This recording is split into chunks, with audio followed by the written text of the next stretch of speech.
Welcome to the live stream. It's going to be epic.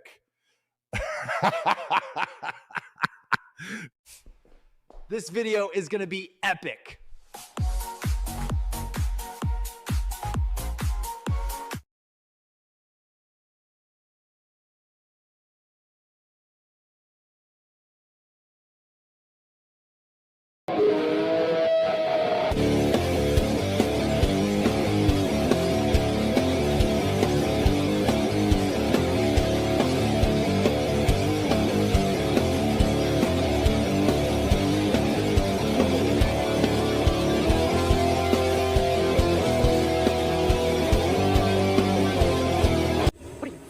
Nuts?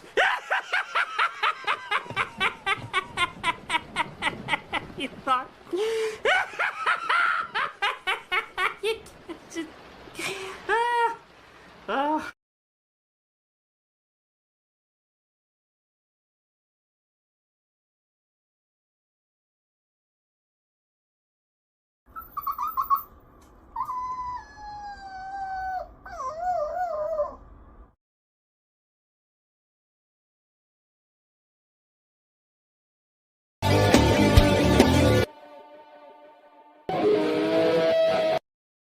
And now, your mama knows. Welcome to Anthony L. Lewis Entertainment, where everything is in real life, no characters, no filters, just Anthony L. Lewis. What to expect is me meeting people, going to different places, and checking out a bunch of different things, be it movies, restaurants, or anything else. Oh, and one of my favorite hobbies are video games, so I guess we'll be doing some of that too. Well, I'll see you all in the next video, and I hope you guys like, comment, and subscribe, and share this to some more people so they can get in on this Anthony L. Lewis Entertainment.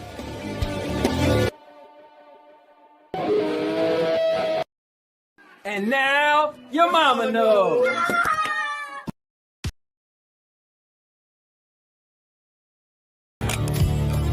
I'll make you famous. Because I'm a cowboy! Oh, man!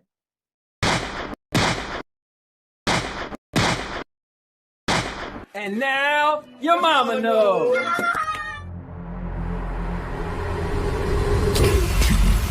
29, 28, 27, 26, 25, 24, 23, 22, 21, 20,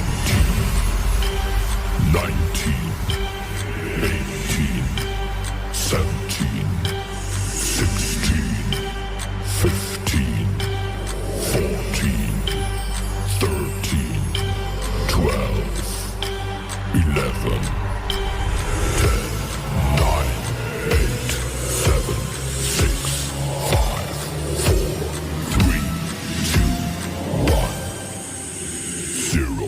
What are you, fucking nuts? You thought? You just... Subscribe to the most epic channel on YouTube for live streams every week, daily videos. Subscribe. Bruce, unleash the baby god dragon.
What's going on, guys? It's the Cowboy King of Entertainment. I'm back with another video, another live stream. And guys, I just changed the name of the channel. And so let me explain that real quick. I hope you guys are doing really good. So used to have a catchphrase called "And Now Your Mama Knows," and we used it all the time back in the day around my way, you know, where I lived at. And it was something I started, and it was always like, you do something and now your mama knows, right? So that'll always be my catchphrase. I love it, right? With a bunch of other catchphrases as well. But the first time I ever changed the name of the channel, I changed it to Cowboy King of Content back then. And it's because of King Thrash. He invited me to do invited me to be a part of a charity stream where they raised money for kids, and we were the main event. So I'll never forget that. That was really cool. And he said to me, dude, your name, like, you got to change it. So I laughed it off. I thought he was being funny. I was like, change my haha, whatever. He was like, no, I'm being serious. Whenever people ask me, like, the Cowboy dude, what's his channel? And I always try to say, nah, yeah, I don't know. So anyway, either way, it's still my catchphrase. And I thought about it. I was like, man, maybe he's right. But I'll be honest. I like to be transparent. And I've said this many a times. I'm not the biggest cowboy fan. I love Young Guns. That was my favorite cowboy movie. But the cowboy thing isn't really my thing. I'm a wrestling fan, so I understand gimmicks. I love gimmicks. There's a cowboy emoji. I wore a cowboy hat because it just goes way back without getting into the story. So that was just like something I did. But I never referred to myself as cowboy. And when I was in the Stadia community, people didn't refer to me as cowboy either. And when it clicked, I just said, you know what? I'm going to push the Stadia Cowboy. And everybody picked it up real easy, right? Makes sense. So I never want to have my channel tied to cowboy because one day I might not even be wearing a cowboy hat. And I like to be me. So when I moved from Jersey to Florida, I had this thing, Anthony L. Lewis, in real life. I wasn't doing podcasts anymore. I was just all vlogging, right? But I can't go on forever without doing podcasts. I love it. I love to talk to people. I love to interact with people. So I've been thinking over the last couple months, like, I do want my channel to get more views, and I want more people to be a part of this. But I also don't like to be a slave to the algorithm. I've said that many a times. Meaning, I don't want to just do things just because the algorithm said you're supposed to do it. And I always tell people, don't do YouTube like me because I do it raw, right? I do 5 types of content. So at least broke it down, right, to 5 genres of content. Gaming. So you always see me at some point doing, like today, after the podcast, I'm going to do a first impression stream of Crimson Desert. I'll play it for the first hour or two, whatever, and give my little take on, oh, what was my first impressions? Will I play it again? Will it be the next game I play? Will I never play it, right? So you always see something like that on the channel. You always see some type of video of me, talking about gaming in general, the news or whatever. And I love to do the podcast. I met most of you people because of gaming. So I always got to have some type of game, right? So that's gaming. So podcast will always be some type of live content. I love it. I love it. I love it. I used to be a big fan of Jerry Springer. I always wanted to be a talk show host. And now I got my own little version of that, right? So whatever I'm talking about, it will always be some type of podcast. So you got gaming podcast.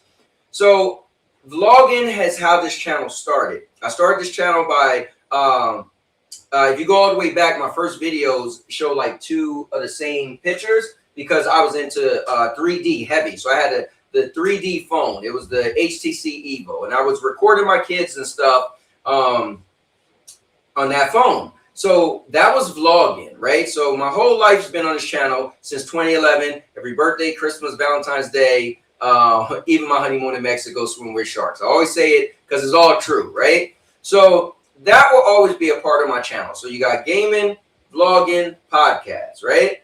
So I love going to the movies. It's one of my favorite hobbies. I love getting out, going to the movies. So I love doing a movie review. And I don't like reviewing video games because I feel like gamers are just wild and crazy. But movies is different, right? People are more forgiving on your opinion of a movie versus them having your own opinion of a video game. It's crazy, but that's just the way it is. So I always will keep doing movie reviews. I love it. I just put out my movie review of Supergirl. We went and seen on Sunday. So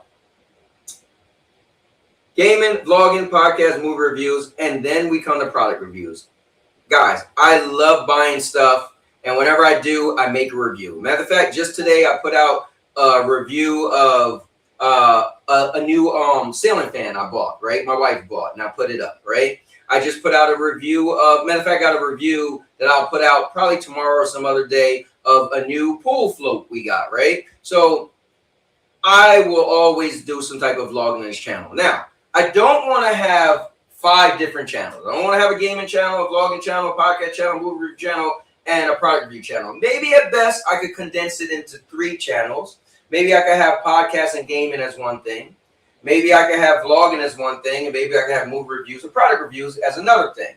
But I just don't want to do that because then I'm only chasing the algorithm. Now, I know I want more people to watch the stuff, and I know YouTube will recommend my stuff to more people if I did it the right way, but I just love doing it this way, and I'm having fun. So, reason why I'm telling you this is I decided, okay, I was ever since I changed my name when King Thrash gave me the advice, I tried a bunch of things. So I once had the channel called Anthony L. Lewis in Real Life. And the reason why I'm going back to that, and we'll see, I always say, never be afraid to change. If you ever decide you want to switch something up, then do it, right? Never be afraid, especially as a content creator. So, I decided to do Anthony L. Lewis in Real Life. I was going to do Anthony Epic Entertainment, All Epic Entertainment. I was going to do a bunch of different stuff. My initials is ALL, but I figured Anthony L. Lewis in Real Life. And here's a strategy. I want when people come, them to feel like it's a synergy, right? But I will say this. My vlogging thumbnails are different than my gaming thumbnails. My gaming thumbnails are different than my movie review thumbnails. You literally feel like it's 5 separate channels in one channel. What I'm going to do is my new thumbnails are going to be very basic. It's going to be a real picture of me, whether I'm standing in front of the movie theater, holding a product in my hand, and then it's going to have a banner at the top that'll be red, and the letters will be yellow, and it's simply going to maybe have a picture, if it was the movies, like my, my movie review I did for Supergirl, right? I'm going to try to make all my thumbnails look identical, so that when you come to the channel, you're like, okay, Anthony L. Lewis in Real Life. Well, what does this guy do? You're going to think it's maybe vlogging. So when you come to the channel, you're going to be like, oh, wow, he kind of does everything. And it's going to be more of a synergy of it's Anthony L. Lewis in real life. And this is, even me right now, this is live. This is real life, right? Me going to the movies. I call my reviews real reviews. You see me walking to the movie theater, what I'm buying. And then later on, I give the movie review. So everything I do, I want it to feel authentic and feel more real. Like right now. And mind you, I don't like Batman. So I know I'm wearing a Batman shirt. I'm the world's biggest Batman hater. But I have this shirt because I went to a wedding years ago where we had superhero shirts. And they had the wrong size Superman shirt. So they gave me this Batman shirt. We swapped. And I still have the shirt. I'm not going to get rid of it. I might as well wear it. So let me do a couple curls. I'm supposed to be counting, and I'm not. All right. Do a couple of these.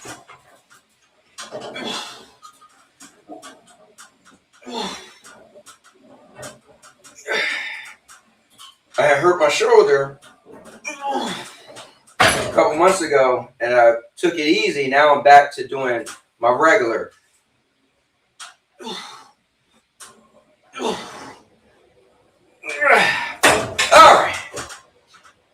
All right. With that being said, I just wanted to explain to you guys, whoever's watching live, this is the first time explaining that I changed the name of the channel. And I'm going to write it out. I'm going to see if I like it, if I feel like it's very cohesive and it's a good synergy with the channel. So now, you can still refer to me as Cowboy. On my videos, I'm going to say, Cowboy, a.k.a. Cowboy King of Entertainment. It's still catchy. It's still cool. I don't plan on changing that as a nickname. But Same thing like, and now your mama knows. It will still be my catchphrase. But anyway, so thank you guys for listening. I apologize for the people who left, who probably was like, we don't want to hear this nonsense. But we got some news for you today. A lot of stuff is going on in gaming, and you guys would always chime in. If you got a story you want to bring up, cool. Unfortunately, we do got a lot of Xbox news that's not so great. And I know for the Xbox fans, they're always like, you're picking on Xbox. But you know this show is anybody could chime in. Anybody could say, we'll talk about this. How about you talk about Bungie cutting half of the Destiny staff? We could get into whatever you want. All right? I usually have an idea of things we're going to talk about, and then we'll see what direction to take us into.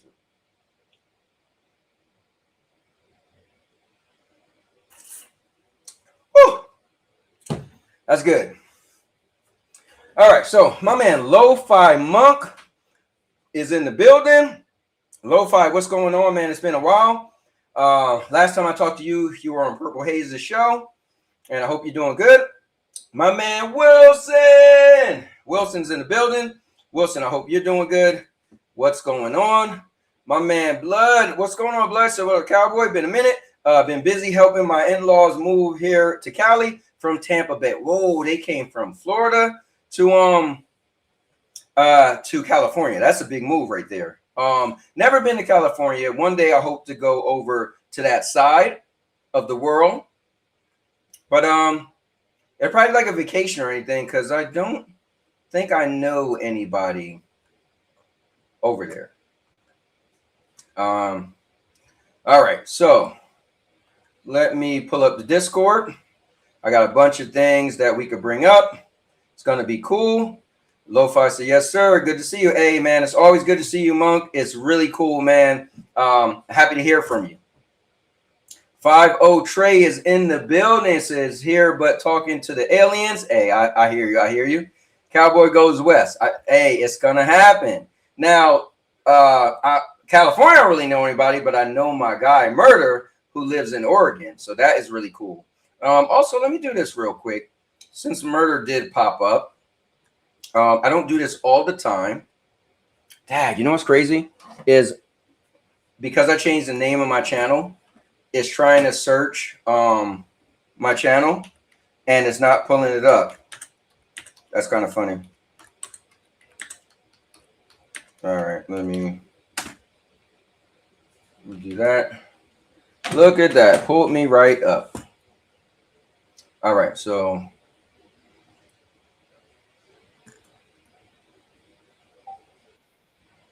this is so weird. It keeps trying to pull up the old name. I guess it's just stuck. All right, give me a moment. Let me see if it just pulled that up. I literally tried to click on my channel. That's funny. All right, I clicked view channel. There we go. All right, so since Murder popped up, he literally had me, just seeing him made me think of this, and I want to do this every now and then. I'm not going to do it every show, but every now and then, you know, this is what I want to do. All right, so right now, I just want to give a shout out to the members of the channel. I appreciate you guys for being members of the channel. And so I want to give a shout out to my guy, Sev.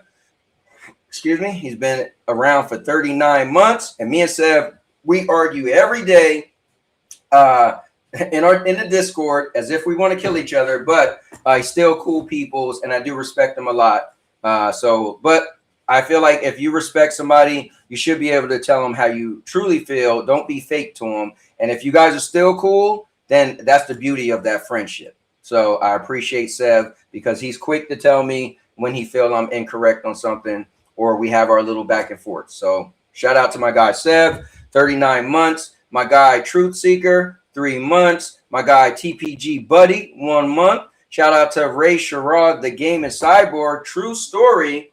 Ray is the reason why I started calling myself the Cowboy. Now, Ray, everybody in the community knew him as the Gaming Cyborg.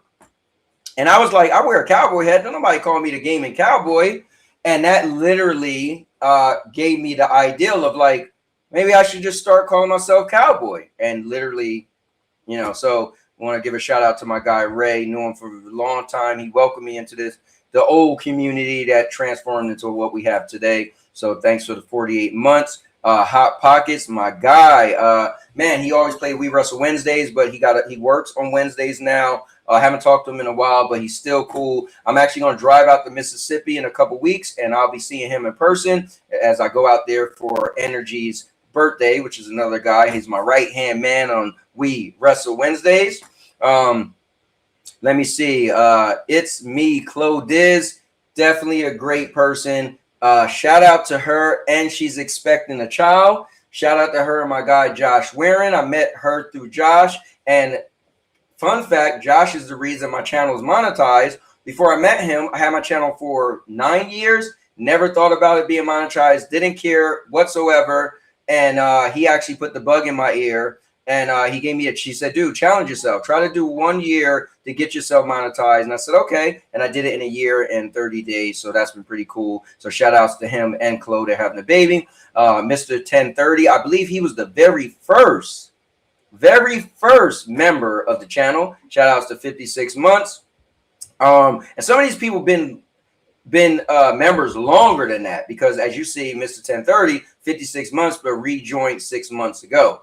Shout out to Keelan in the building, 10 months. I appreciate you, brother. I know you've been busy, but whenever you pop in, it's all love. And I appreciate all you guys. You don't have to show up every day. You know, just being a part of the channel, whether you make a comment, share, watch 1 second of my stuff, I appreciate it. You know, it's definitely a reason for me to keep wanting to do this. Rock is in the build. Well, Rock, shout out to him for 24 months. Shout out to the great one, my guy Dave. He was one of the bachelor men in my party, groomsmen, sorry, in my wedding party. So love that guy. Definitely like a brother. Rain the Collector is Energy's nephew. Shout out to him for the 23 months. I can't wait to meet him. Well, see him again in a couple weeks. Shout out to our girl Purple Haze. We all know her. Purple Haze has been a really, really cool friend. It's a pleasure to know her. We don't agree on everything. We've had our back and forths. I've definitely pissed her off in the past before, and I apologize. I was definitely on me, but it's great to know we're still friends. And I got to meet her in person, and that was one of the most special moments. So shout out to my girl Purple Haze. She'll be streaming on Thursday at 8 p.m. Eastern, doing Shades of Purple. Make sure you guys check her out. My guy Dodge, man, one of the nicest people I met. I like that he does have an edgy side. I don't think anybody has ever donated more money to this channel than Dodge, man. He gifted me Assassin's Creed Mirage. He gifted me Spider-Man 2. He's just been a really cool guy. And I didn't like, he started watching because I was made Mortal Kombat content back then, and we became pretty cool. And I'm glad to know that we're still cool. And so 34 months. My man Josh Warren, I already said, you know, I used to call him my mentor, man. He's the one that put the bug in my ear. And so I want to appreciate him. 5-0 Trade Gaming. The reason why I'm sitting here thanking everybody. If there's one person I met that I've never met in person, that I've really got a strong connection to, I can't wait to meet that person one day, is I could genuinely say that person is my friend. And just really respect him. He's a family guy, just a good guy, super passionate, wears heart on the sleeve. We don't agree on everything either, right? We argue and everything, but he's like a true friend to me, and I definitely appreciate him so much. 41 months. He rejoined 30 months ago. 5-0 Trade Gaming, aka Murder, aka Ellis. You are one of a kind guy, and I appreciate you, man. And tomorrow on We Wrestle Wednesday, I'ma beat your mother. All right, sorry, but Murder know we're cool, but when We Wrestle Wednesday hit, we trying to kill each other, unless we be a tag team, you know. So, and then my man Rude Diggs is just a great guy. I got to meet him in person as well. Drove out to Connecticut to meet him. He invited me to be a part of one of his special moments, and that was they was having a reception for when he got married. Now, they got married some years ago, but they had a chance to have most of their family come together in one place. That was a special day. Had a blast. Made a video out of it and everything. He is a really good guy, and I also love whenever he come on a show. He just gives very insightful information about gaming. So I do admire his takes, unless you mention remakes and remasters, because apparently you don't know the difference. And but other than that, do like Rudigs and a CXOJ. That's Chloe X Josh. Chloe XO Josh. Not only are they a member under Chloe's account, not only are they a member under Josh's account, but they're members under their own account. So I really appreciate them. Just great people. They actually came to Florida, like 6 months ago, and they drove from Orlando to come see us. Came to our house. We had a blast. Went to the beach. Went out to eat. Went to a really nice restaurant called the Flying Iguana down by the beach. And I just really love them, man. Admire them, and I appreciate them as friends. So just want to thank all you guys that are members. I appreciate you guys. I'm happy. I'm thankful to do what I do. And like I always say, I'm not a slave to the algorithm. And you guys allow me to do that by showing up, even though I've been running my mouth for 27 minutes and we didn't really get the show started. So, but I thank Murder for popping in. I thank Keelan for popping in. You guys are here right now that are members. I see you guys, and it just make me, just want to say thank you. And Murder hit me with the hush up, you bum. Hey, man, listen, Murder, I'm sorry, man. I'm sorry. All right, but it's your fault, if we're being honest. All right, so let me see. Okay, Murder asked Killing what part of Cali is he from? He's from down there as well. He said Sacramento. He said, nice. I lived downtown Nice. I lived down that way in kindergarten, their first, second, and third grade in Ontario.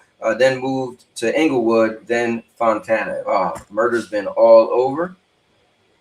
And Wilson said, my man, I've been all right, Cowboy. A bit stressed trying to move with a new job. Not as easy as I hoped, but keeping it all. Listen, I know you're going to keep it together. When I first met you, you was this young kid with very bad back issues. And look at you now. So you're definitely going to make it through. I hope everything is going great with you in Georgia as well, because it's always good to have that partner that has your back. And, so Wilson, it's cool that we've been friends for so long. When it all started from us playing Marvel Avengers many years ago. I always felt like you had a Cali vibe. Hey, man, I appreciate that. Listen, I always look at Cali and think, man, it looks super cool. And, man, one day I'm going to be there.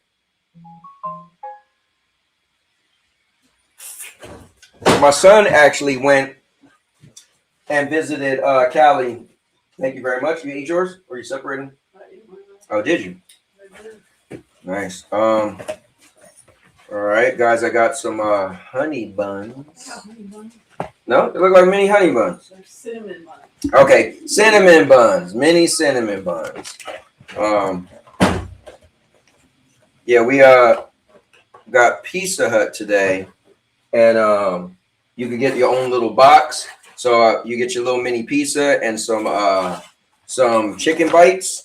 Yes, Murder, I've ate chicken bites because it's not the same as regular chicken. But we can talk about that some other time. All right, let me see. So 50 Trey said facts, and then let me see. He said 50 Trey celebrates 41 months membership. I know. He's telling me to be quiet. All right. So with that being said, I'm gonna drop the link right now because I feel like I've been talking too long. If anybody want to join, feel free. You know how it goes. You can pop in on the show, be a part of the panel to join the show. Again, for Xbox fans, please don't hate me, but we got some stuff to talk about. I feel like whenever Xbox has one bad news story, it's like so many more stories just come like in droves. It's just crazy. But to join the show, you guys just click on that link. I'm gonna go to the Discord and I'm gonna pull up some stuff, and we're gonna get it started. So let me go to Keeping It Real with the Cowboy. Why did I post that twice? All right, let me. Oh, you know what? I'll play this. So let's not go straight into Xbox, right? Let's go here. Oh, let me see. Cinnabuns. Yeah, I mean, it's kind of cool. They sell them from you could get that with your Pizza Hut. So good stuff. So check this out. So I want to pull this up. So I have been going crazy, right? For Resident Evil Requiem. I feel like it looks so amazing. They're trying to say, if you thought Resident Evil Requiem looked amazing, look how God of War Luffy looks. And they're talking about 2027, so I don't know if there's a legit date out there, but I think that's speculation. But what I do think though is they're not giving credit to Resident Evil, because Resident Evil, they're making it look pretty washed out in that picture, and it definitely doesn't look that washed out. So, but either way, that is some pretty serious detail coming our way with God of War. But God of War always had really good graphics. I think the thing is, God of War characters on the screen, they're not as big as Resident Evil Requiem. So Resident Evil Requiem has some really good close-up moments where you're like, whoa, this is gameplay, and the graphics look so stunning. So just wanted to bring that up. All right, let's see what else I want to pull out there. Oh, here's something I want to pull out. So guys, check this out. Clip. And you know, we always laugh, we always joke, we always have a lot of fun, right? And we talk smack about cloud gaming. I used to be a cloud gamer. I was a big fan. Well, I was a Stadia fan, right? But look at this. This is wild. So I'm gonna play the video. It's Judgment Day. You've been skipping leg day again, Arnold. What? I already did legs today, Mom. We will see about that, my son. So let's pause that real quick and back it up. Guys, did you see this? Luna exclusive. There is an exclusive game on the cloud for Luna. So I was once, you know, being one of those people. Let me mute it and I'll just press play. I was one of the people saying, oh, Luna's pretty much, you know, out the window. If Stadia can't survive, how could Luna survive? And Luna's been hanging in there.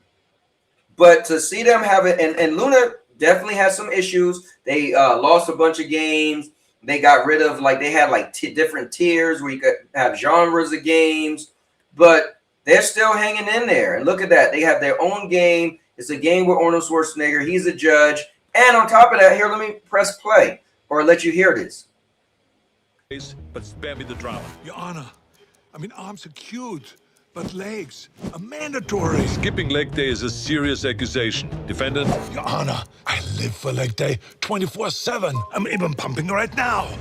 So the cool thing about this game is you actually talk to your phone, and it actually it takes your actual what you're saying, right? So you have to, you know, try to defend yourself, and you speak it into the controller, and then the game talks back to you, the judge, which is Arnold.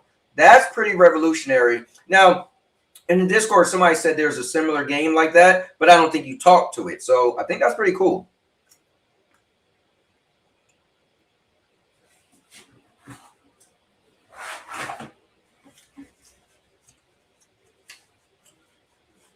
Like, and just so somebody could be the witness.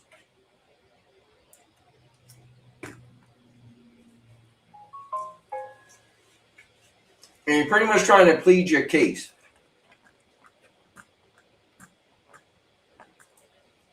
Courtroom Chaos starring Arnold Schwarzenegger, play now on Luna. Now, I wonder if it's free, or I mean included with your Amazon Prime, because that's how Luna is now.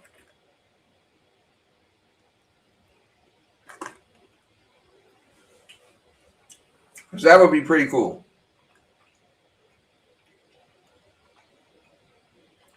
All right, so let's take that down. Whoops.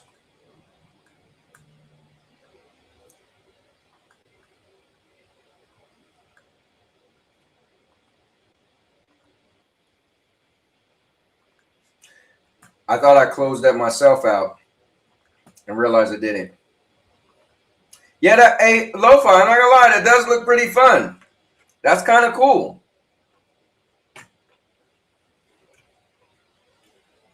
I'm assuming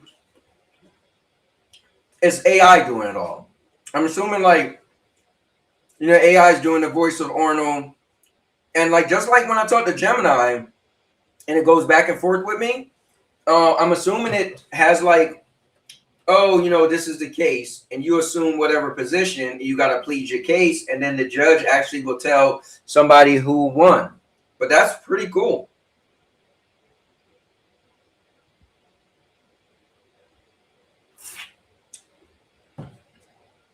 Sorry that I'm picking out. All right, so let's see what else I got.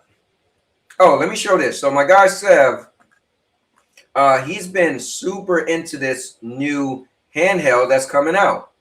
Now, it's not like you think. Everybody, you know, there's always a handheld, oh, let me take this down, PC or handheld console or whatever people want to call them. But this is actually just, well, I guess it would be a console. Or no, it's just a handheld, actually. But check this out, guys.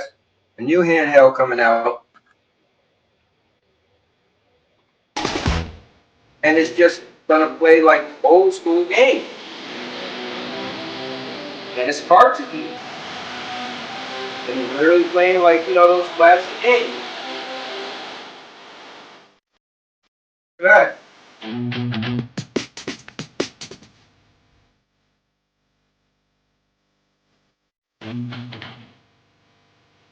I don't know who would get it, but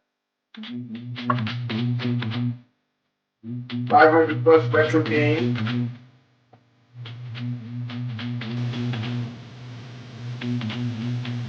Man, I used to love the game Fire Shark. That was my game back in the day. There's a flying game. Looked like they might have shown, I don't know if that was Road Rash. But you know what? Let me back it up. Was that Road Rash? Hold up. Was this Road Rash? It went really fast.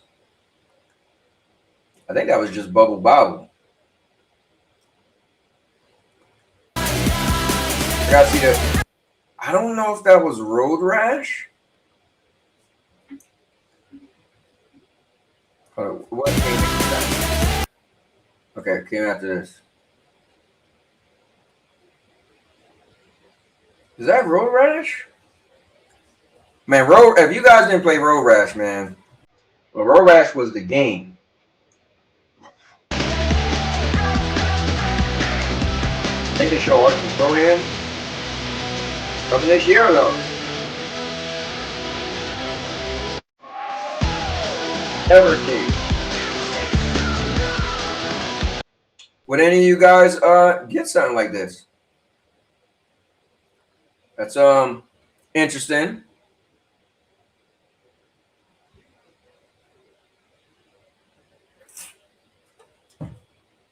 I'm not sure if I would get it because honestly, I'm kind of like, I'm not the guy that really gets the, you know, older stuff. I'm kind of like always want something new. But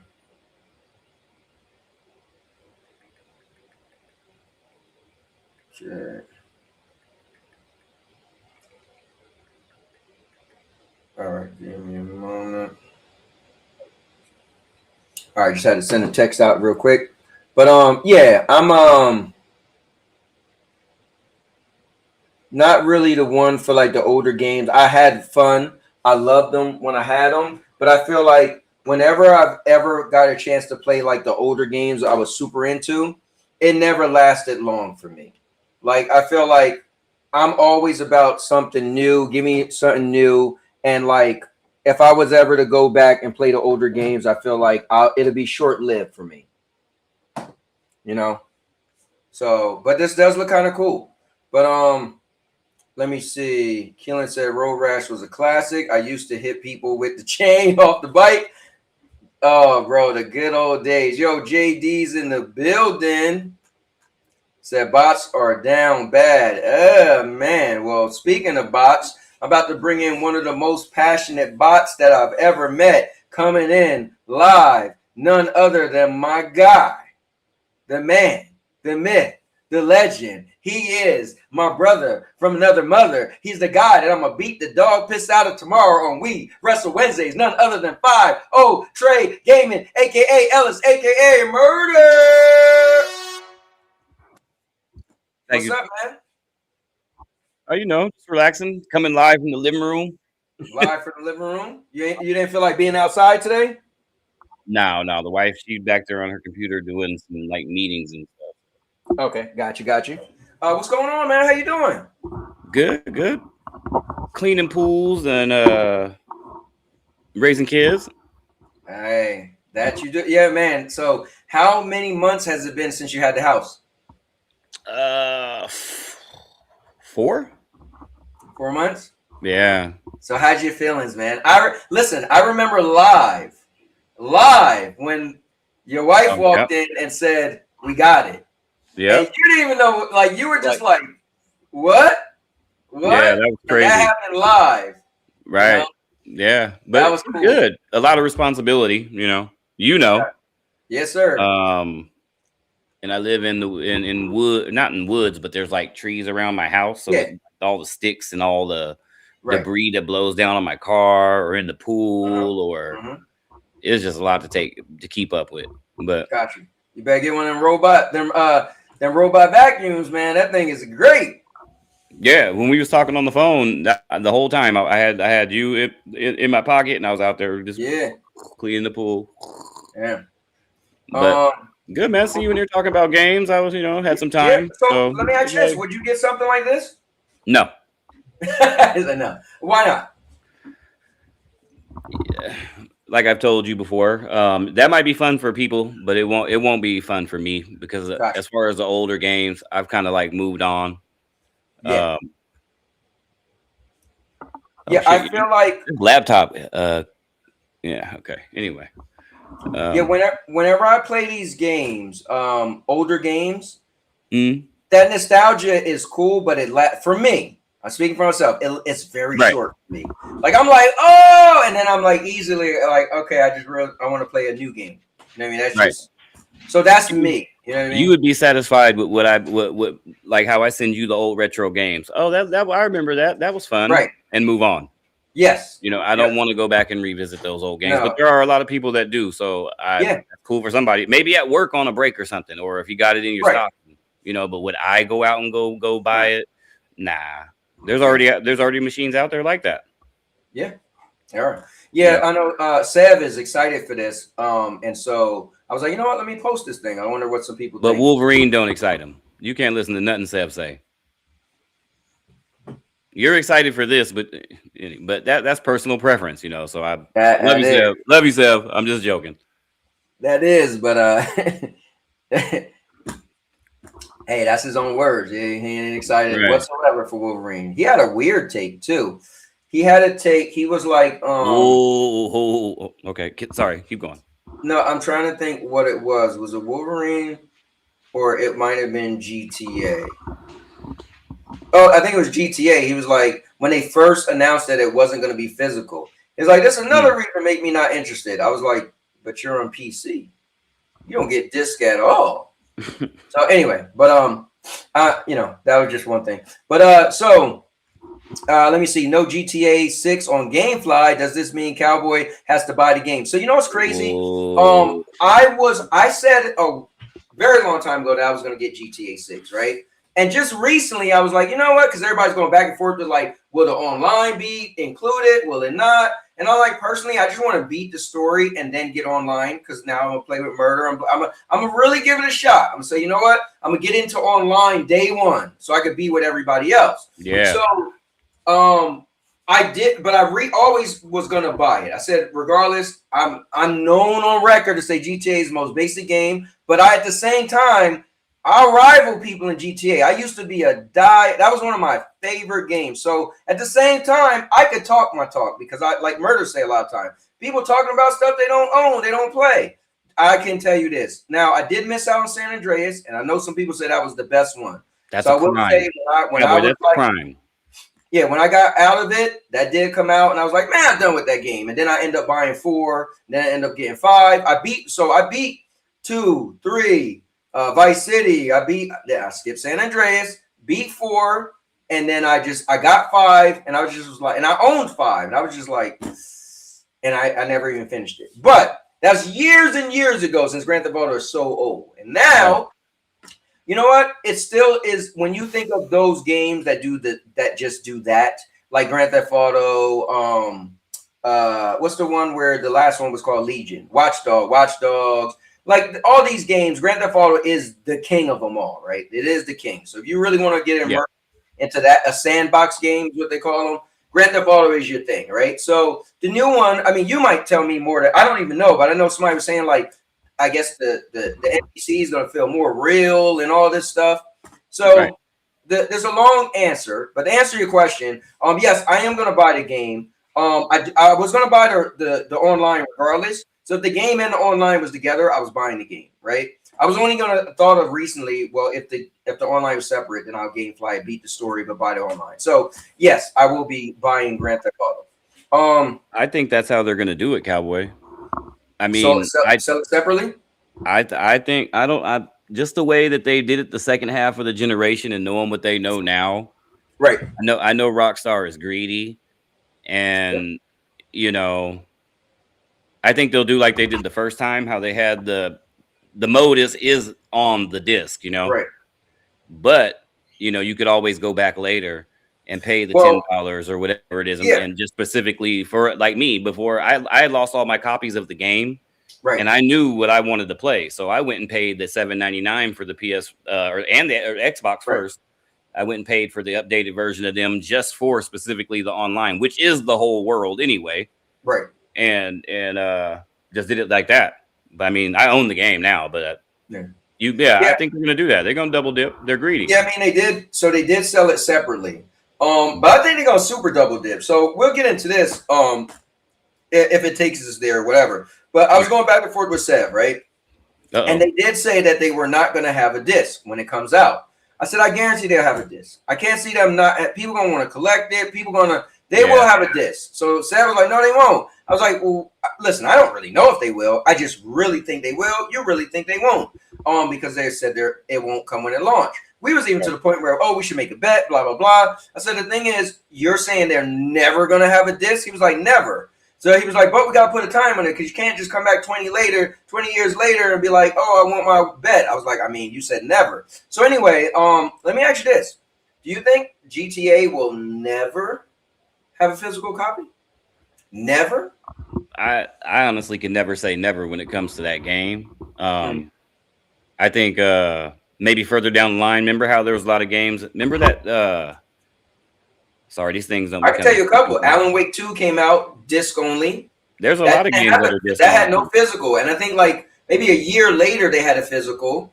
That Marvel Cosmic Rival, whatever the new Marvel beat 'em up game, that came out without a physical copy at first, and then later on came out with a physical. I know because these are games that I want to put on my GameFly, and I couldn't. Right. I was like, wait, and then it came on Shinobi Art of Vengeance. I didn't check to see if that ever got a physical, but that came out without a physical. So I just feel like because Rockstar likes to double dip, dude, when the sales are like, okay, maybe we don't squeeze every penny out of people. And mind you, but we're gonna actually, let me pull this up on the screen. So Keelan said, I kind of said about GTA not having physical copies, even though I started my digital library years ago, which is crazy. I didn't even finish reading this. The same way. Same way. My guy Michael, what's going on? Michael, I call you Cowboy. And definitely, again, man, sorry for your loss. Michael's dad passed away 2 weeks ago. Michael's been a friend of mine for over 30 years, man. I met his dad. We used to work together. And I met Michael through his dad. And he's just been a really cool dude. Let me see. I'm a diehard GTA gamer. 2.97 KD ratio. Is that like Grand Theft Auto has like shooting and stuff? Oh yeah, and online you're just in the streets. You go join the lobby, and they give you a kill death ratio. Oh, I don't know. Grand Theft Auto. Yeah, I never looked into that. All right, so let's get in. I think they're gonna do exactly what you said, though. You know, at some point they'll want to put out like a steel version, or remember, there's those back end companies that used to do that. Remember, I can't remember what they're called, but there was people that were like, oh, I'll just wait for it to come out on like one time limited, or like some, you know. You know what I mean? You know what I'm talking about? TK used to do that type of stuff. Whenever the game that came to this, he would get it. But I think it was like older games, though, right? They were like older games, right? Yeah. That company, they did like older games. Right. They would do some form of physical. But. So look at this. Let's just keep it real. 39 million pre-orders across all platforms. Mind you, there are only 2 platforms, Xbox and PlayStation. That's not even Xbox One and PlayStation 4, right? 3 billion in revenue. All right. 3 billion in revenue. I don't believe that, but I do believe that, but I don't believe that. You know, I mean, I could only, 2 billion. So let's do this. I got something else. So I'd have to see it from Rockstar, because I mean, I believe it can do those kind of, it can do those kind of numbers, but I mean, they've been the popularity and the hype has been there for a very long time. They've been saying, this is going to be the biggest game of all time, like years ago, right? Because Grand Theft Auto is just one of the most popular gaming franchise. So here, let's do this. So we don't listen to that. If we're not reading that, I got another clip because I was waiting for somebody to counter it. So let's just play this real quick. Pre-order sales, $3 billion in revenue, Vinny. GTA6 has reportedly surpassed 39 million pre-order sales and $3 billion in revenue. Nobody knows anything about the game yet. They haven't even told you what's going to happen with this. It's already there, okay? The biggest release ever, and the game doesn't come out till November.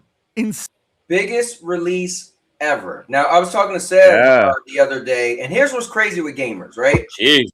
So Sev said, I said Grand Theft Auto is supposed to be the biggest game of all time. He said the biggest game of all time, he said, was Minecraft. Now, here's what's cool.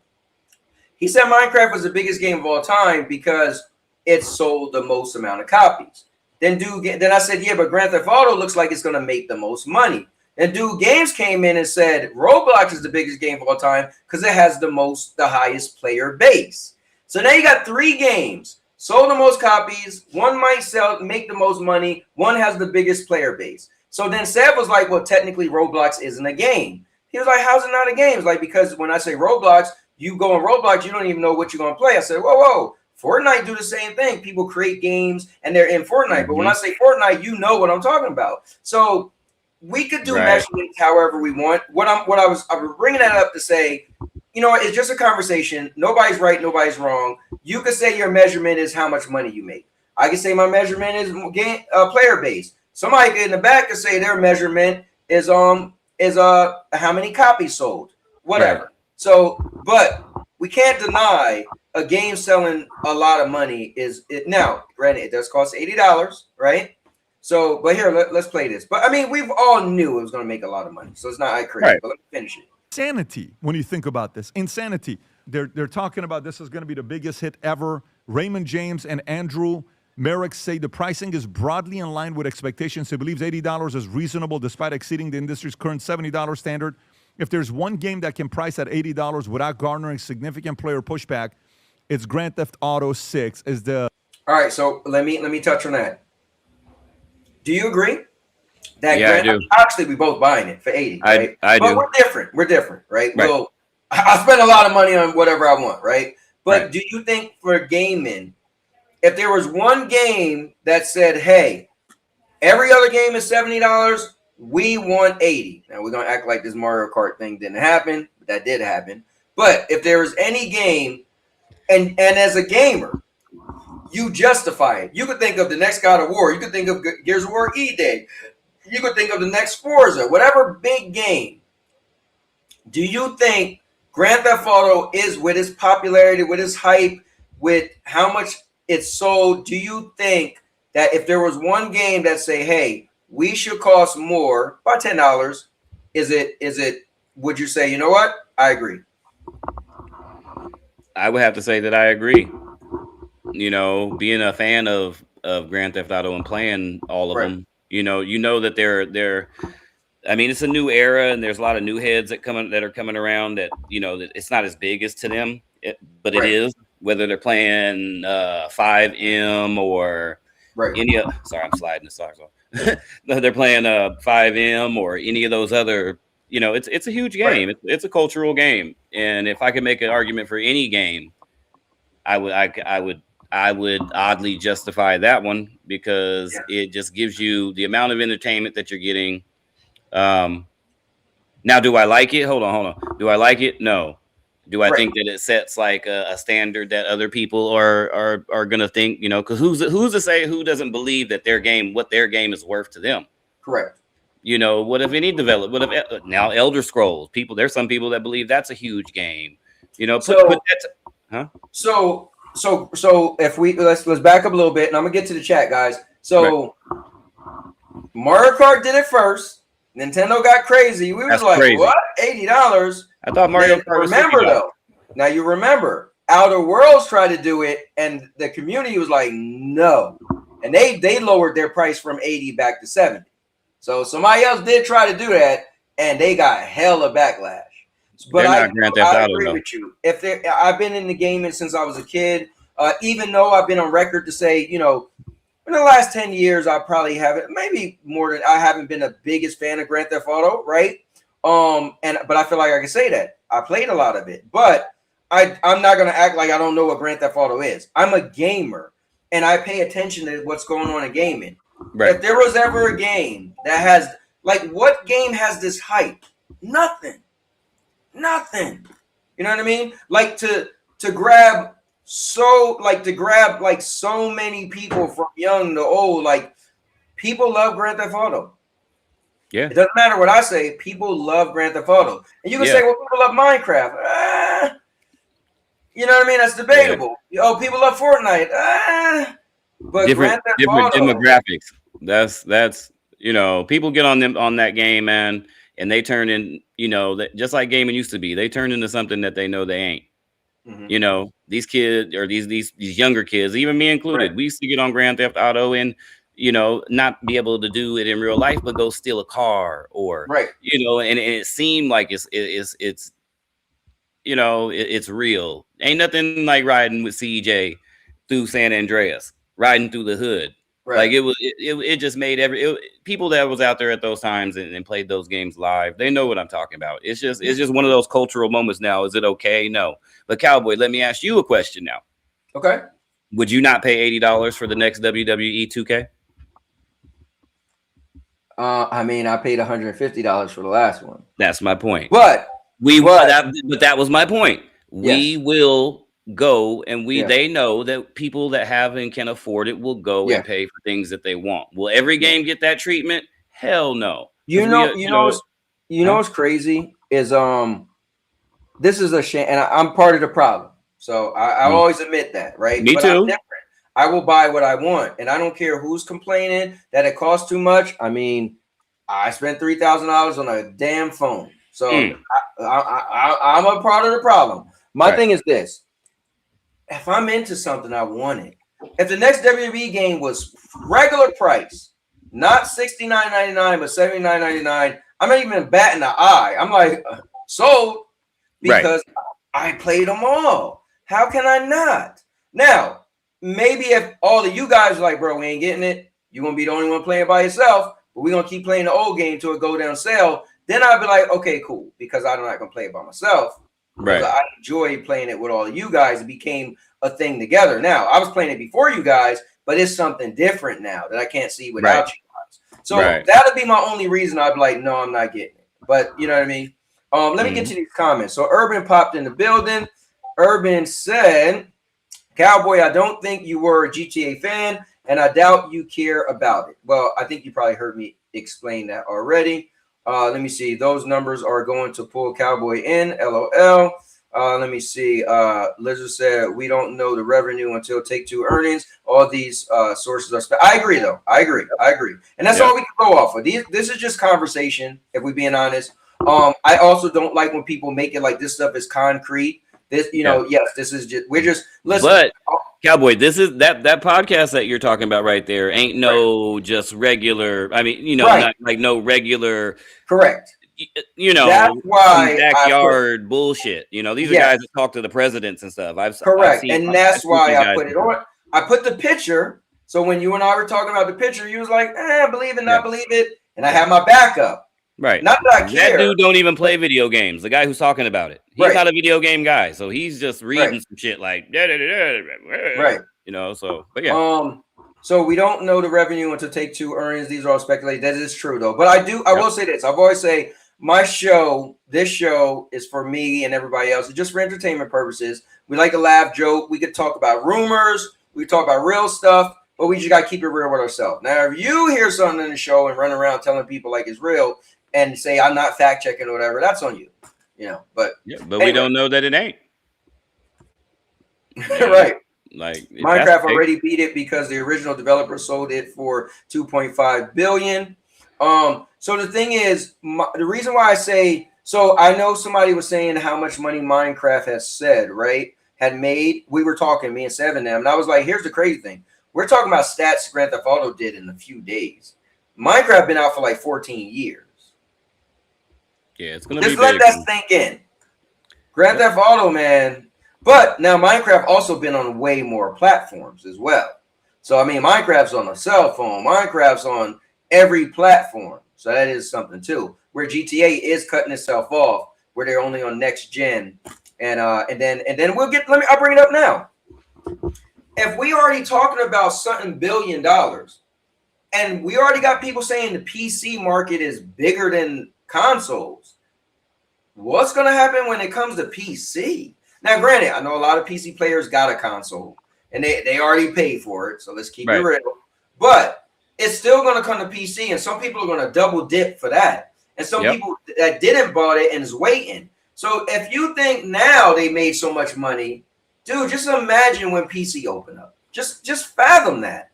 Yeah. And it's going to continuously keep going. And then just remember when the online portion drops. Right. Some people might be holding out just for that. It's like, that's me. I like the campaign and all, but I can go make my own campaign and online. And people who know, they know that play GT5 online or anything, they know what I'm talking about. You can live your own little life. Like I'm moving weed trucks right now. And my guys are still working when I'm not even there. You know, and I go to the airport, jump in and go skydiving, you know, chase people around the city, go shooting deer. You know, you can just, it's just a wild game, man. It's going to be big. It is big. No Diddy. You know what I should do? I think I might actually make this statement right here. Oh Lord. I think I might. I don't know if I'm gonna buy it, but I might GameFly it. But I think I might get Grand Theft Auto San Andreas since it's the only Grand Theft Auto I never played, and I should tell myself I'm gonna play and beat it before Grand Theft Auto 6 come out. That would be dope. I think I might challenge myself to that because so many people heard me talk bad about Grand Theft Auto, or not that bad, but just it doesn't impress me anymore. But they have no clue. I mean, when I say I was die hard, now I gotta be transparent. The reason why I got out of it, y'all can laugh at me if you want, is me and a girlfriend was die hard into it. We played it together. We broke up. Oh, yeah. And I felt that game reminded me of her. No, I'm going to be honest. You know me. I got to keep it real. Just going to keep it real with the Cowboy. We broke up, and I was like, I'm done with Grand Theft Auto. I know it's a dumb reason. And literally, when Grand San Andreas came out, I was like, yo, I don't want to see that game. It reminded me of her. I'm done. So that's literally why I never played Grand Theft Auto San Andreas. I pulled that out of you 2 weeks ago. Like, I clipped this already. That is real life. That's what happened. It's a good game, but then again, it's an old game. You know, they did like the remake or or whatever that was that they did with it. I heard that was bad. They said that was one of the worst remakes. It was like worse than the original game. It felt like it was crazy. So I mean, I know that, and this is just my opinion. And again, Grand Theft Auto is so old, right? Their controls are always terrible. When I try to play GTA Online with my nephew, and you know him, Demon. Yeah. I'm like, what the heck? Like, the controls are so terrible. So I know if I play San Andreas, I'm going to be annoyed. but I feel like I owe it to myself Yeah. to try to beat that game. Now hold on, let me see this. This is what it's going to come down to. People will watch you play that game. That's one of those ones. I mean, that's what they say. So, hey Gemini, hold on. Hey Gemini, how long does it take to beat Grand Theft Auto San Andreas? 60 hours. If you're just focusing on the main story of Grand Theft Auto San Andreas, it typically takes about 30 hours to complete. However, if you're a completionist who wants to see every aspect of the game, you're looking at spending around 71 hours to get that 100% completion. See, yeah, I said 60 hours, but yeah. Yeah. I mean, you know what? I think I might spend 30 hours, man, and try to Man, you spend so much time, Cowboy, just riding, and it's like you're riding through gang territories and stuff. You get out, what you looking at? What? Who you talking to? And just get caught up in something else. That was my thing, bro. I used to call myself the sidewalk killer, and I would just drive down the sidewalk, running people over. Yo, that was my nickname. Yeah. Like I'm coming through, like, oh, what you say? Oh, that old lady. Yeah, I do that. If that's the case, I'm the sidewalk killer too, because I'll be walking and I'll get up in the crowd and just walk up and sleep somebody from the side, knock them out. Let me get through these comments. Keelan said, "I think the gamers that miss GTA 5 are not going to make sure they are not going to make sure that they don't miss GTA 6." Yeah, I think so. I'm glad I did play it though. You know what I mean? I'm glad I played every GTA, but I do feel bad that I missed San Andreas. Plus, however, many copies Microsoft. Microsoft, right? Microsoft sold. Let me see. GTA has a lifetime revenue of 10 billion. Let me see. GTA is the best game ever. JD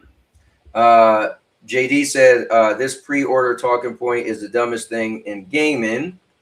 Keelan said, I'm buying the $100 version of GTA.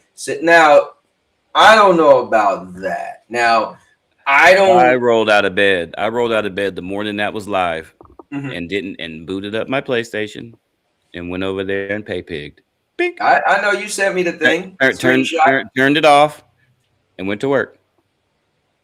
I mean, I just don't think I'm going to be that into it that I would care about the tattoos I can't get, or like, I really just want to beat the story and I want to just play the online with you guys.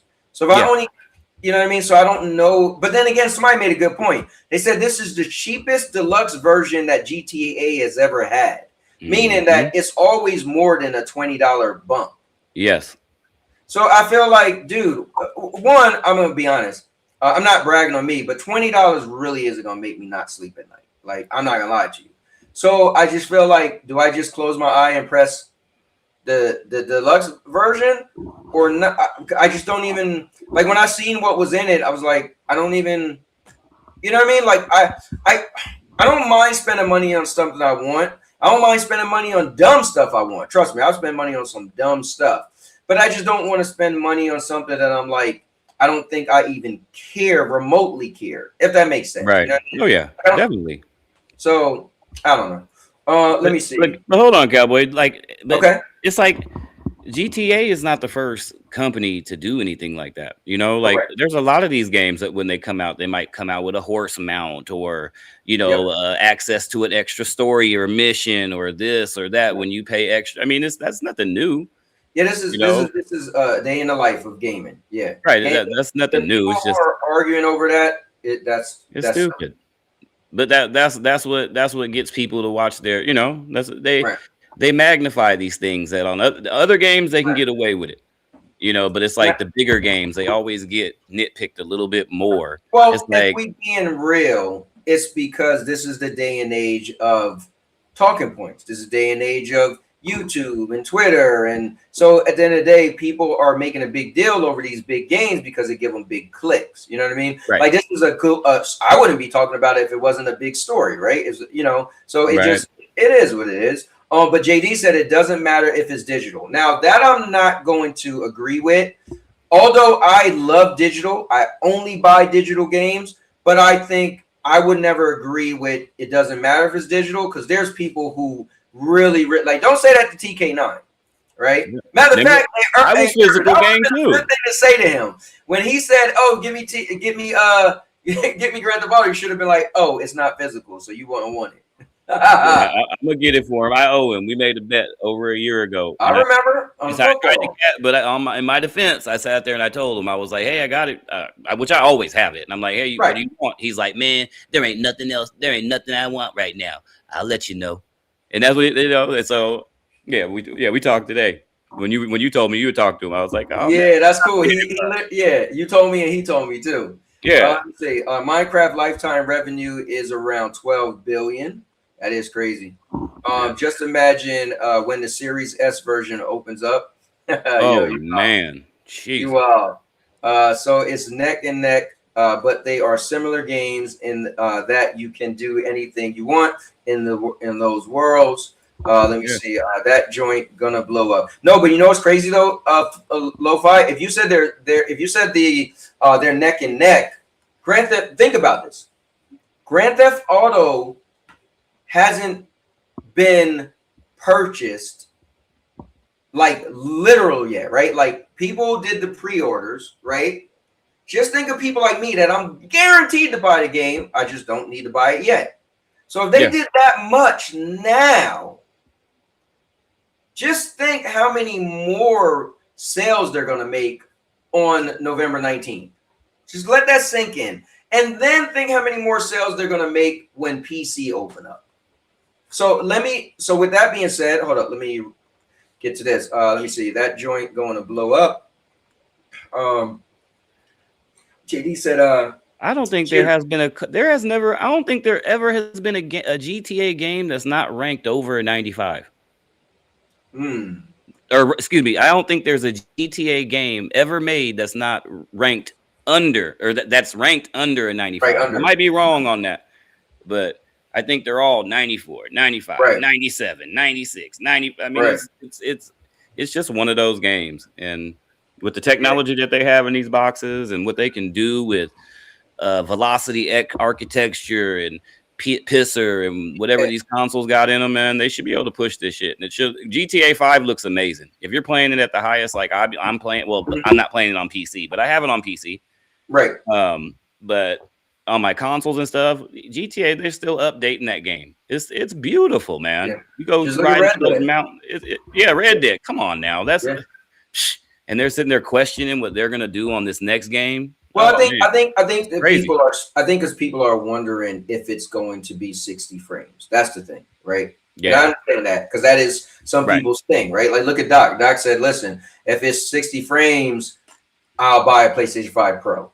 Even though he despised it, right? He said he haven't turned on a console in over a year, but he still, so that is important to some people. I don't care if it's 30 frames. I'm gonna get it regardless. You know what I mean? Like, none of them do. If they bought it, they're gonna play it at 30 frames. Don't let them lie to you. Oh no, I'm just saying he said he will buy a PlayStation 5 Pro if it's 60 frames. He has a PlayStation, just play it on the PlayStation. So let me see. GTA is the only one that's not an annual series, so we are getting one GTA per generation. So $100 for a whole generation versus 2K sports games. Call of Duty, people spending more than $100 per generation. No, that is a good point. GTA does come out, once a generation. Yeah. So it's kind of like it is a general. Yeah, I mean that's wow. That was very well said. TK better get the digital program, Cowboy.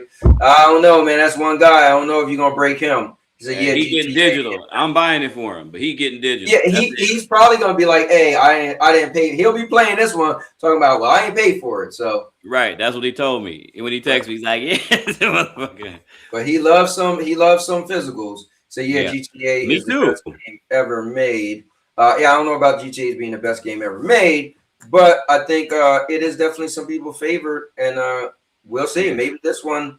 Now, here's a question: will this one be able to be run for a game of the year?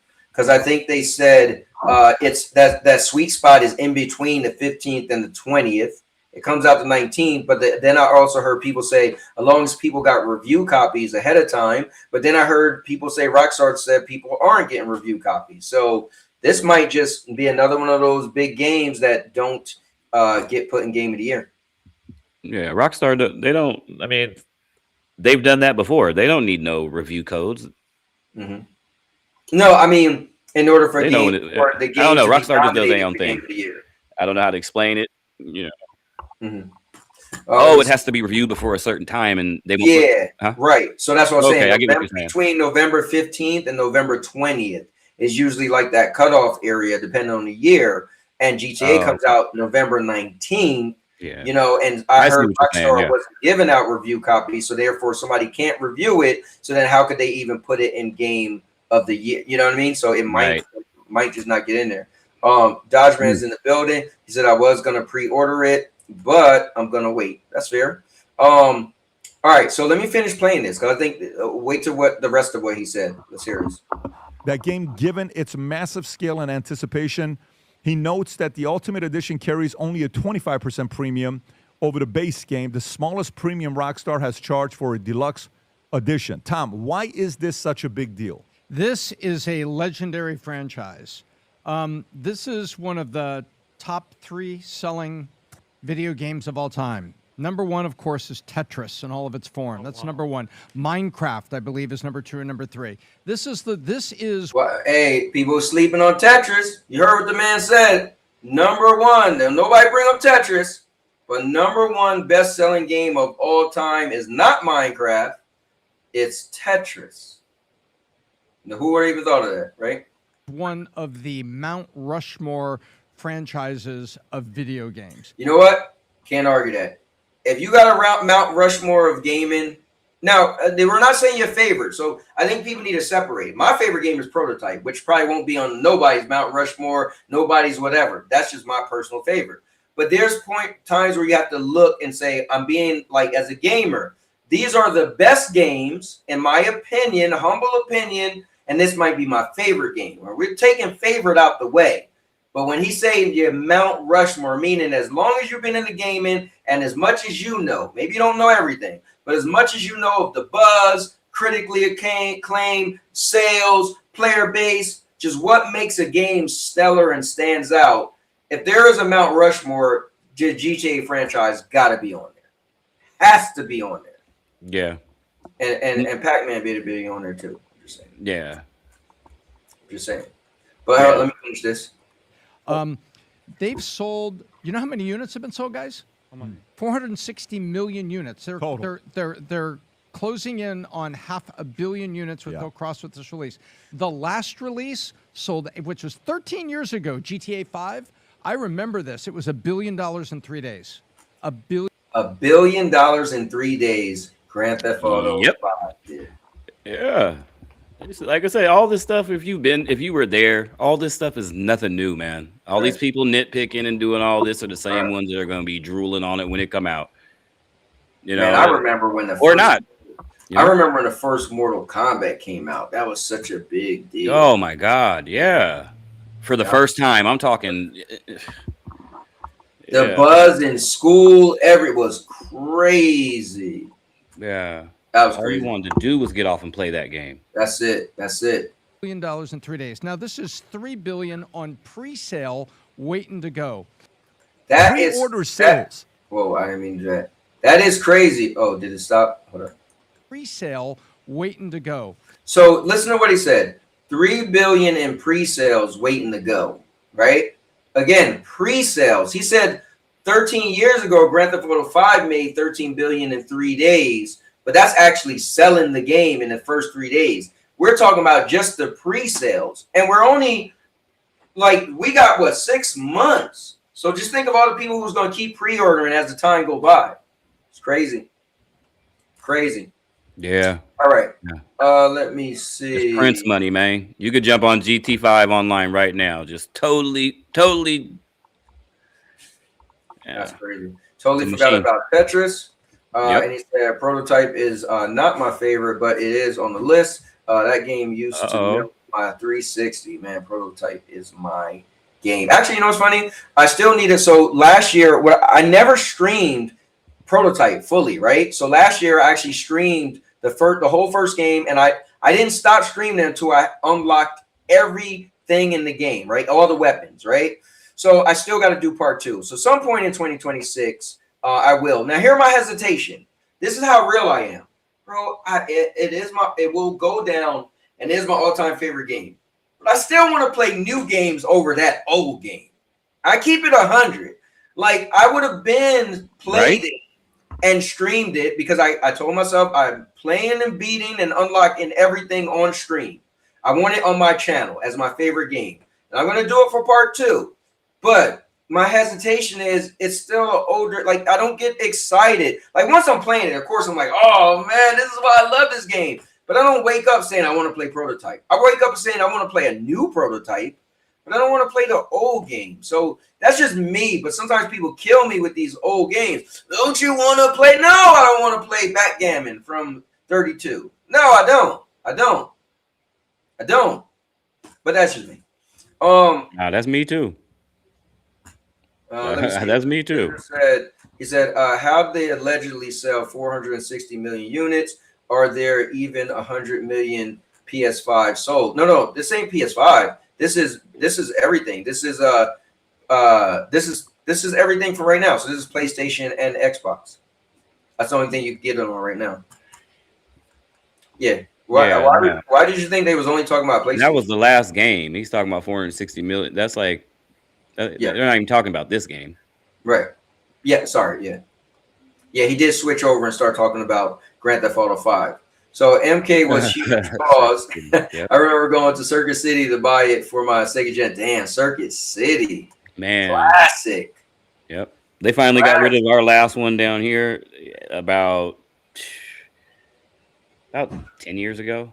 10 years ago? Damn, it's still around 10 years ago? I can't even think of the last time a Circuit City. EB, Electronic Boutique. Oh, yeah, EB was been gone. Been gone. All right, now I do got to get into some nonsense. So I will have to post this, just because, we do some nonsense around here. So before I do it, I'm going to put up the disclaimer. All right. So just know we're going.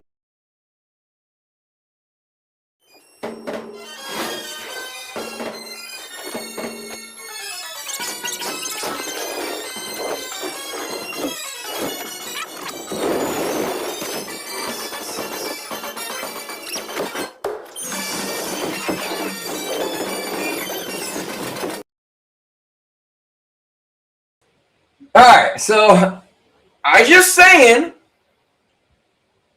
as of right now, they're saying plays best on PlayStation 5. Now, the reason why I put this picture up, apparently this is material from Rockstar. So the whole thing is, yes, Sony has their little thing, Xbox has their little thing, everybody's played best, but apparently this right here is from Rockstar. So I don't know. But I know that the DualSense controller is being enhanced for the Grand Theft Auto. So you're gonna have the speaker working, the vibrations. So, and on top of that, there is what's called a PlayStation 5 Pro, and that is the most powerful console we have. And dare I say, I'm sure the graphical fidelity will be the best on the Pro. Now, maybe it won't have 60 frames. That's not what I'm saying. But I'm pretty sure it's going to be sharper. It's going to be, whatever the edge is going to be, it will have. So I'm not really trying to start the console war, but I feel like we're talking all things Grand Theft Auto. And so I wanted to bring that up. So if it is 60 frames only on the Pro, man, would some people feel like they're kicking themselves? Would you say, oh, because the Pro's like $900. I don't expect nobody to go out and buy that now, or maybe they will. But would you feel like you would buy a $900 console just for one game because it plays the best? Like, let's just talk about that a little bit, Murder. What's your not that you would, I'm just saying, like, what's your thoughts of Grand Theft Auto being, best played on PS5? Oh man, that's a tough one because we'll have to wait and see when it comes out. Me being a person that has a Pro and a Series X, I love my Series X to death, but my Pro, it does just hit a little bit harder. It might not, it might not be nothing that's super significant, but people go out and buy consoles and they buy things. I mean, you can get on Twitter and see people buying PlayStations, Pros, Series X's. They're getting ready for this game. I mean, if any game is a system seller, Right. you know, there was people that were, I literally know people myself, you know, my friends that I was talking them into it. They went out and bought, one of them bought a Series S and one of them bought a Series X for Starfield. Mhm. And one bought one for the new Doom, you know, because he's a Bethesda fan, you know. So I mean, there are these games that are system sellers, and people underestimate. Like I own the GTA. I'm sorry to keep comparing it to GT5, but it's GT5. You know, it's like the only closest comparison that we have probably to this. Oh, you could compare it to Mind's Eye. But anyway, you know, people underestimate the excuse me, the DualSense controller. You know, I wasn't a big fan of it, you know, but now it's more comfortable in my hands than my Xbox controller at some point. And when you're on GT, you know, 5 and the police are chasing you or something's going on, it was really, really cool for the first time when I had the police chasing me, and I'm hearing woo woo woo, and I'm like, where is this sound coming from? And I look, and it's coming out of my controller, and my controller, it's all black, midnight black, and it's blinking red and blue, clink, clink, clink, clink, like the police are on me, and the controller's rumbling, and I'm just like, that's cool. I will say this.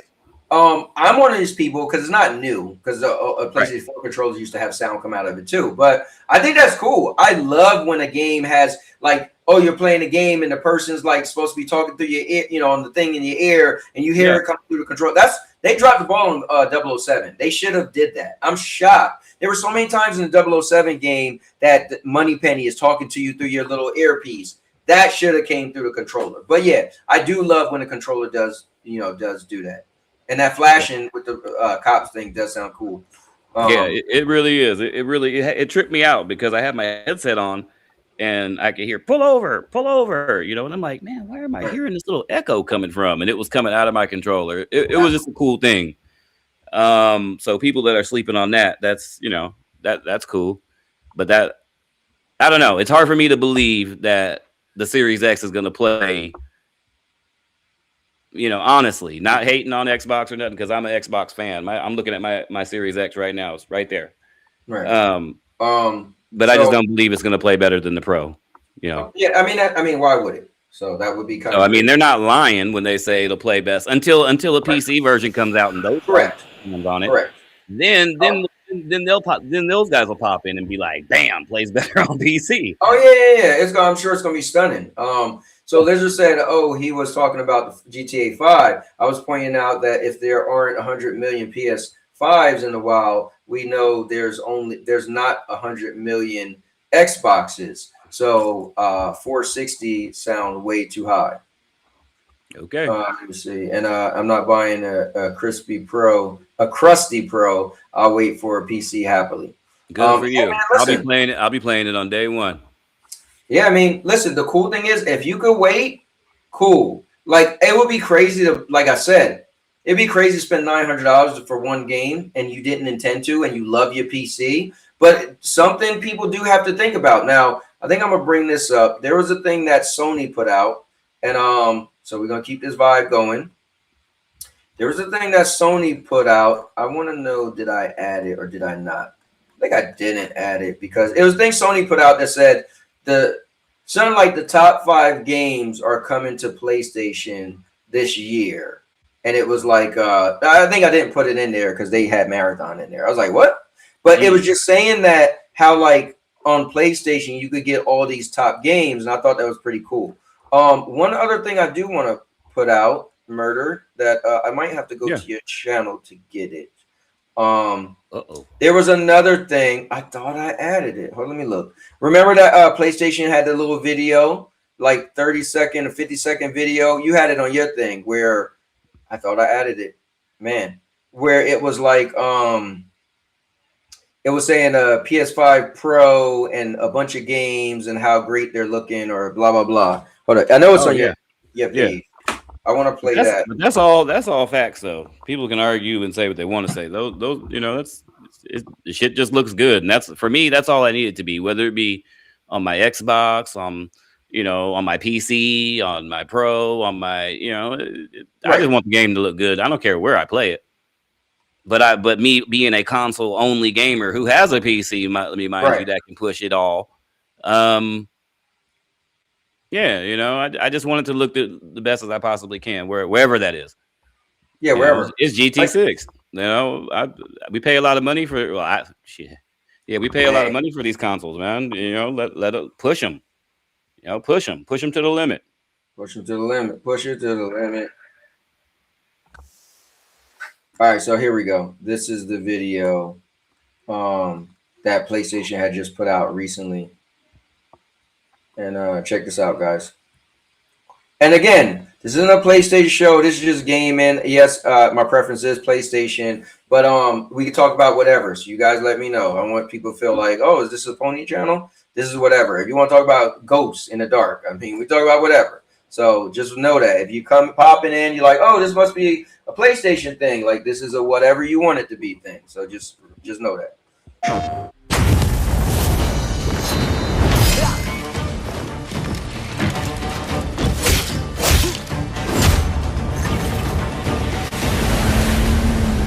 Look at that compared to the old game, man.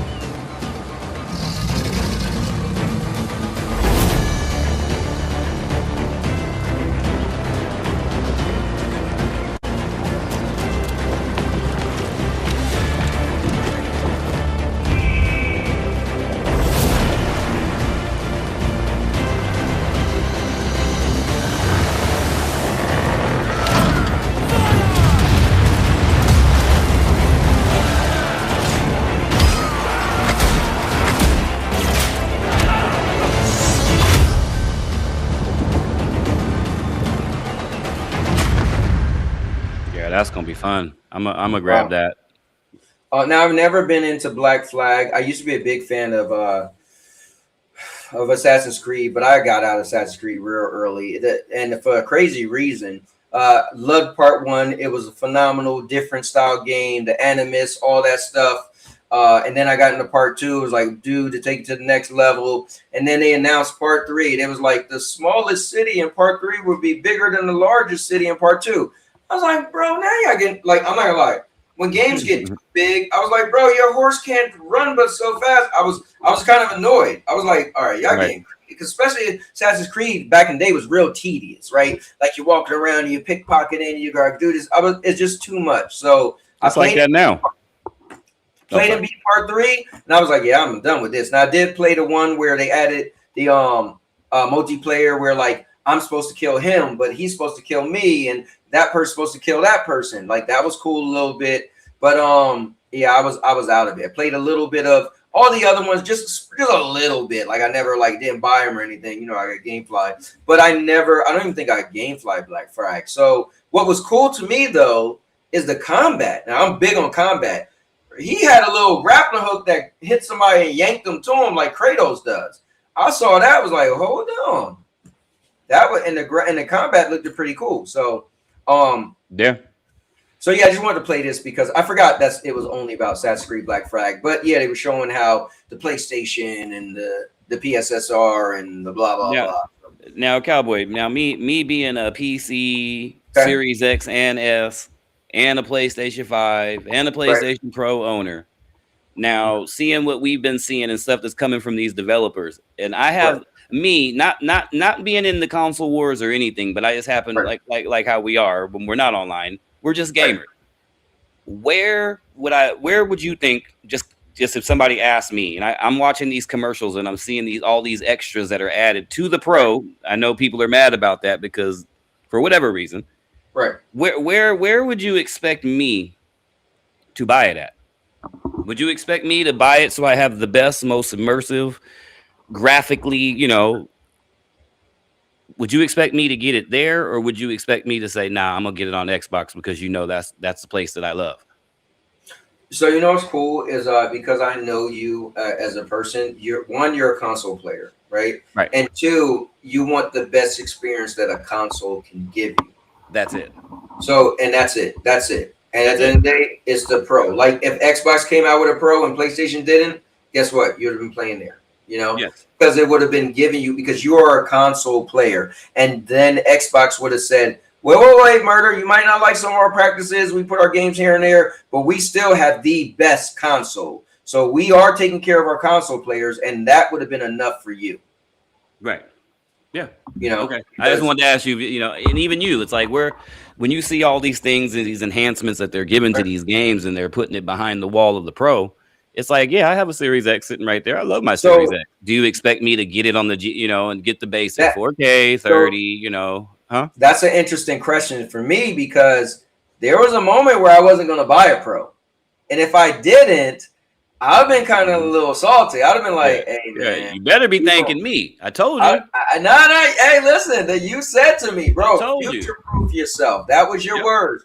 This is going to be the most powerful console, and why not? It's going to future-proof yourself. And that PSSR 2 made me a believer because I wasn't a believer at first. Everybody know I made a video saying I don't upgrade. I don't see the difference, blah, blah, blah. Right. And the PSSR 2 came out, and I was like, hello, nurse. Now, I look at Neos. Now I'm gonna say this. Oh boy. Some people was talking bad about not Neos, but some people in general was talking bad about upscaling. Oh, PSSR, it isn't what's the term? It isn't native, right? Man, I gotta bring my man Neos up. So PlayStation just got it's not DLSS. What's the other thing they got? Somebody could tell me, but they just got something number 4, and it's pretty much upscaling. And man, Neos is like, yo, these games FSR 4. What is it? FSR 4. Yeah, FSR 4. And every time I'm on the phone with him, he's like, oh my God, Cowboy, you don't understand. This looks so much better. I said, that's what I said about the Pro. Now here's the thing. I remember when we first met. The 59 is really nothing because it's on crutches because it's not native. It's only upscaling. But now he's seeing the power of upscaling. And I feel like I get it. If you're a stickler, and he kind of is, right? If you're like, bro, but it's I could tell the difference, then cool. But for the difference you can't tell and it looks that much better, that's a bonus to me. Yeah. So I say this. I said it many times. I don't care how you do it. I don't care if you got it's technically half of it is beaming from the cloud, like they do with Microsoft Flight Simulator. If people don't know, the weather and all that is coming from the cloud onto the game. I don't care how you do it. Make it come from a rocket ship that fly over my house. Download half the disk into the system. I don't care. But if you can make it look great, whatever you do, that's what I care about. So right. Yeah. Me how we get there. I just want to know, can you get me there? You know? Yeah. Did you care what was inside of the Super Nintendo or the Dreamcast when you had it? Right. Like you know, it's only thing I was thinking about was the jump, right? So back in the day we did 8 bits, 16 bits, 32 bits, then we did 64, and then we did 128, and that was the last recording of them doing the bits, right? So that was all I was caring about, is like I wasn't still playing on my 8-bit when the 16-bit was out. You know what I mean? If I had to think around that time. Wasn't the Genesis 16-bit? Yeah. Okay. Yeah, Genesis was 8-bit. Was it? No. You're right. Sorry. I swear it was 16-bit. No, yeah. It was. So remember, regular Nintendo was 8-bit, and yes, Sega Master System was 8-bit. Genesis and Super Nintendo was 16-bit. Yes. And then Genesis added so Nintendo never had a 32-bit thing. Genesis did, but that was like the hybrid thing where you bought the 32X and you stuck it into a Genesis, and they said that was 32-bit. Yes. Then they jumped into the 64-bit, and that's when we got the Nintendo 64. We got the what was the how many bit was Sega Saturn? Ooh. I guess Sega Saturn, because Sega Saturn was before the Dreamcast, so maybe Sega Saturn was 32 bits. Yeah, I guess so. Yeah, but we never paid attention to that stuff back in the day. Anyway, we just wanted to play the games. We just wanted to play the games. Yeah, I mean, I followed it like I was paying attention. I was always waiting for the next generation, right? And once the next generation came, then I just knew like, okay, these two are going neck and neck. They're both in the same generation. I wasn't like, could you tell that this one is slightly off? The only thing I ever said about that was when Super Nintendo got Mortal Kombat, they didn't have blood, it was sweat. And I was like, oh hell no, I gotta get it on my Genesis. Because I want blood. I remember that. Yeah, I remember that. I forgot about that. Yeah, that was a big deal. Yeah. I had to have it on there, but on the Sega as well. Yep. Yeah. Let me see. Blood said, facts, the PS5 Pulse controller is underrated. And then Lizard said, what's your thoughts on PlayStation doing tricks on it for GTA, changing the official app colors, custom boot up animations, etc.? Where was the custom app icon boot up for Soros? You know what? I don't right. I notice those things. Are you talking about? So when I turn on my PlayStation, the only thing that's different is when I go to PlayStation, the store, you see the store like got a little Grand Theft Auto thing coming up. But I don't know if is that what you're talking about? But I don't really care about that stuff, honestly. I remember when you used to be able to like do way more on your PlayStation 3, right? You could make all this, change everything and put pictures on, and PlayStation fell off on the days of all that customization, all that. So personally, I don't really have I didn't even really notice that. I thought it was just something with the store. So I thought like, oh, the PlayStation store, it keeps popping up and showing Grand Theft Auto. Oh, big deal. I didn't buy Grand Theft Auto yet. So for me, I didn't really care. If they had Soros popping up, I would have been like, okay, cool, Soros. I ain't buy Soros either. So you know what I mean? Yeah. But I think Soros ain't GTA. I'm sorry. Soros damn sure ain't no GTA. But I mean, if we being real, none of PlayStation exclusives is GTA. I mean, and I do like PlayStation exclusives, most of them anyway, not all of them. And but they ain't Grand Theft Auto, And why I will play God of War before I play a Grand Theft Auto, God of War isn't Grand Theft Auto. I'm just being real, Right. But and again, that's as far as like, the game being, on a Mount Rushmore. I mean, I'm pretty sure God of War should be on Mount Rushmore. But then again, I don't know. God of War is exclusive, where GTA is multi-platform, where everybody got to experience it. So I don't think that should limit the Mount Rushmore, because I think if you're a gamer, you've heard of God of War. If you're a gamer, like God of War as a game is like a big deal. So as a franchise, Right. Yeah. But we can say the same thing for Resident Evil that's an interesting Mario. Link, Zelda, like, what I mean? Yeah. But still, like old boys say, there's levels to it, man. I think like COD, or excuse me, people are sleeping on COD because of what it's became. But there was a time where Call of Duty could go, for all of us military heads, Call of Duty could go heads up with GTA. It's one of the only games. Fortnite, like things like that. Hey, listen, not being funny, but until it got purchased by, I think GTA was, people had a problem with it before it got purchased by Microsoft. But yeah, I mean, Call of Duty rivaled any game every year, not just 13 years later. Yep. There are those games, that can stand up. There might be a couple others that I'm missing. People used to at one time used to love Final Fantasy and dude, Final Fantasy, there's a crazy crowd of Last of Us, huh? Yep, The Last of Us. Final Fantasy 7, when it came out, the original, man, it rocked the game. And it was like, even if you wasn't in the RPG, like you couldn't escape seeing Cloud on a poster with that gun and with his sword. Like, wow. There was a time when Gears did that. Like after Gears 1 and 2, it was like you could put Gears out with anything and it was gonna do what it do. Like there's just certain games that come along, and then like everything, at some point they slow down, or they get too cocky, or they get too, what's that word? They get too relaxed, complacent. Yeah. Yep. And it just the magic just isn't there anymore. And and then also I think the thing is though, there's some games, like there was talk in the Discord the other day about Bloodborne, and the Seb was saying is one of his favorite games, and the guy who created it said he does not want Sony to touch it, and that's why there hasn't been a Bloodborne remake. That's true. He said he felt the Demon Souls remake was very bad, and he don't want them to mess it up. So there are games that, let's say Gears of War 1, I don't give a damn who you are unless you wasn't old enough. I don't care if you hate Xbox to the ground. Gears of War, when it came out, as far as gaming, people was like, what is this? Like, it was dope with the the chainsaw guns and the big creatures, the large battles. I don't give a damn. Gears of War rock gaming, right?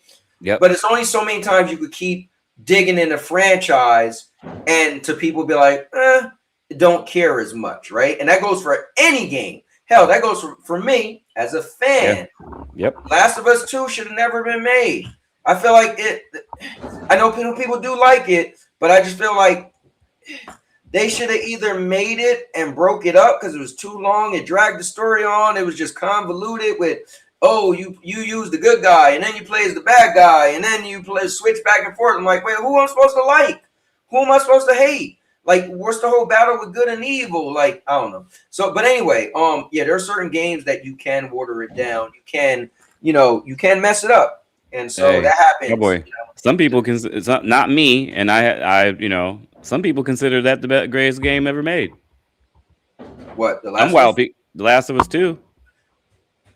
I mean, listen, that's fair. I mean, I can't have a conversation about it, but I don't know about it. But I've heard a lot of people to be, that have been like you're on one side where you're like, said what you just said. And then there's some people that felt that same way, but just the design of it, the graphics, the gameplay, they say it's a great game. I haven't played that one, so I don't know. I will say that on my list of best games I've ever played in my life. And again, this is saying, I feel like The Last of Us 1 is cultural, right? Meaning at the time when it came out. So I can't play it now for the first time and be like, oh, it's the best game I ever played. But it is the best game I've ever personally played because I played it day one on PlayStation 3, where it was graphically one of the best looking games. The controls were spot on for the game. And the story just was like, at the time, like, you're like, what is this? But I think the time period has to make sense for me, right? Again, if I played it today, I'd be like, man, that was pretty good. But no, I would say it's really good. But I'm like, I mean, it don't look better than Resident Evil. So that it was remake running is fire. on all cylinders at that time. You know what I mean? Which is why it's at the top of my list. If you came in like me, Cowboy, I came in at the remaster. Right. I didn't, I played the other mode, the multiplayer mode back in the day. Owned the game. Right. Factions, yes. And yeah. Anyway.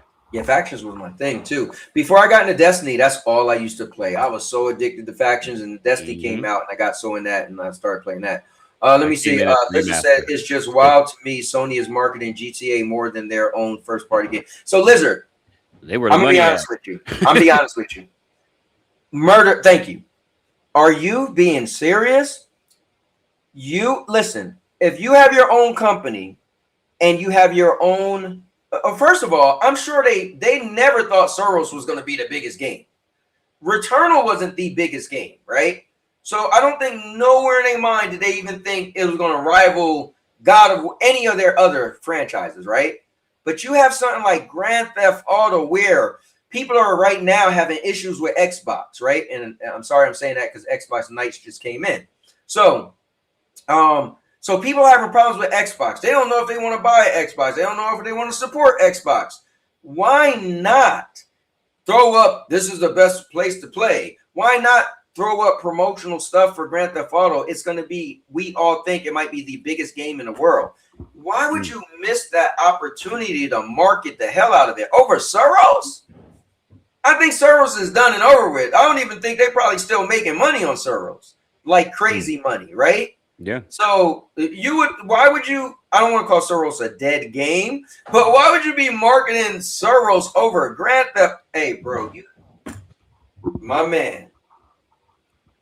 Yeah, it would be wild if Xbox was marketing it. Why? That would be amazing. That's what my Xbox. That's what we need right now. If they would have got that marketing, they would have been blasting it everywhere too. You have to. Yeah, you have to. You have to. That would have been amazing if they got it. So this is what I was saying to Seb.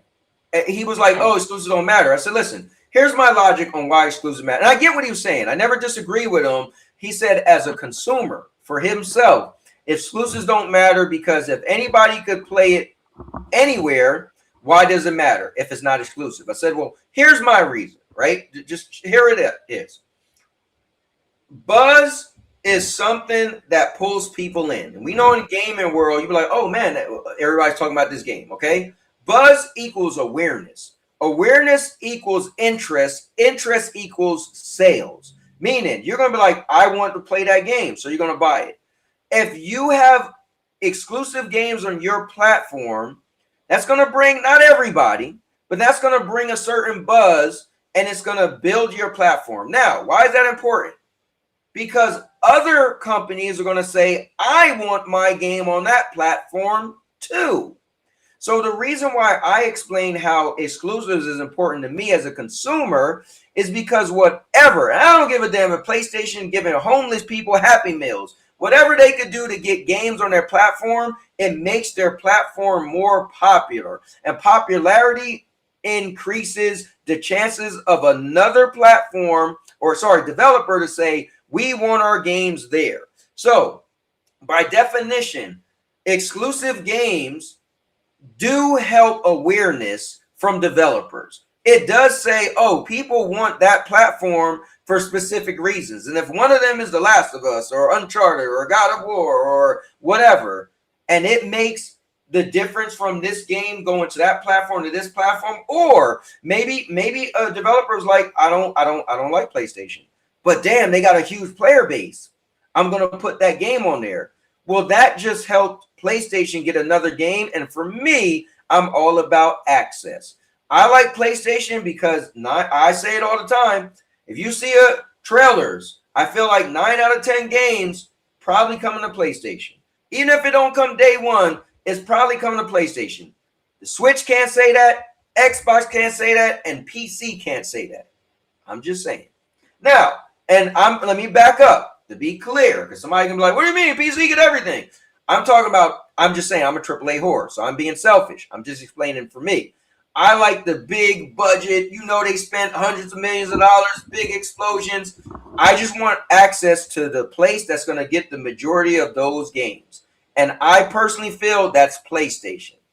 Now, somebody might say PC. You can say that, but they ain't getting Grand Theft Auto day one, so you got to be quiet. I don't care what you say. You ain't getting Grand Theft Auto day and date. You kind of have to leave me alone with this argument. But that's just my reason. So anybody can counter it if you want. We can have that conversation. But that's why I feel exclusives matters to me as a consumer, because it's another way that PlayStation makes their platform popular, and developers are going to want to put their games on a popular platform. If you disagree, I don't know what to tell you. I don't know where you've been playing games, but it is what it is. So my man Nice, what's up, Nice? I really let's be honest, guys. Nice is not an Xbox guy. I promise you, I believe this wholeheartedly. He is probably the biggest PlayStation person. He's probably somebody I know, and he comes on here trolling because he has said some stuff that was so outlandish. I'm like, we just know you trying to be extra. Like, you know, when somebody's, you just like, hey, today, if I hit murder, I'm like, hey, murder. Today on We Wrestle Wednesday, I'm about to be wilding. I'm just giving you a heads up. And you be like, hey, Cowboy's wilding. Everybody be like, bro, you ain't even serious. So Nice. I've heard you say stuff where I'm like, I know you ain't serious. So you ain't never gonna come on here and get some crazy reaction, because I promise you, you're a PlayStation fan. I promise you. I promise everybody reading his comments, he is a PlayStation fan. I promise you. And let me read the next one. GTA is not Sony's game. That's the point the guy was trying to make. The guys are losers. Again, he's a PlayStation fan. Let me see. Why not promote your own games the same way? I'm not saying don't market GTA. Why is there no Wolverine PlayStation Store promo? That's true. Listen, I don't know how many you could have, but if you choose Wolverine over Grand Theft Auto, I'm saying you gotta choose Grand Theft Auto. I'm just saying. That's just me. But hey, listen, I don't own one of these companies, so who knows? Maybe it make more sense. And Wolverine comes out in September. It's coming sooner. They should be marketing the shit out their own game. But I mean, GTA correct. is to like the masses. Correct. It's not an exclusive game. Wolverine, people who have been watching that game either gonna get it or they're not. So I mean, yeah. But I get with Liz. What is it, Liza? The reason why I would still say GTA is for what you said. Wolverine's already an exclusive PlayStation game. You don't have the choice to buy it somewhere else. If I'm trying to sway you, if you got an Xbox and a PlayStation, and you turn on your PlayStation, God damn it, GTA is in my face all day. Yo, what the hell? And you turn on your Xbox and it's not in your face all day. If that might be the reason that make you buy it on your PlayStation, not your Xbox, then that's the purpose. Mind share. The mind share. Like, at the end of the day, exclusive games is gonna be there regardless. Like, you don't have to beat me in the head to get Wolverine, because our chances are I'll probably want to get it anyway, because that's the only place I can get it. I'm either getting it or I'm not. I either not going to get it, and then a review is going to come out, and everybody's going to say it's great, and word of mouth is going to get me. But if you have a choice to choose PlayStation or Xbox, GTA 6, which one? Bro, you got to do everything you can to sway people. That's all I'm saying. That's my logic. Maybe I'm wrong. It's just my opinion. But and maybe, listen, you make a good point, Lizard. I just think that's probably why they're not doing Wolverine over GTA. And again, I'm assuming they would know what they're talking about. But hey, they've also made fumbles before. So, but I just think the logic makes sense, right? You might have the biggest game of all time. That needs to get all the attention in the world. I'm sorry. You need to try to get as much people to buy it on your platform. But especially before PC start releasing their copies. Like, if I can make somebody buy it on their PlayStation and then have to double dip the PC, that's what you want to do. You know what's funny? I'll say this real quick. You ever walk into a store and you walk to the store and it's busy, and the guy at the register is like, oh my God, it's so busy today. And you stop and think, the purpose of creating that store was to make sales. The purpose of owning that store was to increase your revenue. So it's so crazy when your cashier is upset that it's so busy. But busy means this is the reason why you open this store. You want to maximize your profits and make the most money as possible. What's the same thing with gaming? If they ain't selling video games, what are you doing? So if the biggest game ever comes out and you ain't marketing that to the world and the moon, bro, I don't even know. But again, that's just my take on it. You don't have to agree with me. I just think that makes sense, but maybe it don't. I don't know. Cowboy, I remember when, I mean, it was a while back before everybody knew who was going to market what. People were sitting there saying Xbox needs to get this marketed. Remember that? They were having conversations like, man, it was like almost like a bidding war, like who's going to market PlayStation? Who's going to, no. Right. So either, I mean, remember at the end of the marketing rights about Call of Duty. Yeah. It happens in these big of games. And it's just like, at the end of the day, who gives a fuck who markets it? Yeah, I agree. I think, really? Yeah. Yeah.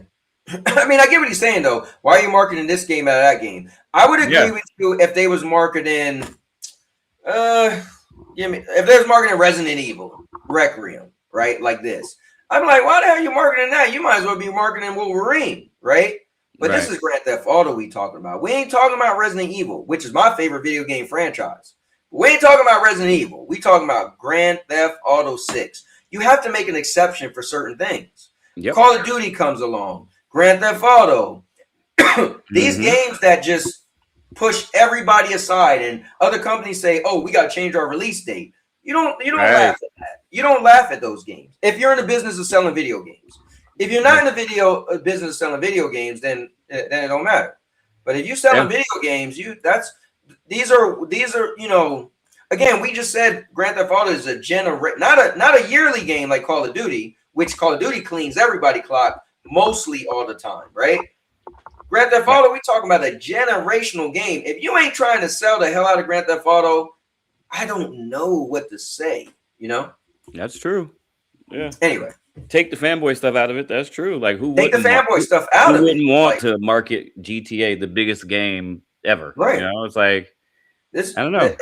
Yeah, I mean, if it was my business and my business was called Anthony L. Lewis Video Games, I'm doing the same thing. And you might be like, what about the Cowboy exclusive that's coming out in September? Mother effer, this is GTA 6. Are you serious? I'll pull my employees to the side. Hey, listen, until GTA comes out, this is what we want to be promoting. They're like, yeah, but Cowboy, I thought you just came out with your own exclusive. I thought you exclusive.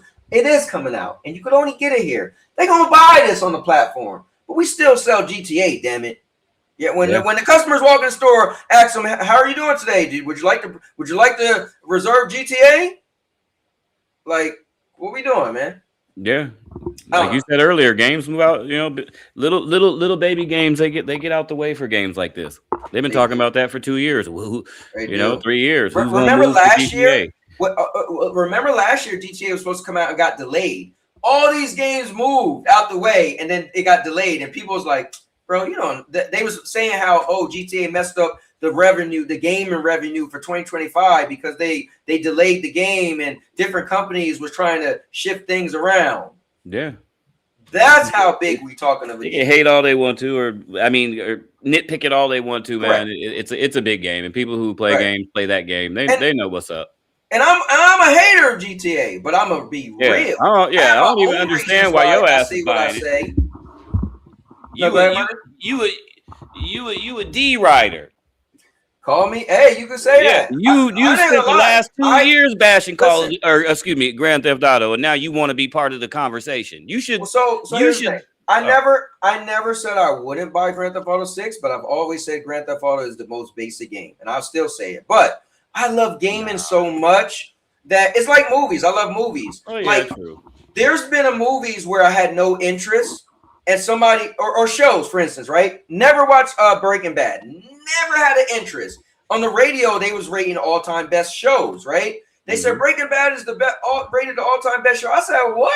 Bro, I literally watched it and fell in love with it. But I'm one of those people. I love gaming, right?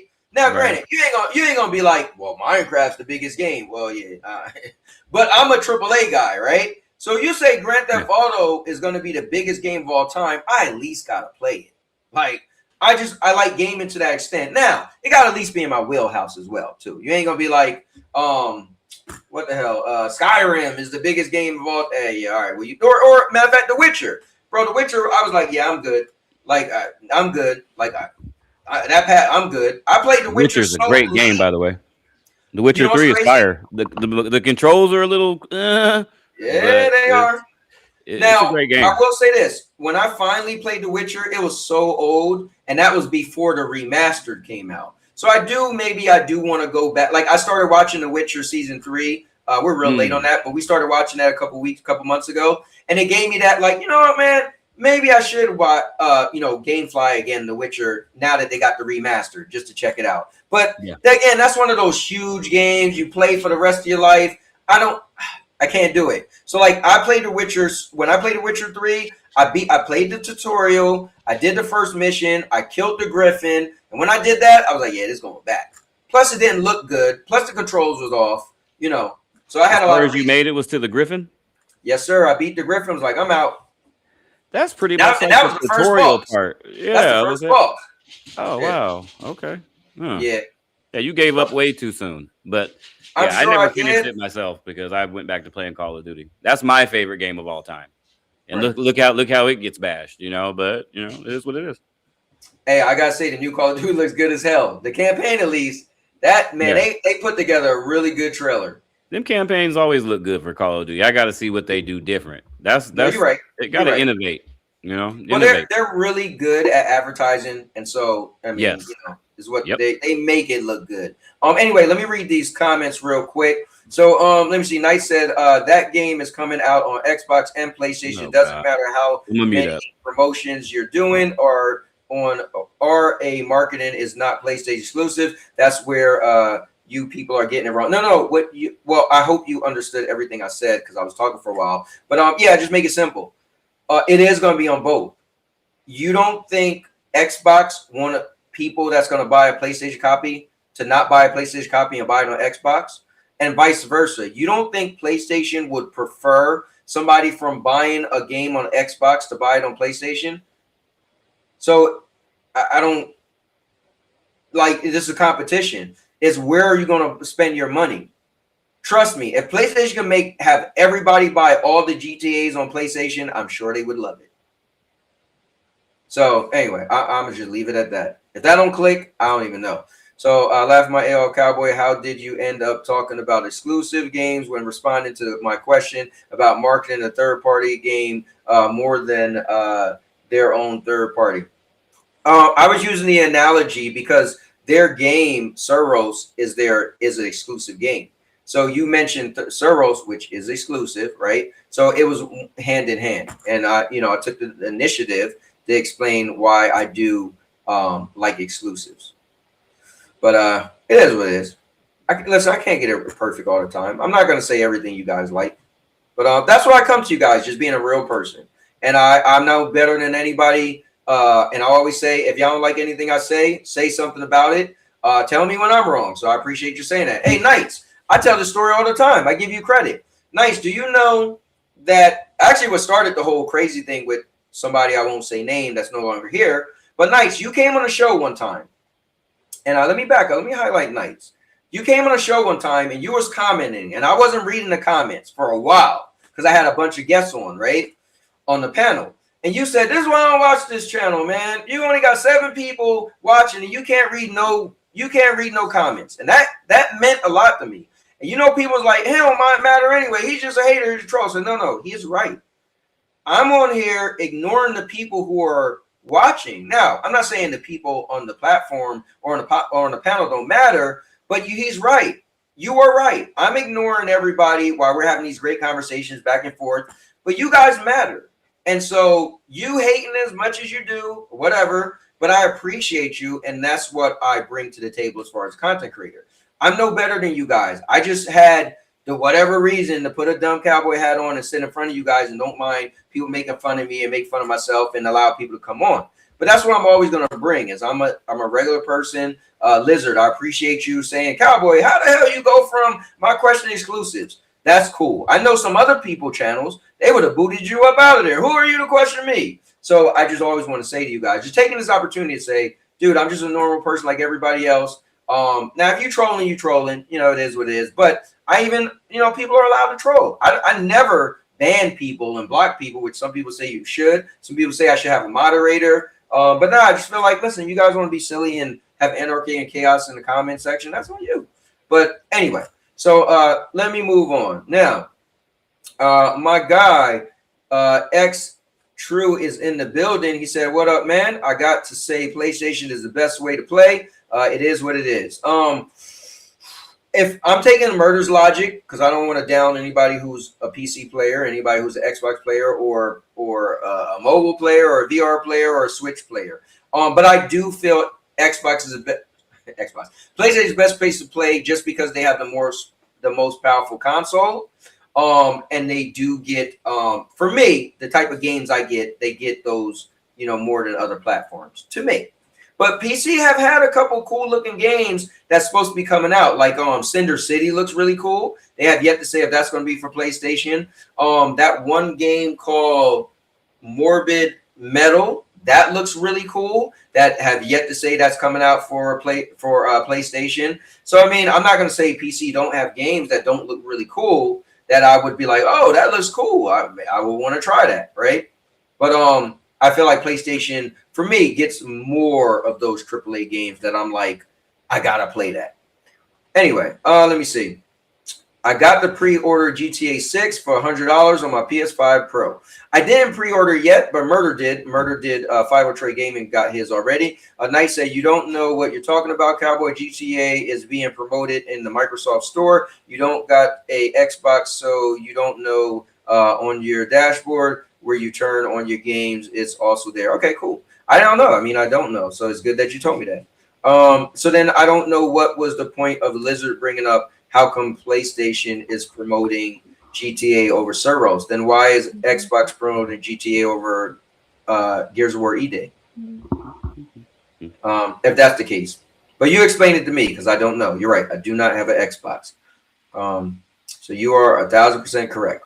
Let me see. You have a so-called Xbox guy on your channel right now, and it's not shutting down. You're stupid. A claims Sony is promoting GTA like it's an exclusive. Wolverine is going to flop. Well, Murder, he told you. Sorry, I'm not shutting down your claims of whatever. Yeah, I don't know. You're gonna waste my time. Yeah, man. Listen, listen, this cool thing is you guys could tell me something I don't know, so I appreciate it. You're literally saying, "No, Cowboy, check it out." There is also, you know, on Xbox, they're promoting GTA the same way. That I don't know. So how could I know? You got to tell me. So thank you for giving me that great information. Let me turn mine on. I'm right in front of me, but let me see. But see, maybe all my Microsoft brothers, they you know, don't shut down all these studios. Don't shut down all the studios. Right. Save all that money and then go buy the marketing for it. I don't know. But we are actually going to transition gears and get into that stuff, because we will be bringing up Microsoft next. And I know you're actually watching my guy Knights. I like to call you Knights. Okay, hold up. Let me see. Okay, so Liz just said I don't have an Xbox either. I have no clue what they promote. I don't play that trash. Play on that trash.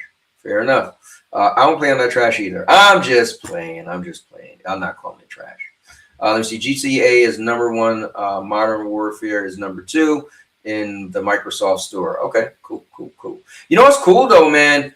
Listen, it wasn't that long ago we was all talking about Call of Duty was trash and Battlefield was the king. That was one game, 1 year. Mm-hmm. You know, Battlefield had a good game. You know, they innovated a little bit. You know, that's cool.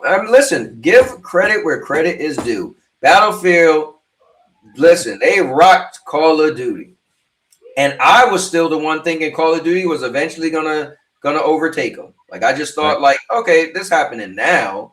Matter of fact, somebody who actually has thousands of hours in Call of Duty. I hope they bounce back and this makes them go harder. You know, come back with that Call of Duty that, you know, give us that Ghost 2.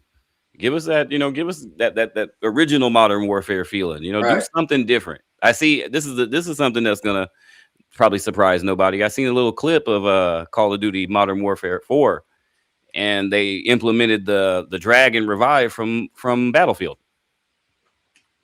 Remember how you know how when you go to revive somebody, you can drag them out the way of fire and stuff in Battlefield, like pull them backwards. That's going to be in the new Modern Warfare. So, you know, they're taking things from each other, and hopefully, man, Battlefield whooping its ass. Battlefield was the #1 shooter overall this year. You know, and hopefully that makes the new, you know, makes them go harder, man. I want, as a diehard Call of Duty fan who has to sit there every time somebody says, "Oh, it sucks," but it still outsells their favorite game by 17 every year. You know, it's like I hope the ass whooping Battlefield put on them this year. I hope it does bring them back and bring Call of Duty back to where it belongs. Right, the giant. All right, so look at Battlefield, right? So here, let's blow this up a little bit. We're deviating from the conversation right now, guys, but it's all good. So Battlefield, 32,992 players 42 minutes ago, and 24-hour peak was 44, and all time was 656. Damn. Now let's do Call of Duty. I don't even know. People say it's doing all of Call of Duty. See, even this isn't even right though, because it's like this is just Steam. Everybody that I know and I play on, like when I play on Battlefield, for the most part, I have crossplay turned off. So I'm playing with nothing but console players. Black Ops 7, right? Yes. All right. I would like to have, even though they want to give them to us, I want to see how many people are playing on all these consoles. I want to see who's playing on black face or whatever, black butt. You know, all these little weird cloud. Yeah. You know, all these other. You know, there's a lot of different places where you can play these games. It ain't just Steam. You know what I mean? A lot of them you can play in the cloud. You can, you know, on different services or GeForce Now, or you know, the Steam numbers ain't the end all be all. But I think I got to take just the Call of Duty, right? Isn't that the thing we're supposed to use? because I think they said it's like the hub, right? Because it doesn't allow you to just see. Yeah, I think this would be what you got to play it on. So this is still 34,489. The all 24-hour peak was 38. The other one was like 48, and this is all time 488, and the other one was like 6 something. So Battlefield still is rocking them. Right. Let me see though. Oh, let me go to Battlefield. All right, so hold on. See, there you go. Like Call of Duty or Apex, they was killing these guys. Call of Duty got more people playing right now at this moment. So Battlefield had 32,992. Call of Duty has 34,489. But in the 24-hour peak, Battlefield had 44. Call of Duty got 38. And then overall, Battlefield had 656. Call of Duty had 488. So as of we're speaking currently right now, because I know some people are like, but that ain't in 24 hours. Like, mother effer, we're talking about right now. That's all. Right now, Call of Duty. For this moment in time. It might change a second from now. But currently, right now, they have more players. Not by much. But I'm on Xbox. I'm on the dashboard. I see just one simple tab that says Grand Theft Auto pre-order now. That's it. Other than that, I didn't see no big promotions. You know what he's talking about? He's talking about on PlayStation that I know he's talking about as soon as you turn it on, it's not on a whole big, they don't take over your whole thing, but to the left side when you're looking, it's like the PlayStation store. You see a Grand Theft Auto 6 pop up on the left side of your screen. It's not, it is not like it take on the whole screen or anything like that. Right. But I know what he's talking about. Like every time I turn on PlayStation, like I see it in the corner of my eye. I'm like, okay. Huh. I don't know. All right, so GTA is #1. Okay, we read that. And then let me see. So shut down the studios. That's bringing the gay S to the kids, point blank. That's it. You grown man won't talk about the truth. Most of these games are woke, and they're bringing gay S in it. I don't think he was serious when he said shut down all the games. I think you're, Man, tell me if you're catching feelings by telling me you're catching feelings. But anyway, this is why he's not an Xbox guy. He's just having fun. But let's dive into it. I feel like right now where we're going, there's only one thing that can really, fill this out for us, and that's a topic switch.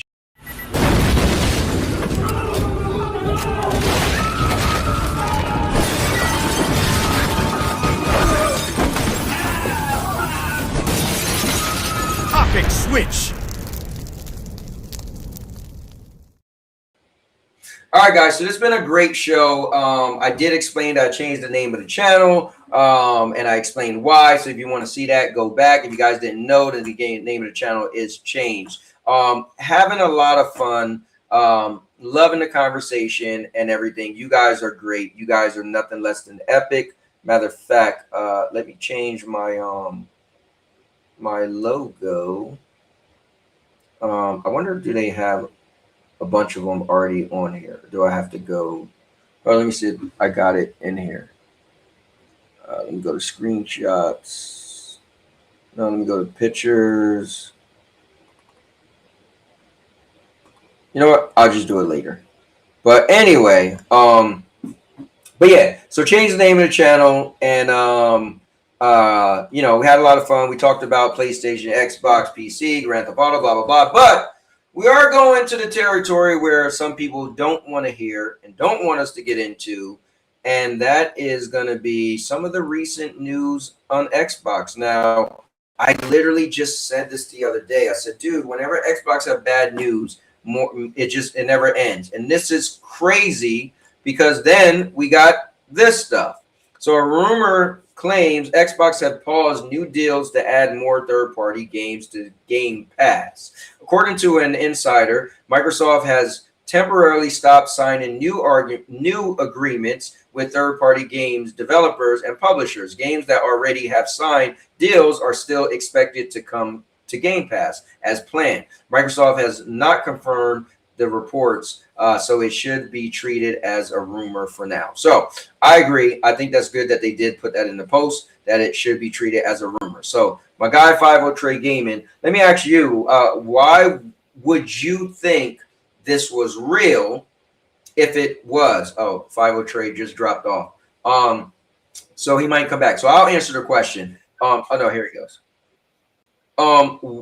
Question for you. Why would you think this is real versus not being real? Or why would you think this isn't real?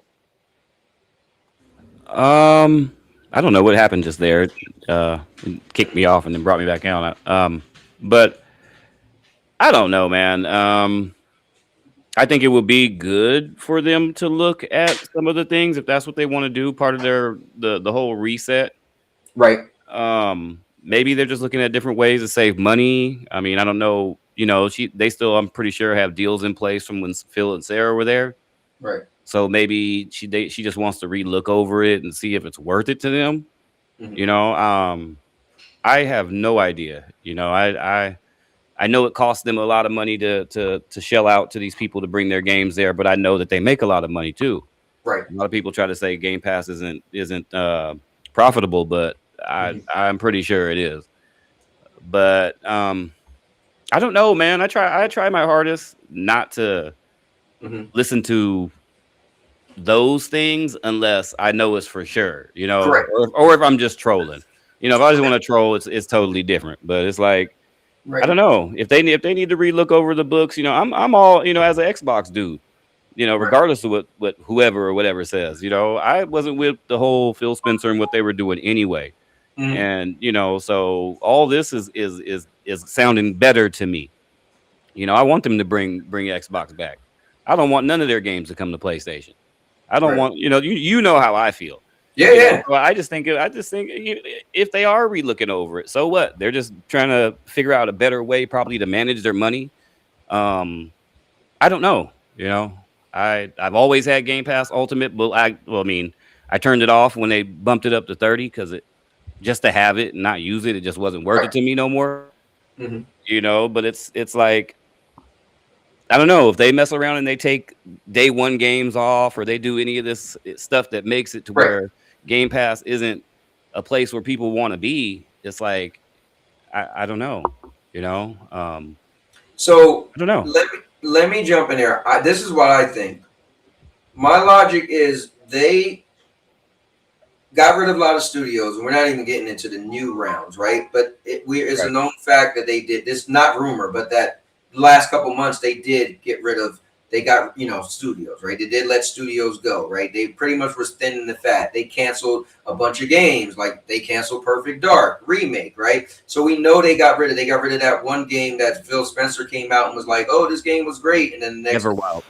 Yeah, he said he played it. It was great. And then he got rid of that. So we know they did get rid of a bunch of games. They closed studios. They did those rounds, right? I think the new, you know, Asher Sharma is here. And again, they took out Call of Duty, out of Game Pass.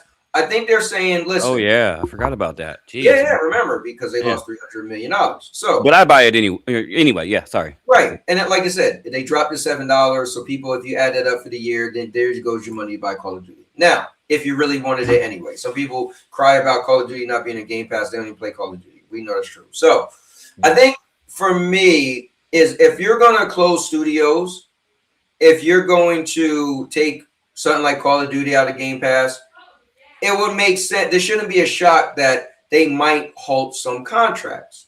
Because maybe it's time to say, okay, what games are really producing? Like we joke about going into Game Pass and you got all these dumb little games that who's playing this stuff? Just to say you got the number is 400 plus games. I would rather you tell me you got 300 plus games, 250 plus games, and they're more like solid games. And I understand. Trust me, this is just me talking. I'm a AAA whore. I say that first. I get it. There's some people going to be definitely playing some of the games I don't think has as much value.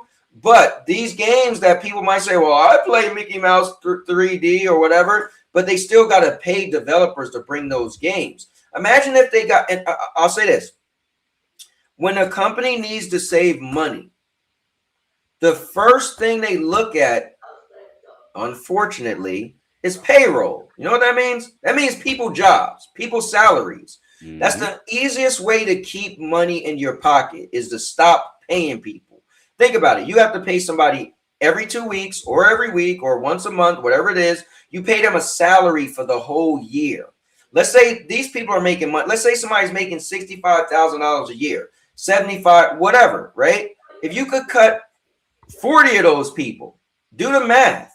So if you were paying, I don't know how much thousands of dollars for Mickey Mouse 3D, I'm just gonna keep using that name, and like maybe it's cool that people like the game. Maybe you could track it and say like, oh maybe for maybe 500 people play this every month, right? And they play it for about 30 minutes or sometimes 15.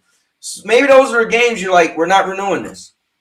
This game really isn't a needle mover, right? The term needle mover is a deal. Like Roman Reigns like to use that. He's the needle mover, right? That means in the grand scheme of things, when it comes to business, it moves the needle in a positive position. Doesn't move the needle negatively, it moves it positively. So anything that's not really going to be a needle mover, maybe it's time to say, do we need to renew this? Or maybe there was a bunch of Mickey Mouse 3Ds coming to the platform, and they said, hold on, just let's think about that. They were supposed to come in July, in August, and September. Hold on, because if you add up the money, if you take 15 small games, right, and even if they was paying $50,000 each game, that's 50,000 times 15, right? I'm just throwing random math out there. I could be 100% wrong, but the math does add up. At the end of the day, pluses and minuses, that's the one thing that is the same, that whether I'm wrong or not, but that is infinite, right? At the end of the day, adding and subtracting. So maybe this again is just a rumor, but if this was real, that's what I would be thinking is, hey, like you started off with, maybe they want to save some money. And remember, Santi Nadella literally said live, so this ain't no rumor. He said, nobody can say we haven't supported Xbox and invested in Xbox. He said, now we need to start making Xbox profitable, meaning it wasn't profitable. So whether you like Xbox or not, but at the end of to Microsoft, meaning one of the most richest companies in the world, but the Xbox division for the company now needs to be profitable, is what he said. Love you too, baby. So just saying. So yeah. I mean, they're just pretty much auditing right now, if in a way, and if that's the case, then good, because you've heard me, I was very outspoken. I didn't like what what Phil Spencer and Sarah were doing to the brand or whatever, they did a lot of great, with what they did. Say, at one point in time, people could say Phil Spencer helped save Xbox, you know what I mean? And but it's like, in the long run, I'm not talking about Microsoft. I'm talking about Xbox. Just as a brand, It's like they put a lot of hurt on it, with all this is an Xbox. This, the toasters in Xbox, devaluing your console and stuff like that. Devaluing your hit games that could have been. They cry about game sales. But I'm sure all those games on Xbox would have sold a lot more if they weren't just specifically on Game Pass. But then again, Game Pass is great for people that don't got a lot of money like that. It's such a catch-22, man. I get it. It's like you're damned if you do or you're damned if you don't. But you already did it, so now what are we gonna do about it? So that's what I was about to say. The sad thing is you already opened the door. Exactly what you just said. That's what I was gonna say. You already did it, and this is crazy. I remember Mark Cerny or whoever was it that walked on the stage or whatever and said, listen, we will never put our day and date games in our service because it would devalue the games, because these games we wouldn't be able to afford. They cost too much money to make, and just to put them in there, we would have to lower how did he word it? Not the amount they spend, but they would have to lower the quality of the games to put them in there. So I'm glad they stuck to their guns, because now look at Xbox, and if people don't think that's real, then they wouldn't have took Call of Duty out. I'm just saying. Yeah, and it sucks for those people that were all, there's people that, some that are, that sat there and stocked up on, and they haven't switched anything yet. But if they ever do, You know, there's people that stocked up for what, a year, 2 years, Yes, bought all these things in advance with the promise of day one, with the thoughts of a Call of Duty. You know, people say, oh, take Call of Duty out. But for some people, it may not be me or you or anybody else. But some people, believe it or not, got Game Pass or got introduced to Game Pass because they wanted to get a cheaper way to play Call of Duty. You know, so it's interesting to see what they're gonna do. But you know, I wish it the best, man. Don't nobody want to see PlayStation or any other company just have free will to just run all over the gaming industry. You know what I mean? It's like you gotta have some kind of competition. I don't think Xbox is done yet. I just think that she's reevaluating what's gonna go on. And unfortunately, some eggs got to get cracked. You know, and right? It sucks, but as long as in the long run it'll make Xbox stronger, I mean, I guess it's okay. But I mean, my question is, how did we get here? I think we got here because I think this is how we got here. I think the moment we got here was Phil went on a show or whatever, and he literally said the words, "We lost the most important console race, which was last generation. We are in last place." All right. These three things he said is how I feel. We lost the most important generation. He said that live, publicly. He said, we are in last place. He admitted that. And then he went on to say, even if we had a 10 out of 10 game, more people would not buy an Xbox. He said those three things, and any shareholder, anybody who was listening, any competition, any fan, you say those three things, and you're like, well, what the hell are we going to do? And they had to do something drastic. Because if you're in last place, if you have a 10 out of 10 game, you feel nobody's going to buy your stuff. If you felt you already lost the most important, this generation even as important as the one you lost. You said those three things live, you have to drastically do something different. You know what's drastic? Taking your exclusive games that never went nowhere else besides PC and putting them on your competition. That's as drastic as you could get as a business. That's great. That's like Ford sending over their own F-150s to Chevy.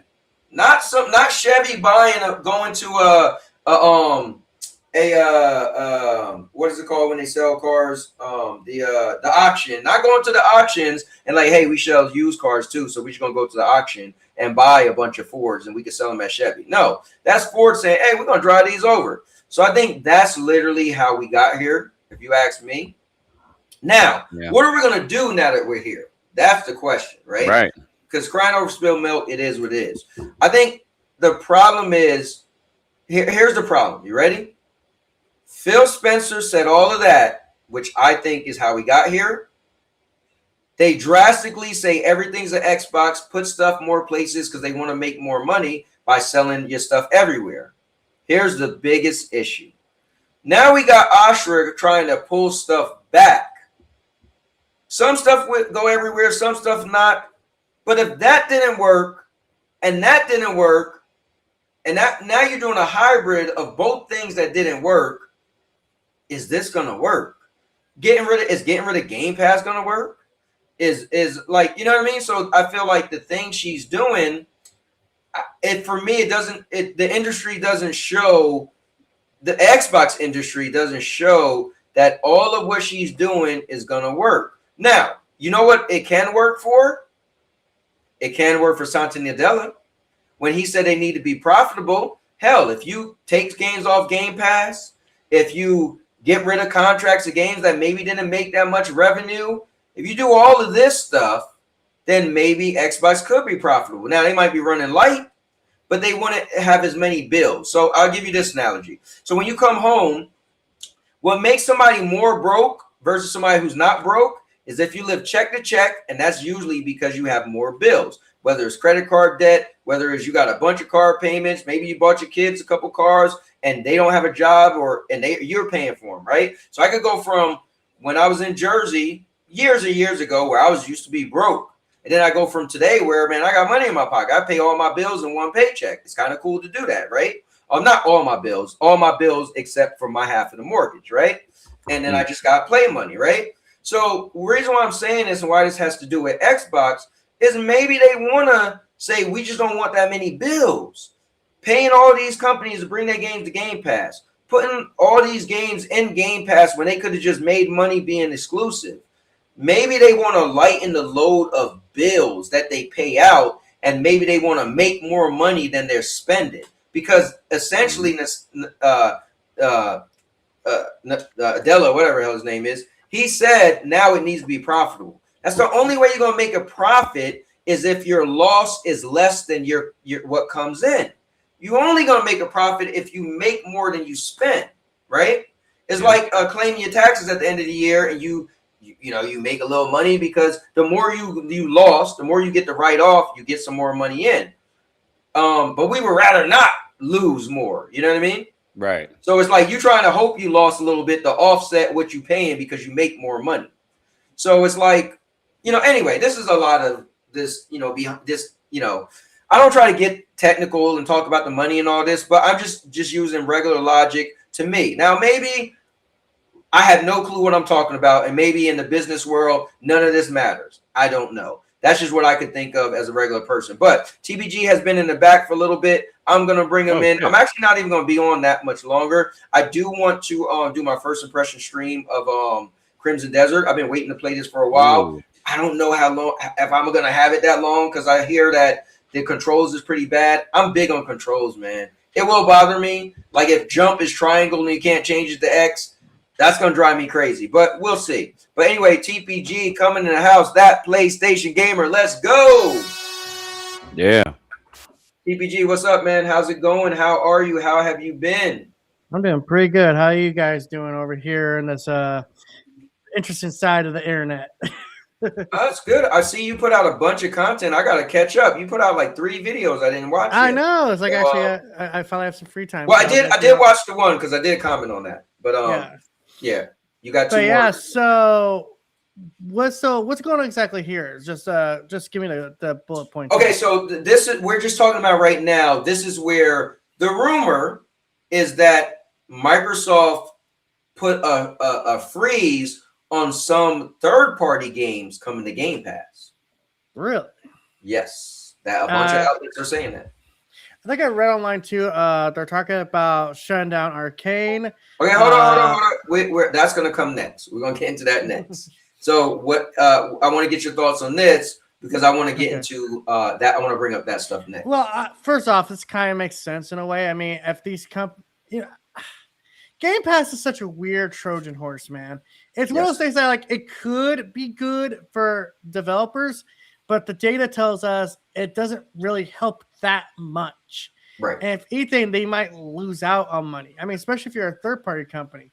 I get if it's first party, it's like, hey, this is our brand. We can do whatever the fuck we want with it. Right. But when you're an indie studio that's got like maybe 20 employees and you got to pay, the bills and everything, and you spent 4 years making the game, you need to get every cent you could get out of it.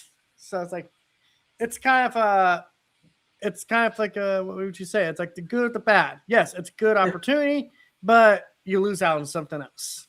Well, and I'll say this, and I've always said Game Pass was great. I think Game Pass is great for consumers. I'll never say it's not great for consumers. Like, why would it not be great? Now, maybe it might cost too much, $30. Maybe consumer might be like, okay, that's a bit much for a video game subscription. But I think Game Pass is still a stellar, is great. And I know I say it's great for everybody if you don't value everything it has to offer. But if you like if you want like the Netflix of gaming and it just got a bunch of games coming in every month, like, dude, that's great. So I just want to put that out there. Yeah. Like I said, I'm not saying that there's no value there. It's just like, it depends on what you want to get out of it. If you're looking for like the latest and greatest in, AAA gaming, you're better off just buying the game. For the record, GTA6 ain't ever fucking coming to Game Pass. Right. Until like that game's in its tail end years. And even then, Rockstar's still going to ask for a big fucking cut. Let me jump in the comments real quick. Thanks for popping in, TPG. Twilight, what's going on? Hello. Thanks for popping in. Let me see. Lizard said big on controls, hyped for GTA 6. I quit Red Dead Redemption 2 because of how clunky the controls were. Here's the crazy thing. I never was a fan of Red Dead 1. Never bought it. Never cared to play it. Never played it.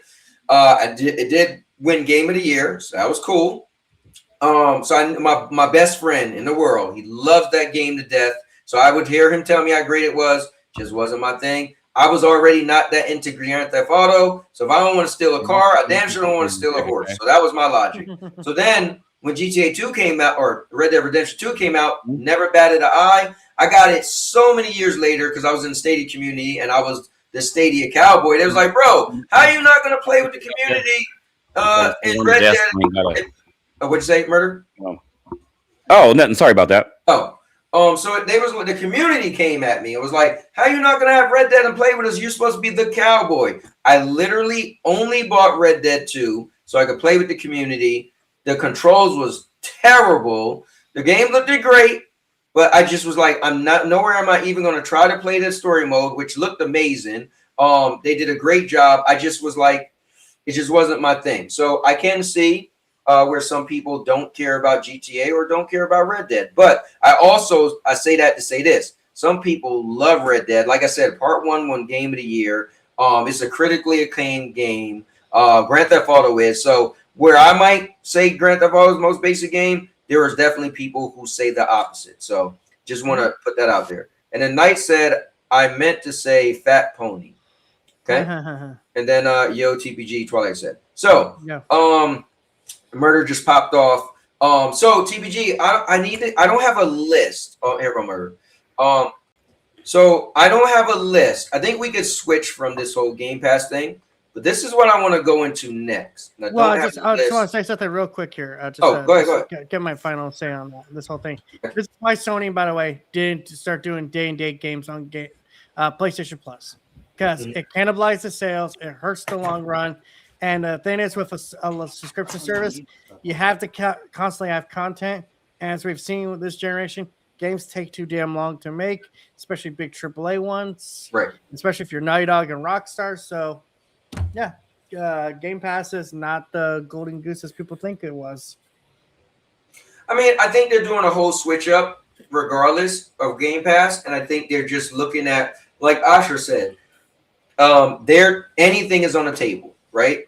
So meaning, I don't know, man, maybe they get rid of Game Pass. Who knows? But at the end of the day, I think it's just right now anything's on the table. And so if that means changing the games, getting rid of some games, that means taking out games. So, I hope that the Xbox leadership has a great strategy. I hope they did research, because I think what some people think, we're just gamers and we just say like, oh, that game will never do that. And you do realize, so I used to work for a market research company for 20 years, right?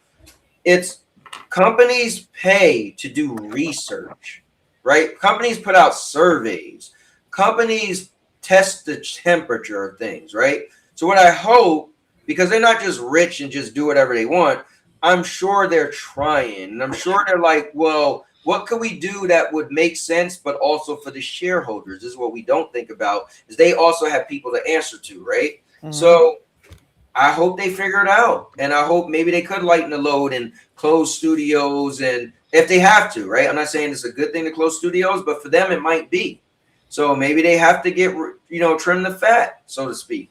Let me go to Knight's thing. He said, my thing with you, Cowboy, you rent from GameFly and you have a problem with Xbox Game Pass is weird. Bro, you know what's funny? This is how I know you're a PlayStation guy. Because you and me had this conversation so many times. I literally just said I don't have a problem with Game Pass. You come up and say the same thing every time. You have a problem. When have I ever had a problem with Game Pass? I don't have a problem with Game Pass. I literally say Game Pass is better than PlayStation Plus.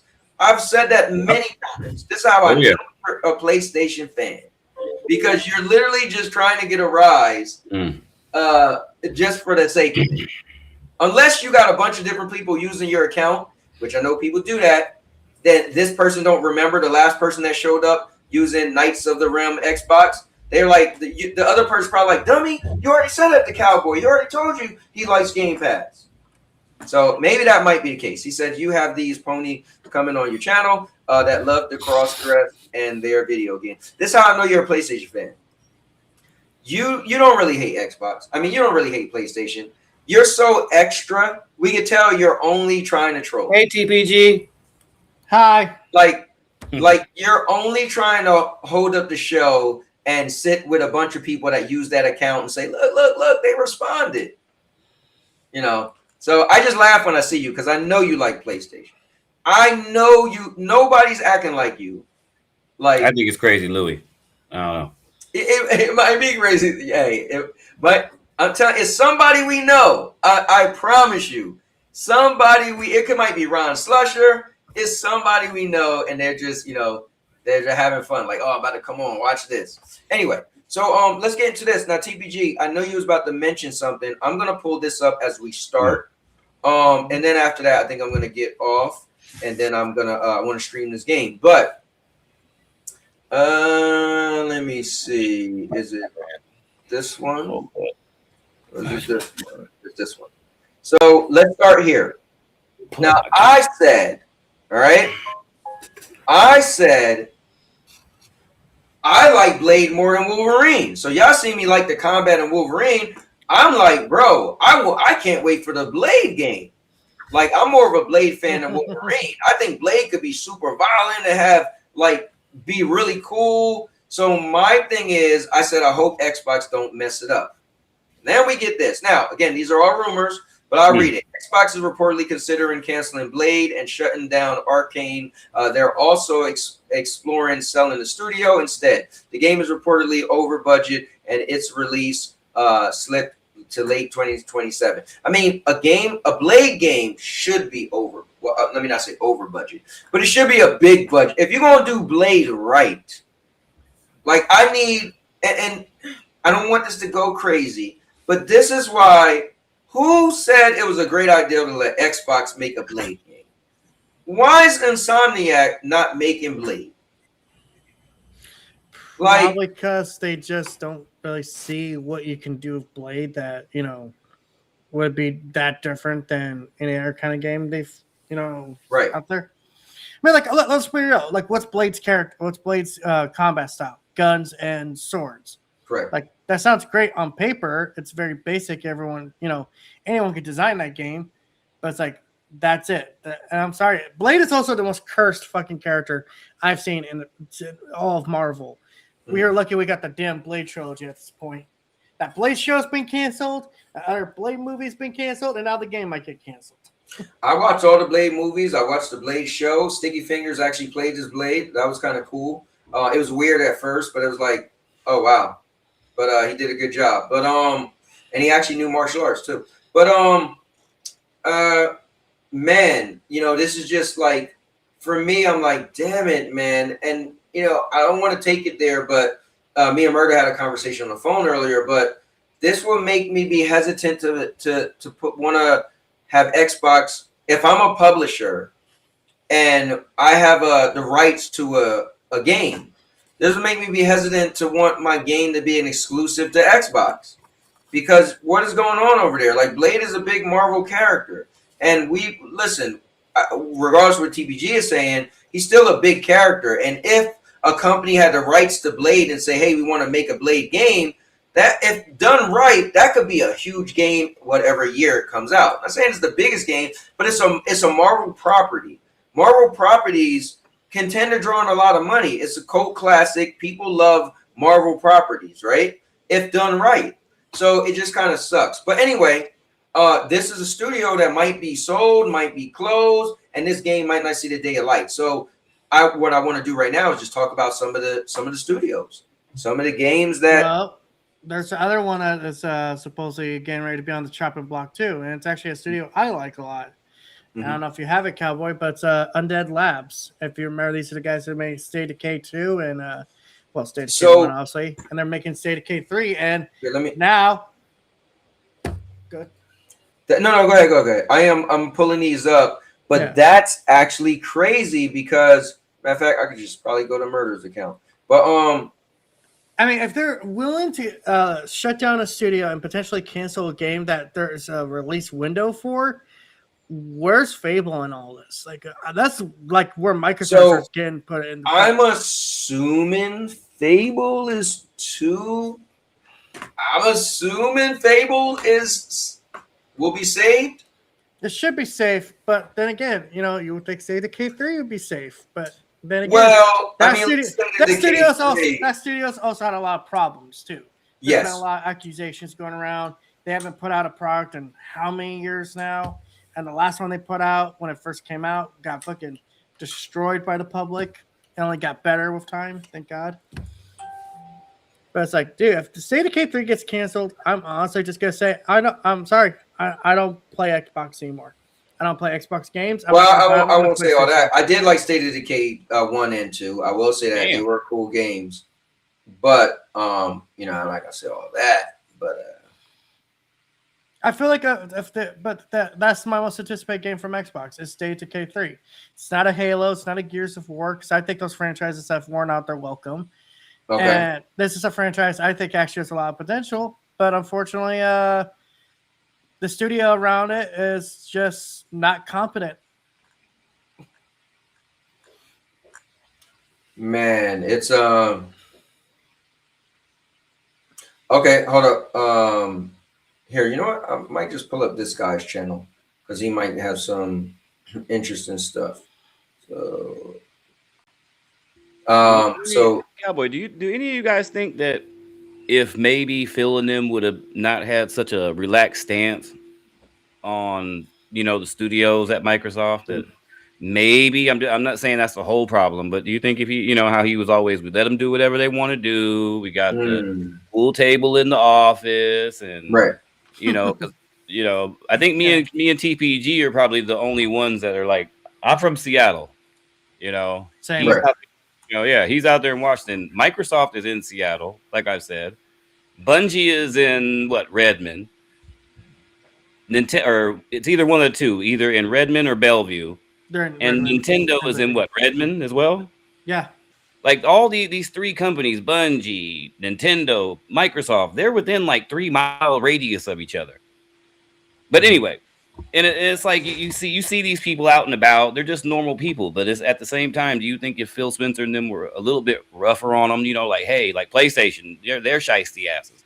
Get in there, whoosh, get that game done, and you bet, whoosh, you know. Yeah, I hate to actually use the metaphorical, but crack the whip on them, like, hey, that's all I mean. You know, like get in there. I don't know. I think they save those games. They haven't made a game in over 5 years, and you're sitting here wasting my money. Where's the game? Hey, Rockstar at 13, but I mean, it is Rock. I'm just saying. GTA Online kept them going. Same thing. Yeah, true.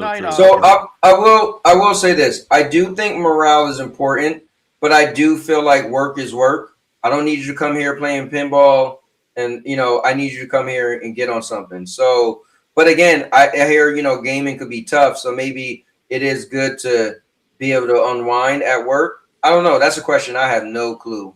I mean, that's an interesting one, but yeah, I don't. So I never heard, like, I never really dived into how, you know, the morale was at Xbox and stuff, and if that might attribute to them being late on games. I don't know. That's interesting, but it would be. You wonder, right? Like, look at all the issues that Perfect Dark had. They had like what part of what are they that worked on the coalition. Yeah, that worked on and they worked on what the Avengers, like different companies was coming in to help. Like, you never know what's the issue with a game. But this is saying OD might be safe. So OD is the game that Kojima's making. Now, I need them to give me more information, because when they announced OD at the Game Awards, he said this was supposed to be a cloud-only game. It's supposed to be a game that's going to be played from the cloud. It's going to be super, like, giant. And, you know, that got my eye open, because when I was into Stadia, the whole cloud-only game could be bigger than the game that could be possible on a console or a PC. So I still got my eye on this game. I'm literally just using this guy thing just to scroll through and see if he has more. You know, I'm not a big Arcane fan, you know. So and that's the thing. A lot of these studios that are getting closed, I'm not a real big fan of them, but still at the end of the day, it's like I know they produce some great games.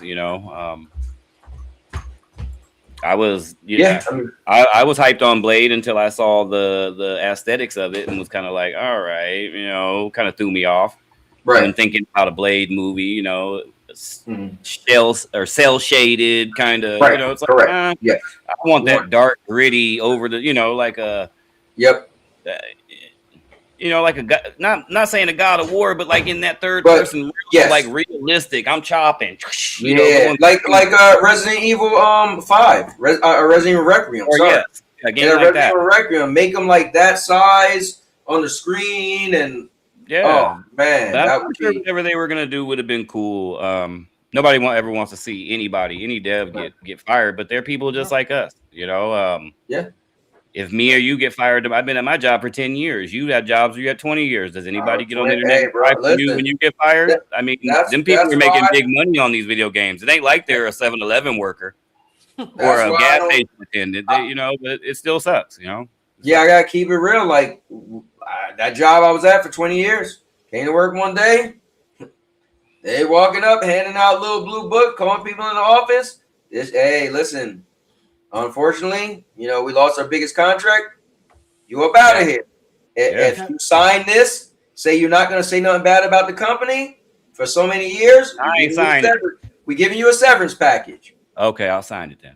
Yeah, I'm signing it. I'm about it. You know what I mean? I'll sign it. So, but business is business. Well, let me get to these comments. So Knight said, I don't like PlayStation. They're trash. Only thing I like from Japan is One Piece. Nah, you like PlayStation, bro. I already know it. Lizard said, nice is zest for sure. Why are you so focused on gay and cross-dressing stuff? Nice said, LOL, I am definitely not zesty, my brother, or woman, whatever you are.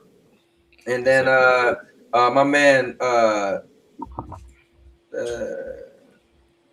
right, well, Sweet's in the building. So PlayStation, the best D tease, Son Wolverine, way better than Blade. Me personally, Wolverine is dope.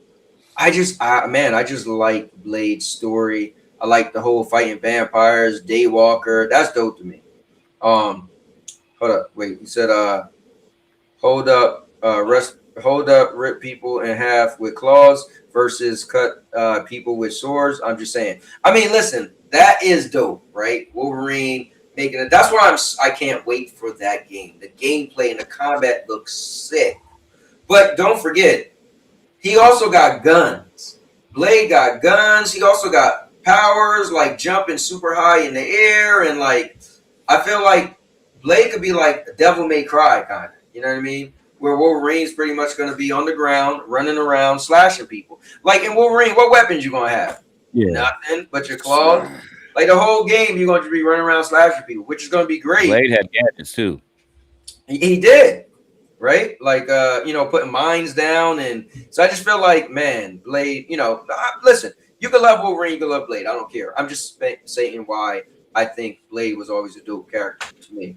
Wolverine's dope too. But if I had a choice, I think I'm more into Blade. I like the whole story of his mom getting bitten when she was pregnant, and she, that's how she had him. And he became the Daywalker. I don't know. It's cool. But Blade gonna stab Wolverine slash. Let me see. Blade fights vampires. Wolverine fights gods. The X-Men gods. Let me see. Venom. He's fought the entire Avengers. He's killed Hulk. My boy Logan.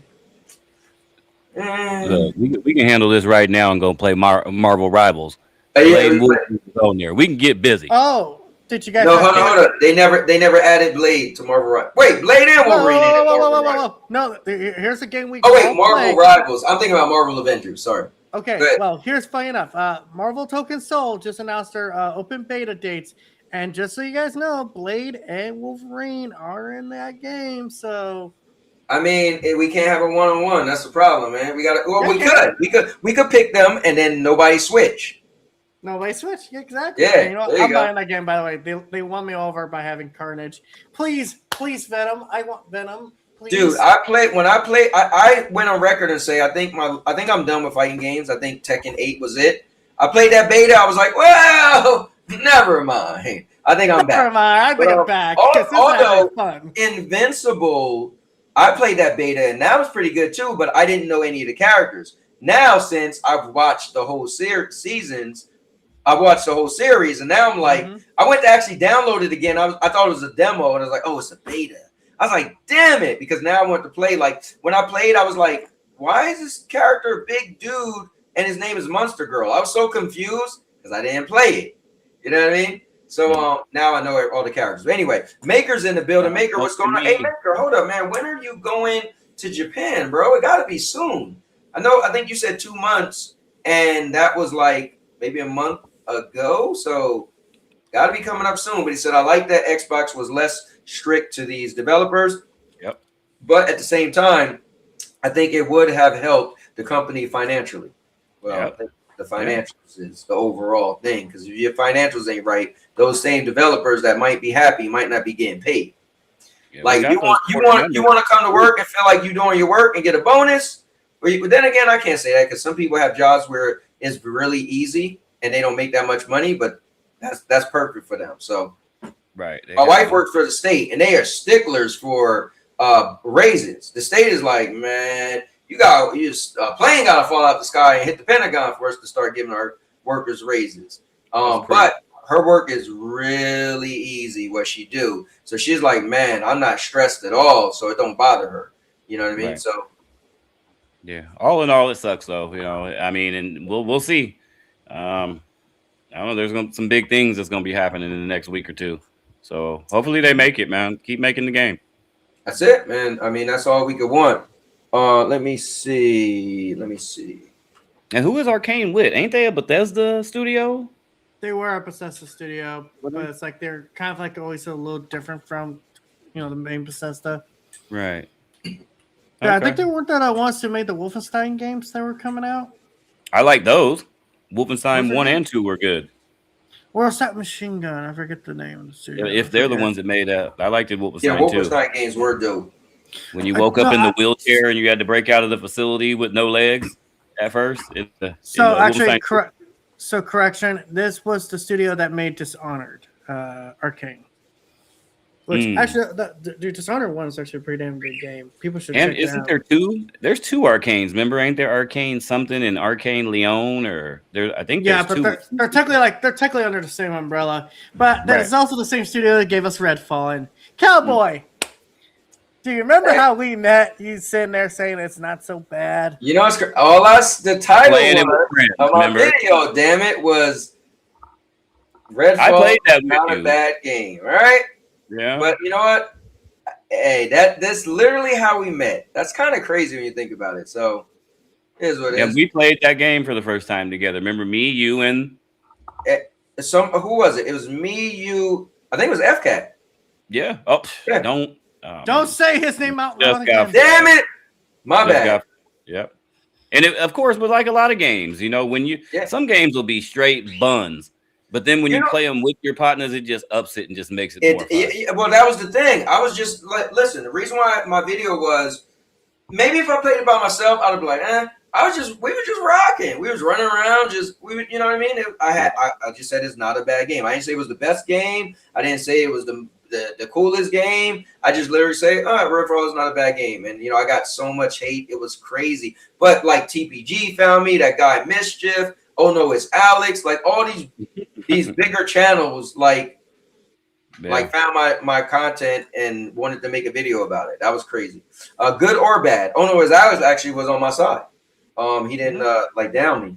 But maybe it was a different video. No, I think it was the same video. But anyway.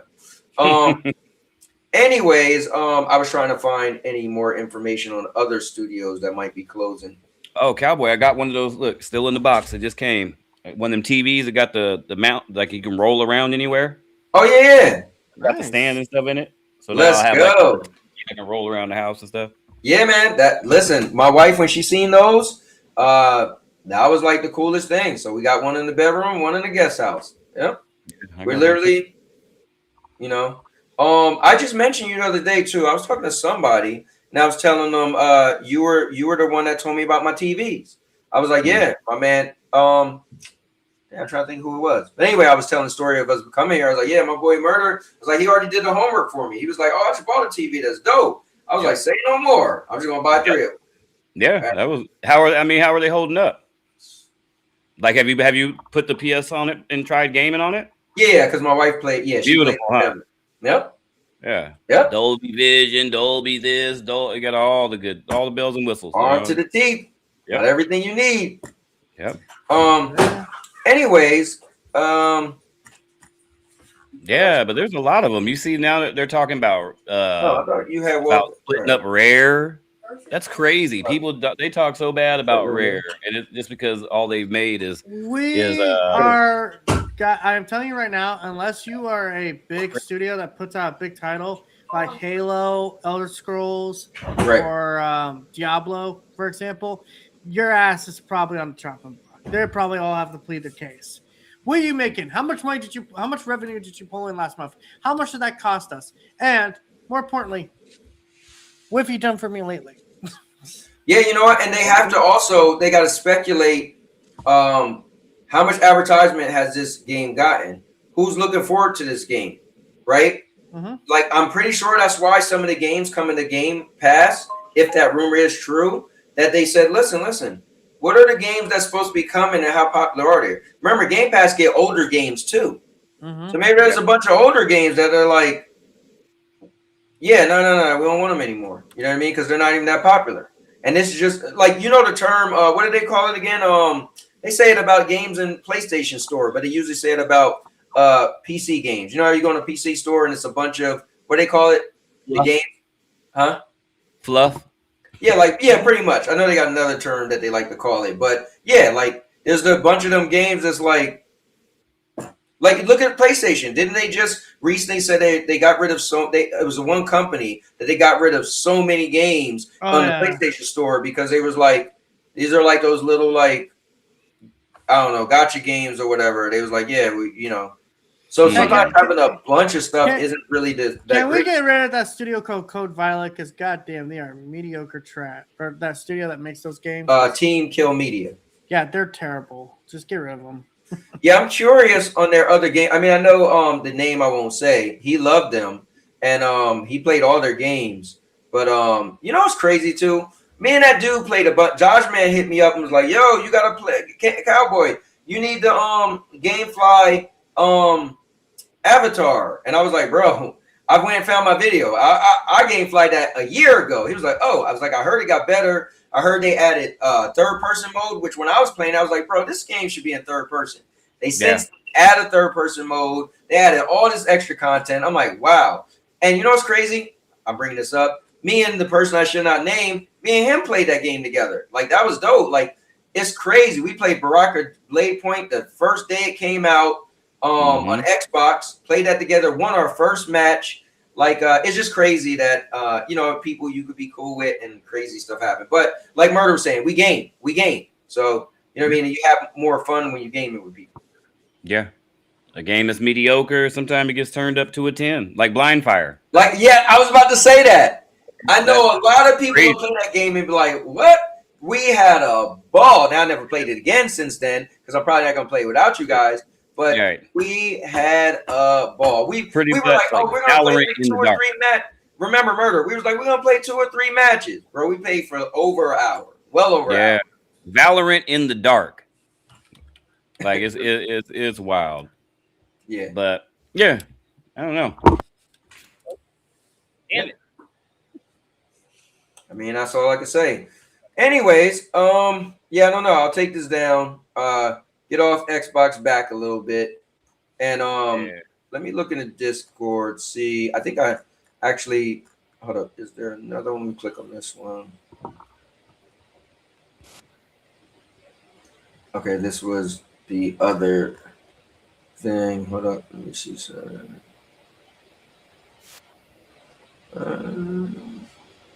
Okay, so don't agree, contribute. Hold up. Let me see something. So they got a tier list for some Microsoft studios. And let me pull this up.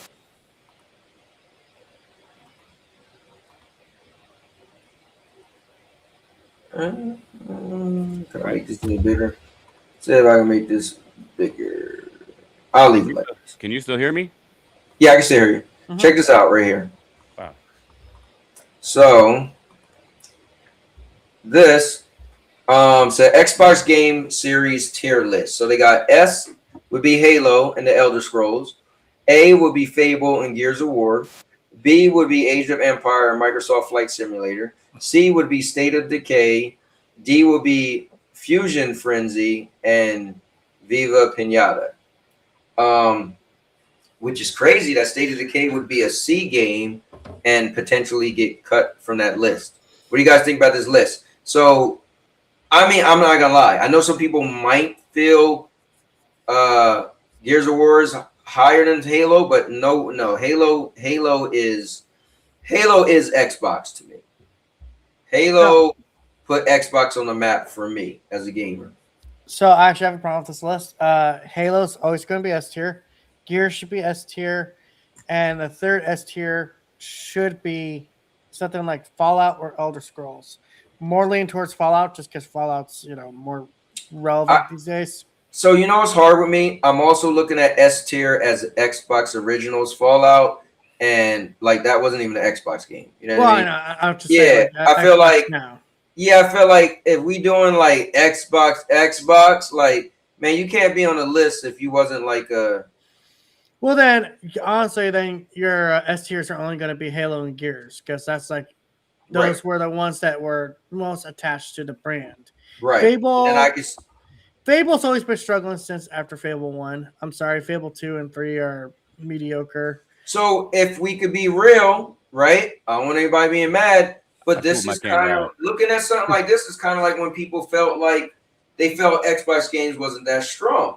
Because if this is the S tier and we're going to get rid of, newly acquired games over the last 5 so years. Oh, they've been lacking this.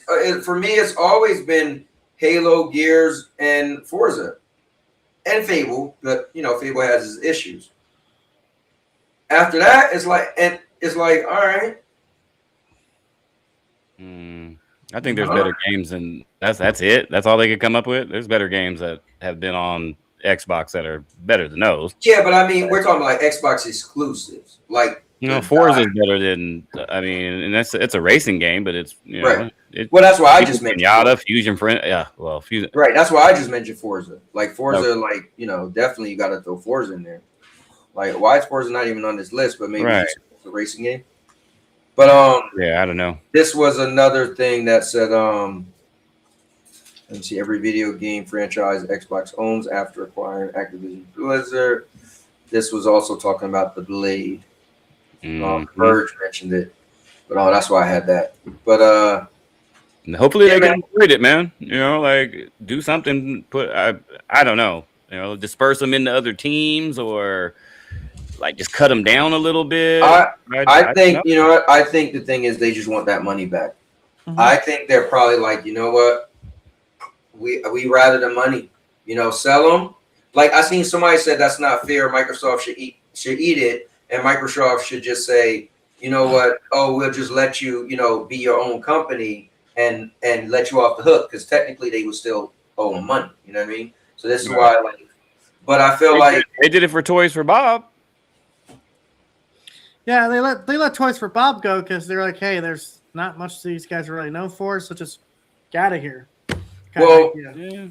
I mean, I'm sure they I don't know. But then they're apparently coming back for the new Spyro game. Now, see, that's our one I got to worry about now. That new Spyro game that I was actually excited for. I was like, I know. I see your logo, and it's like, you know what the thing is? I don't know how does Xbox fully recover. Or I know Ashra said she did many interviews. They said, what do you want out of this? She said, we want to be the biggest video game company, right?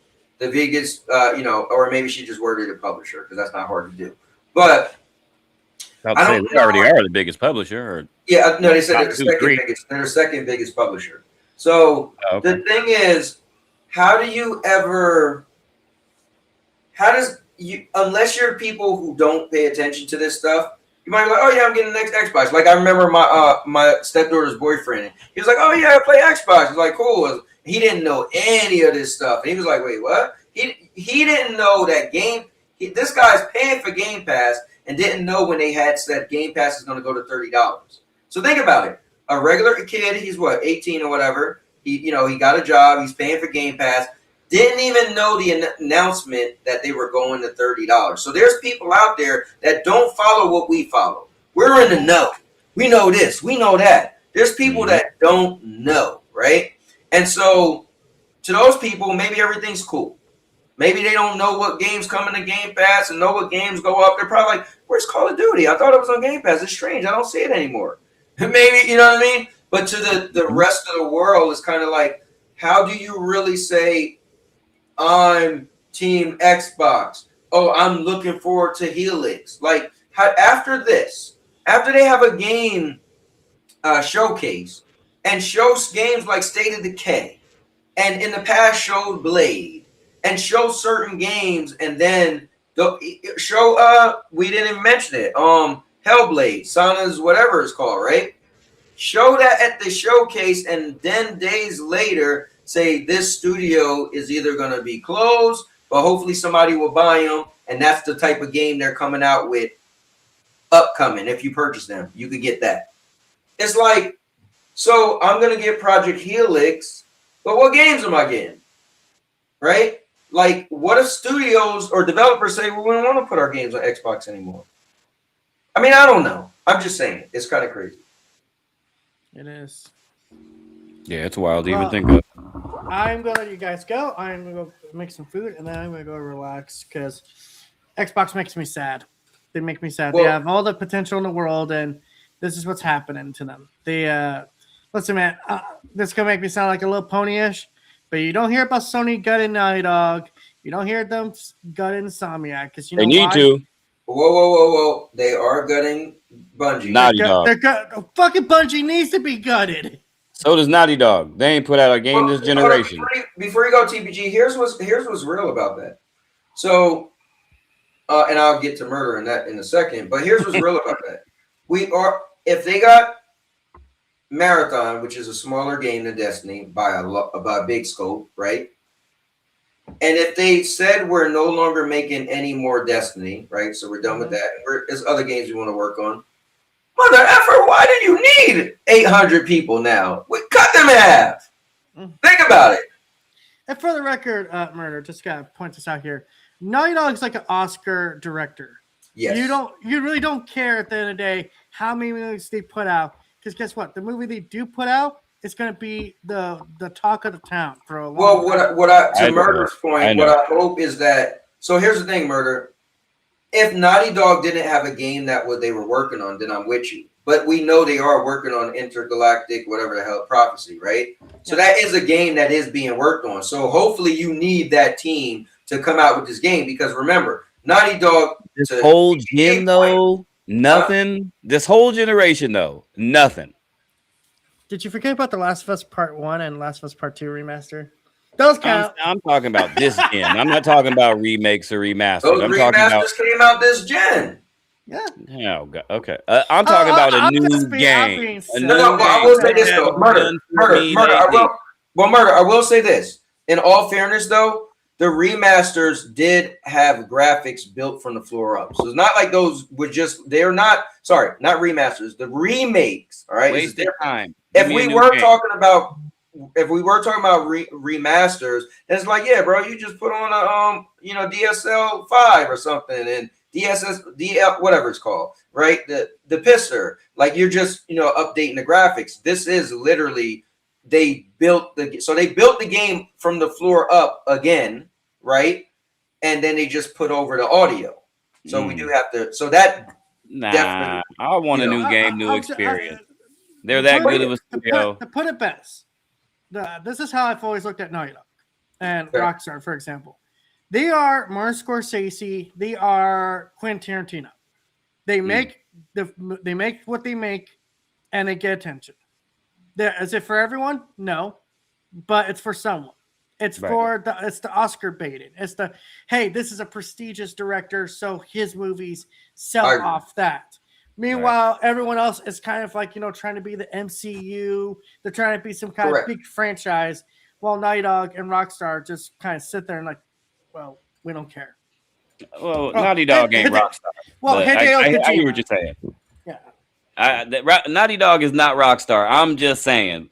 You ain't put a game out. They have I don't care how big you are.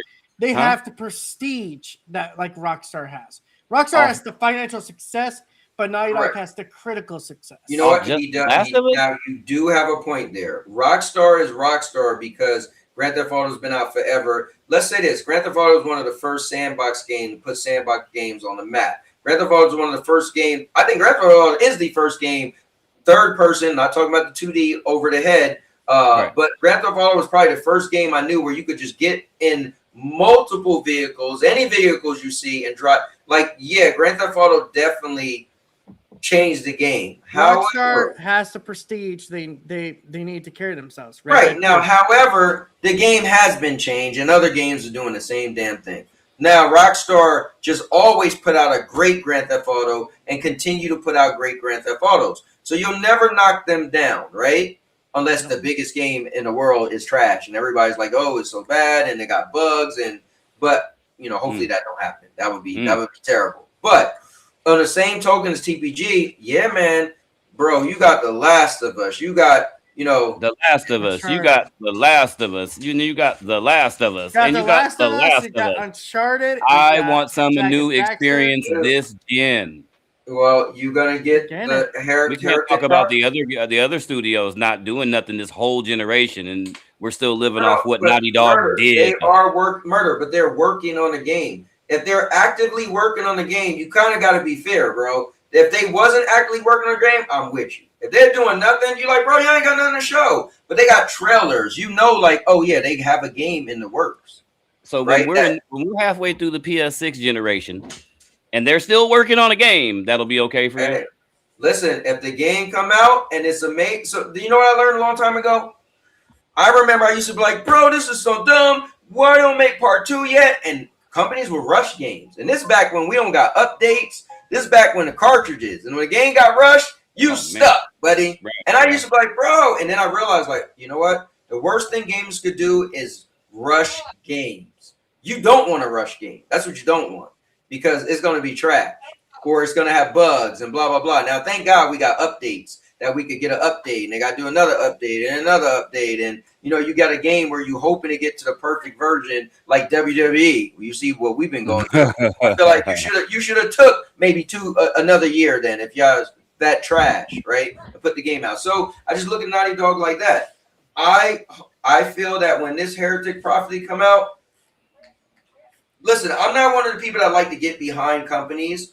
And even in movies, I'm not the guy to be like, oh man, they make great movies. Like, because you could have a dud, but you do have to say like, that they did make such and such. Their track record says they've made masterpiece after masterpiece. Right.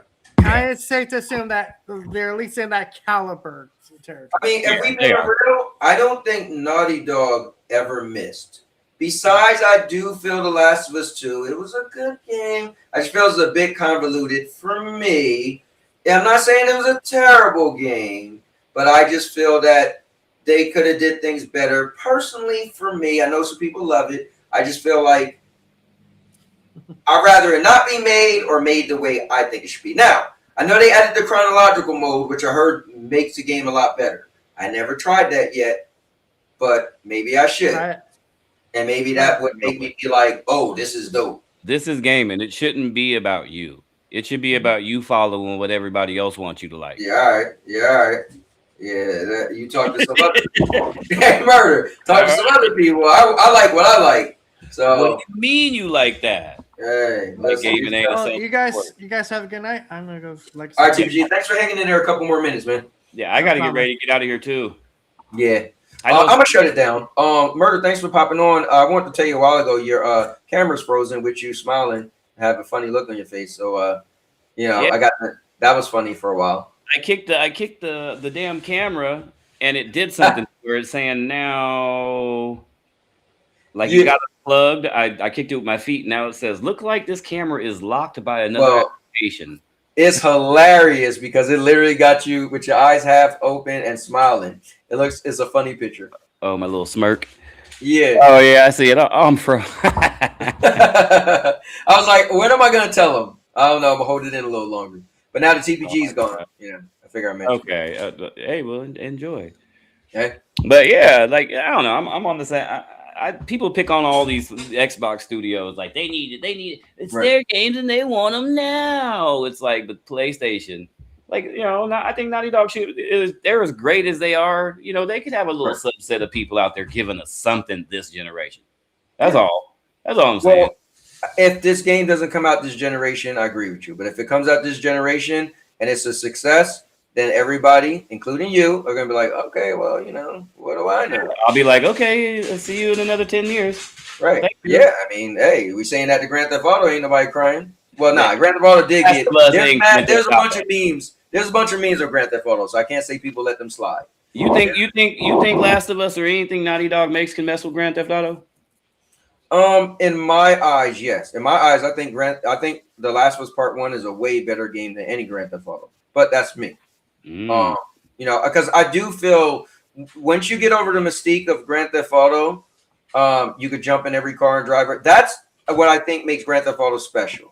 Is on a platform, if you take video games and you take what can a character do? Okay, Kratos can run around. He can't jump anymore, right? He got his weapons. He's killing enemies. All right, cool. He's kind of in a corridor, right? Meaning you can't go everywhere in God of War. You can linear. go where it tells you. It's linear, right? Yes. Right. You get to your boss, blah, blah, blah. When you think of a sandbox game and on the scope of Grand Theft Auto, like being able to get in any car you see and drive anywhere in the city, that's big. Now, once you get past that, and again, I ain't talking about the online yet. So that's where you got me beat. You played the online, where I only played the online for a very short period of time. So if I'm just sticking to the core game, that the game you pay for, that's all you getting. We don't even know when the online coming out. So that's what I'm looking at, right? So the core game, once you get past, I could get in any car and drive around anywhere. If the story is great, good. But once you beat the story, if it is, you know what I mean? Like, I feel like the game itself, like the Grand Theft Auto has some decent stories. They was pretty good. I just never felt like the story was super memorable. I feel like the scope of Grand Theft Auto being so big is what make it like, damn, you could do this, you could do that. But again, once you get over driving anywhere you want, taking any car, that's kind of really all Grand Theft Auto got, if we're being real. Again, not playing the online mode. Yeah. So once you get past that, you're like, once you get to the point that, okay, because let's be real, other games have done that now. Watch Dogs, you could get in any vehicle. Mind's Eye, you couldn't get in any vehicle. You had to get in a specific vehicle, so we leave it out there. But you know what I mean? Grand Theft Auto just does it better than everybody else who tried that. And actually, it's still very few games that let you get in every vehicle. Anyway, I mean, I think only maybe it is only Watch Dogs. I don't know. But there's way more to it, though. It's like, you know, if you're in the city, and then maybe it's just an online thing. Like, but I think it's like that in the game. Like, if you go and you don't work out, say you don't be running a lot, or you don't doing something, so over time your little character will get fat, out of shape. So and, you know, and like here's the thing, they implemented that in San Andreas, which I didn't play. I don't feel like that was. I don't think that was a thing in Part 4 and Part 5. Might not have been. I don't. Yeah, that was a big deal in San Andreas. I remember, you know, dude was hitting the weights. I was like, oh wow, that was kind of, you know, when I was watching the trailers, like that was cool, but I was still salty because I broke up, you know, with the chick. But yeah, I don't. From my memory, I beat Part 4. I don't remember. Yeah, they have that kind of stuff in Part 5. Like the longer you run, you get deep. You know, you can run for strong long amounts, and I don't know. It's just a deep game. You know, but then again, like you said, I'm talking about the online portion of it too. And that's why I'm excited to play the online portion, because I've missed out on a part of gaming. Like I don't like to miss out on gaming, right? And I've missed out on, at least, you know, some stuff I don't care, like the Elder Scrolls and all that stuff. I was like, bro, that ain't my bag, right? But I know people loved it, and when I did give the Elder Scrolls Online a shot, I was like, this is kind of cool. I was easily swayed away from it, but I gave it like 3 months of my life. I paid $15 a month to get the special stuff, riding on a wolf and all this stuff, right? Right. But Grand Theft Auto Online, I know it's my nephew. I mean, people talk about it like it's a big deal in gaming, and that's why this Grand Theft Auto, I'm like, I don't want to miss that. You know what I mean? I want it. Now, maybe I might not like it. Who knows? Maybe I mean, I watched Neos play 5M, and I was kind of bored. I mean, he made it funny because he was being funny, but I was like, and then he was like, "Well, I wasn't in a good server." I was like, "Okay," but I don't know. It can be like that. It's good that you'll play it, and still, even with Grand Theft coming out, it's like we're in that time right now where there's games. Like games every week. I mean, starting this month, next month, August, September, October, November. It's just stacked with games. It's hard to stay focused on just one game. No, my GameFly list is stacked. This not counting the games I want to buy, right? So I mean, my GameFly list is 40-something games. Now, granted, there's a bunch of. I probably got like 15. Whatever games that's like barely on the list, I throw it on there, like the squirrel with a gun and some nonsense like that I'm like, oh, that looks silly, I'll play it one day, where I always push it down, right? Whenever I get a new game I'm like, I want to play, I put that to the top, and then that game goes further and further down. But I got a bunch of games on my list. I'm like, I want to check that out. You know, think about the games that you can even go back and replay right now. Arc Raiders is still banging. They got a new season coming out. Yep, my backlog is ridiculous. It's like my backlog looks like Game Pass, and then some. But with nothing but all the best games that have came out. Just buy them and put them in the back. Buy them and put them in the back. Oh, they're on sale. Buy them and put them in the back. You know, it's like there's a lot to play, man. I know I'm gonna go in on Call of Duty or not. Excuse me, Grand Theft Auto, but that's definitely not going to be all that I play. Oh yeah. You know, yeah, I'm looking forward to it, man. I always hear you and other people talk about the online mode, and I know I missed out on that. I know when I played with my nephew, you know, I was running around him and his friends, and that might not have been the the best people to play with. And you met my nephew, so you already know. So can you imagine? Can you imagine me running around and he's the leader of the group? Can you imagine that, Murder? Oh man, it's like having grandpa in the back. Yeah, so hey, so when I played it, I'm running around with him, and he's the main dude. Do this, do that, and I'm like, hey, bro, man. Yeah, son. But anyway, guys, I'm gonna get out of here. My man Ron Slusher's in the building. Let me put my ones up for Ron. I can't see, but my ones is up. My camera. Hey, Ron, we putting the runs up for you, man. We acknowledging you. And Ron, you might be one of these trolls too, bro. I know you're this guy, Aminar, that used to be the biggest Stadia troll. I don't give a damn what you say. You are him.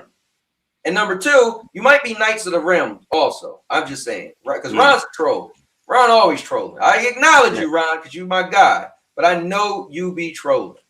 And another reason why I fuck with Ron like that too is because I've been in some other shows. And I will see Ron in the show giving them hell, doing the same. It ain't just you that gets it, right? But he be in some of these other PlayStation chat giving them hell. I be rolling.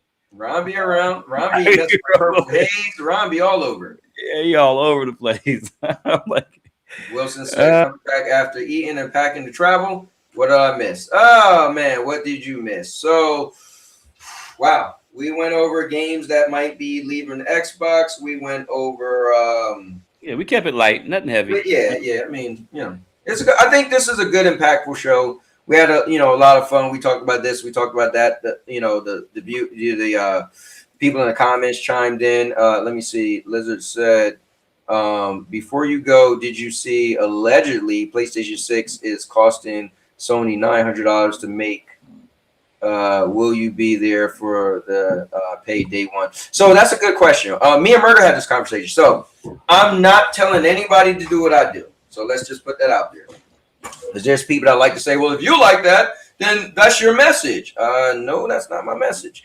Me personally, as an individual, I don't give a damn how much a PlayStation 6 costs. I'm buying it day one. That's me.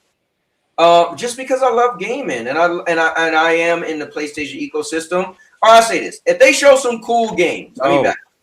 If they show some cool games that's coming out, and they show that it's the power, if there's a significant difference, right? And let me not say significance because PlayStation 4 to 5 was probably the the least margin of jump that we've seen. Now, if you took PlayStation 4, the end of PlayStation 4, and you put it versus the PSSR 2, then it might be like, oh, that's a good jump. But so, yeah, me personally, Lizard, I know Sony said that they don't plan to sell at a loss, that much of a loss. So pretty much meaning that PlayStation 6 gonna cost some money. I personally don't see it being cheaper than $1,000 anyway. When people was like, it's gonna be cheaper than the Pro, when the Pro was like 700, I'm like, you know, fell and hit your head on something sharp. I said the same thing. Like how doesn't make any sense having that'd be like the PS5 if it would have came out and been less than the PS4 Pro. You know, it's correct. Like it don't make that don't happen. Yeah, it don't happen. Yeah, it don't happen. So to me, and Murder could answer, yeah, me personally, it doesn't bother me, but again, I'm not counting nobody's pockets. Me as a gamer, I love gaming. Like Murder said, future-proof yourself. He likes to have the best hardware, and he's a console gamer. I'm a console gamer. Now, let's see what Helix does. My only problem with Helix is I feel like Xbox got a lot going on. And like, if I got in the Xbox, it'd be, because Game Pass is dope. And, well, mainly it would be because Game Pass, because then I'll be able to get all these games. But then again, I don't really care about all those games. So, because I don't want people to say I'm a hypocrite if Helix come out and is more powerful than the PlayStation 6. They're like, why you ain't get that? It probably will be. I mean, that's what they were saying. It probably will be. But I just feel like the type of game, again, games first. The type of games I like are the PlayStation games foremost. And then the third-party games, they're going to have them too. And then the access of games. PlayStation always doing some underhanded tactics to get extra games that nobody else get. So, I don't know, man. For me, to answer your question, doesn't matter how much it costs them to make it, whether it's $900 or not. I don't see it being more than $1,500. I mean, $1,500. Xbox did say, well, the reason why I said that, Sharma did say, what she said, something like the price for memory is 5 times what it was now. So just imagine what it could be. So I'm just thinking like, I mean, that sounds crazy. I just threw that number out there because it is crazy. But I'm not going to lie to you. I'll say this live. If PlayStation 6 is $1,500, I'm buying it. So I'll tell you that. And me, y'all can say what you want, but I will remind you, my phone cost $3,000. I'm just saying. I did spend $3,000 on this phone, and I paid it off in like 3 months. So I'm not saying I got a lot of money, just saying when I had extra money, I threw it on there, and next thing you know, it was paid for. So not saying everybody could do what I do, but if I paid this phone off in 3 months and it was $3,000, and if the PlayStation come out and it's $1,500, then I'm not worried about $1,500 that much. But that's me. Yeah. I know if PlayStation 6 come out and they say it costs $1,500, it's going to be an uproar and everybody flipping tables. And I'm not saying they should have a problem. I'm just saying might be problem because everybody going to flip their table over. I'll be sitting at my table like, well, what's the release date? But that's just me. Yeah. So I'm the same. I'm pretty much the same way, but I would be a little bit smarter about my purchase. Right. If people have listened before, like people are talking about the 700, the 900, the this, the that, blah, blah, blah, blah, blah. But me, I was one of the few that got mine 3 days after the Pro came out. Got you. I traded in my disc version, day one version of the PS5, mixed with me being a long-standing gold card member of GameStop when they were trying to get you to trade in your PS5s to up you to the PS5 Pro. Okay. I paid $260 for my Pro 3 days after it came out. So all this 900, 700, blah, blah, blah, blah, blah. All these people that had like years to get it if they really wanted it, but they don't really want it, or they probably can't afford it or whatever, but they just want to come in different podcasts and talk about the price when you never had you never wanted one. And if you don't got one by now, I don't know. Some people just don't. But it's like you got to take advantage of these consoles. So I will do the same thing. My Pro, which should be worth a pretty penny. Right. If I do jump to the 6, I'm gonna take off a big chunk of that price, whatever it is, with the Pro. That is true. I traded my 5 in. It made my Pro. And I did two controllers. One was broke in 3 games. So all in all, with me trading my PS5 in, 2 controllers and 3 games, it brought my out of pocket price for my Pro down to $260. Right. And there's a lot of people that did the same thing. So I would do the same thing with the PS6. Yeah, I won't be able to do that well because I always like to have 2 because I always want my wife to have. I still have my PS5 Slim, or excuse me, it's in my son's room, but it's there.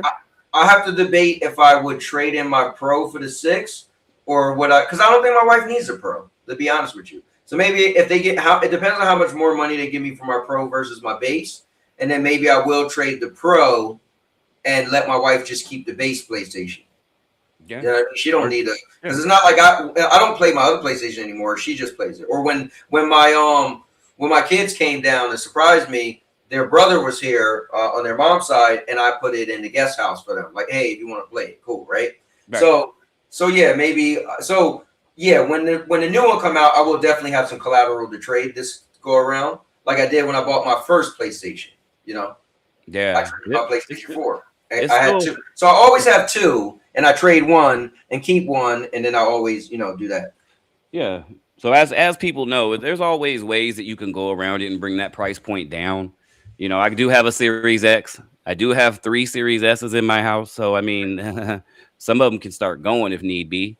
Right. You know, but it does suck. You would think that the prices would be down on these consoles, but unfortunately, you know, you got Microsoft, you got all NVIDIA, or whoever these people who are leading this AI push, which is costing everybody so much money. It's like Microsoft is literally in the because of their AI situation and them wanting to be one of the biggest companies in the world. They're literally driving up these prices themselves. You know, ain't that ironic? I mean, and that's just not from the gaming side. I'm talking about Microsoft AI and all the AI that they're pushing and all the money that they're investing and they're doing. It's like, I mean, unfortunately, they can't help it. They make more money on AI than Xbox. So, I mean, hey, where are you going to invest? What you know what I mean? It's just the world is going towards AI. It's diabolical, though, Cowboy, to sit there and say, hey, we got to charge you guys 7 times more for these consoles because of all the parts and pieces. Well, you're one of the main factors in why it's like it is. I mean, what do you want them to do? I mean, that would be like, we was all riding horses and your friend create a car and you'd be like, bro, you making the prices of these saddles go up because you want to use that car thing. It's like, well, what the hell you think? You want more cars or you don't want more cars? Because it's gonna cost you. And they're like, damn, I guess you're right. All right, fine. I'll give you 3 apples for the saddle when it used to be an acorn. Yeah, right. All these consoles are gonna be $1,000. Look what they just did with the Steam machine. And if you think an underpowered Steam machine at $1,400 is gonna be cheaper than a PS5 6 with top-notch technology in it, okay.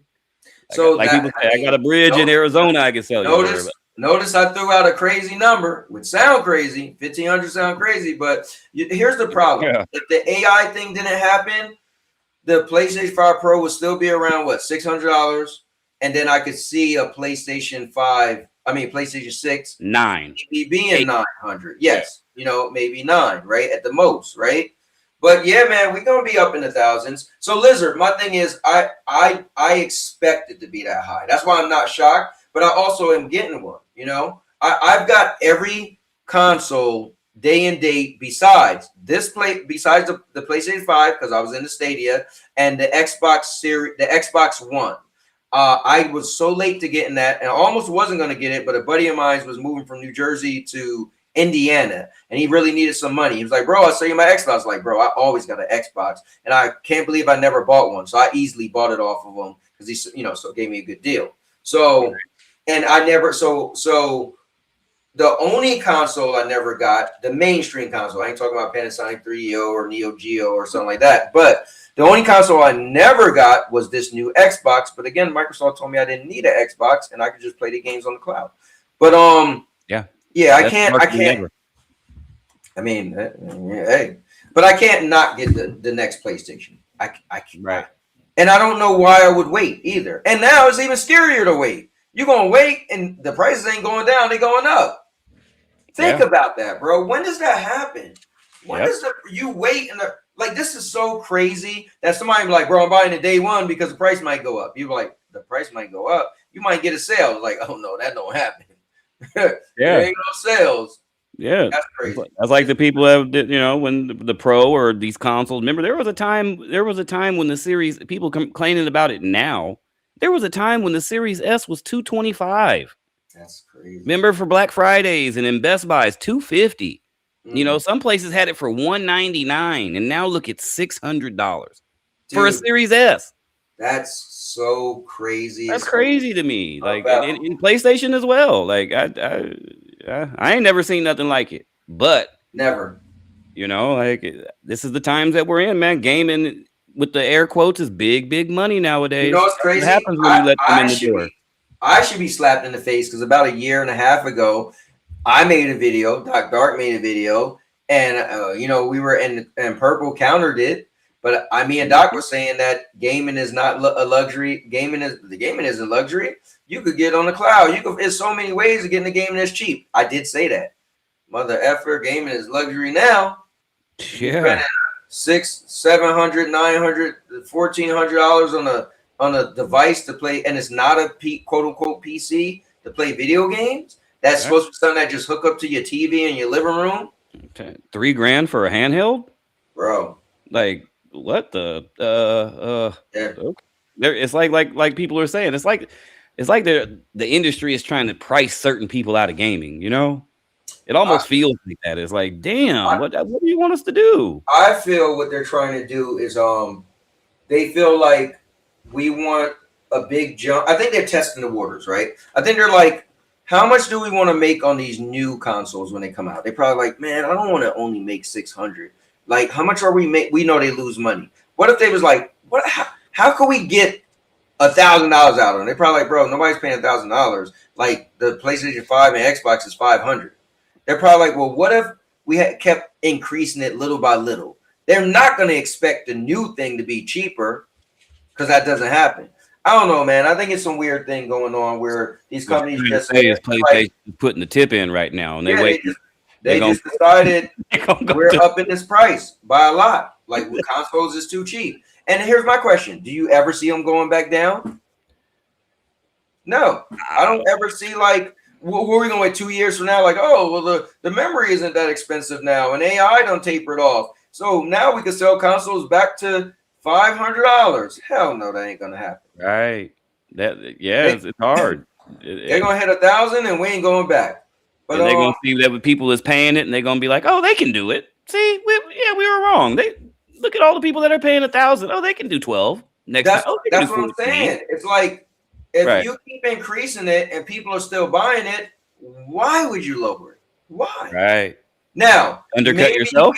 Didn't you see? You in the Discord today? Somebody put. I think it was Seb. Matter of fact, that I don't know if it's a video or somebody that they're trying to sue now because they're saying they were upping the price of memory or whatever it is. They was upping. They were like, they don't think So maybe if consoles still be expensive, maybe somebody might get a lawsuit. Like, wait, how much does it cost for this part? And you're selling it for how much? Like maybe it's way too high. I don't know. I think they are doing that. I read something to where they were talking about trying to put in a lawsuit against. I don't remember exactly who, but they were putting a lawsuit on for them doing this.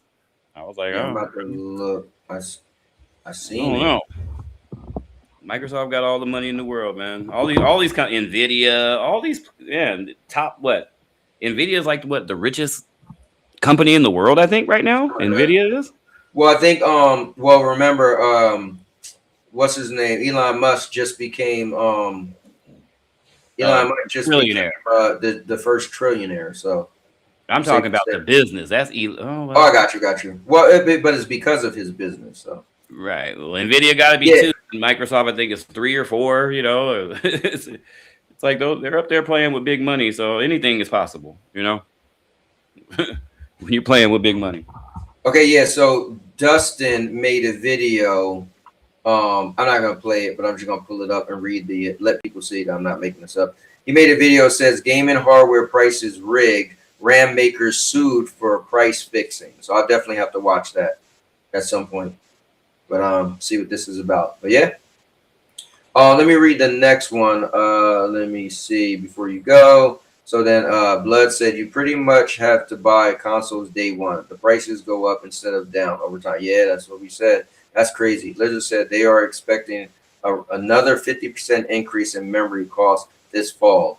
I'm in for a PS6 day one either way. Yep. It is what it is, man. I like what I like, and I like gaming, and I'm always gonna, get the next thing. You know what I mean? And I'm one of those people, I just don't feel the wait. And now you don't want to wait. That's crazy. Maybe this is some way to force people to buy the consoles ahead of time. Well, they better figure out how to stop these scalpers. Oh, but anyway, Murder, I'm gonna get out of here, man. Yeah, brother. Because I do want to play Crimson Desert if everybody want to show up. I just can't wait to play that. I'm praying to God that the controls aren't as bad and I can map the controllers. But it does look like a cool game. Look like it got crazy controls. It looks like some type of I don't want to say prototype-ish, but it looks like you can do so much running all around. Great game. But it's true. It'll be too much for you, Cowboy. Watch. It's one of those games where it's a world. You just get lost in. You know what I mean? It might, I don't know. You might like it, but I've heard that the controls are really, really weird. Like a lot, you have to know a lot. But graphically, what you can get into, like from what I've watched and seen, I was like, yeah, this is a medieval Red Dead, kind of. Yeah, I'm looking forward to seeing it. Dragons, mechs, wrestling moves. My man RK and old people. I'm like, what is going on in this game? I gotta check it out. Might be a little too. When you get into a game and you're just like, okay, this is too much for me. Yes, no, I'm overwhelmed with it. Like, okay, I'll never. I'm not even gonna start because I won't. Yeah. That's how I felt about The Witcher. I just felt like I wasn't that into it, and then when I started playing it, I always heard it was a super big game. I was like, all right, man. Right. Let me see. Oh, so Wilson said I put 170 hours into Crimson Desert and gave up. Yeah. He said halfway into the main story. Yeah, that's like a 1,000-hour game. Like you just you go off the beaten path or go anywhere and just run into a side quest, a side boss. There's like 107 side bosses or something weird like that, or 47, and those are just side bosses. But anyway. Wilson, how was the controls? Are you able to map them? Were you okay with them? Tell me about that. I mean, I know I'm about to play it in a couple minutes, but. I got to get up out of here, man. My lady giving me the eye. Yeah, man. All right. Well, listen, Murder. Thanks for popping in, man. As usual, always, brother, I would talk to you. You know how we do. This is real life stuff. But tomorrow, as always, I'm going to beat your mother effing. You already know. Hey, well, you just focus on making it to that 1v1 because I'll be there to stop you again. Fair enough. You always do. But I'll try to make it. Hey, but. I'm gonna say, listen. Do something about the first, though. Listen, it's all fun and games. If you do make it, you still got to go against Loco and his shenanigans. So hey, beat him down like I always do, and he ain't got no submission, but I mean he does got a special character. But we got to do something about that. I don't know. Yeah, we do. I'm just throwing it out there. Hey, we might have to vote. I don't know. You see what they be sending. Come on, man. They be plotting on the back end. Hey, let's get Cowboy up out of there. Like, hey, that's what I told me out, brother. That's what I told McNasty, bro. You talking about? I'll get jumped more. You crazy as hell. I'm public enemy number 85. Yeah. Hey, let's get Cowboy up out there. Come on, bro. Help me, bro. That's funny. That's funny as hell. Yeah, but anyway, man, thank you for having me, man. Thank you. Whenever I get off early and I can sit down and chop it up with you, it's a good time. I will. Thank you for bringing value to the show, man. I appreciate it. Oh yeah, man. Thank you for having me. It'll be more like, oh god, here go the dogs. Yeah, my station will be back up here running. So. Dope. Be on camera all the time and have shit, really, really going. I got a brand new L-shaped fucking nice desk coming in. Nice. Everything good. Yeah, I want to put posters and stuff up. My wife actually bought me 2 posters and I just didn't even put them up yet. I want to I just want my whole wall when you walk in, it'd be all my favorite IPs like RoboCop, Optimus Prime. You know what I mean? Just everything that she bought me. Huh? I said things that you like. Yeah, things that I like. Like she bought me she surprised me and bought me a poster of Godzilla and Invincible. And I kind of was like, I'm not ready for them yet because I wanted Optimus to be my first poster, but I was going to return them. And I was like, I think I must have lost the receipt. So I'm just going to keep them and, you know. Hell yeah. Yeah. Thank you for having me, man. Everybody, good night. And game on what you want to. It's getting expensive, y'all. They're trying to price us out. So don't wait on nobody else. Go get your consoles. Go get your games, man. Play wherever you want to play. It's all, as long as you gaming, hey, it's all good. Guys, all gamers are one. All right. One, but just game wherever you want to play. Game wherever you want to. Yeah, you don't have to convince nobody about your purchase or your games that you like to play, man. Do what you want to do. Definitely. Yeah. Game is sport. You know what I mean? So love y'all, man, and thank you. Peace. Yes, sir. And now your mama know. All right. So Wilson said controls are a bit like Red Dead. Oh my God, why'd you say that? Red Dead GTA, like the movement feels slow and there's so many mechanics. It's awesome, but it's a lot. Damn, I hate the controls in Red Dead and GTA. All right, I'm out of here, fellas. Till next time. Hey, Blood, take care, man.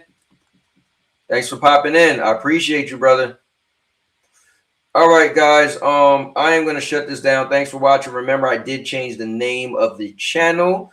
Put it back to Anthony L. Lewis in real life. So, you know, if you see stuff, you know, you guys probably know anyway that it's the same channel. But for the people who don't know, and I'm going to streamline my content a little bit more where all the thumbnails are going to look very similar. So if you come to the channel, whether it's going to be gaming, vlogging, podcast, movie reviews, or product reviews, but you're pretty much just going to see probably my face and just a banner at the top, the title, and then whatever picture in the background, keeping it very simple so that anybody comes to the channel, be able to say, okay, I get it. You know, yeah, the stiffness like in GTA, you'll see whatever. No, I'm not even talking about the movements. I'm talking about like the controls, like do you feel like it's like, oh, X is jump and square is weak attack and triangle is hard attack and circle is grab or bend down, right? Like, does the controls make sense? Like, does the schematics, does the button layouts feel like they make sense? You know, like you used to play in a lot of games that X is jump, right? Just makes sense. The bottom button on is jump, whether you're on Xbox, PlayStation, but the bottom face button is usually jump, right?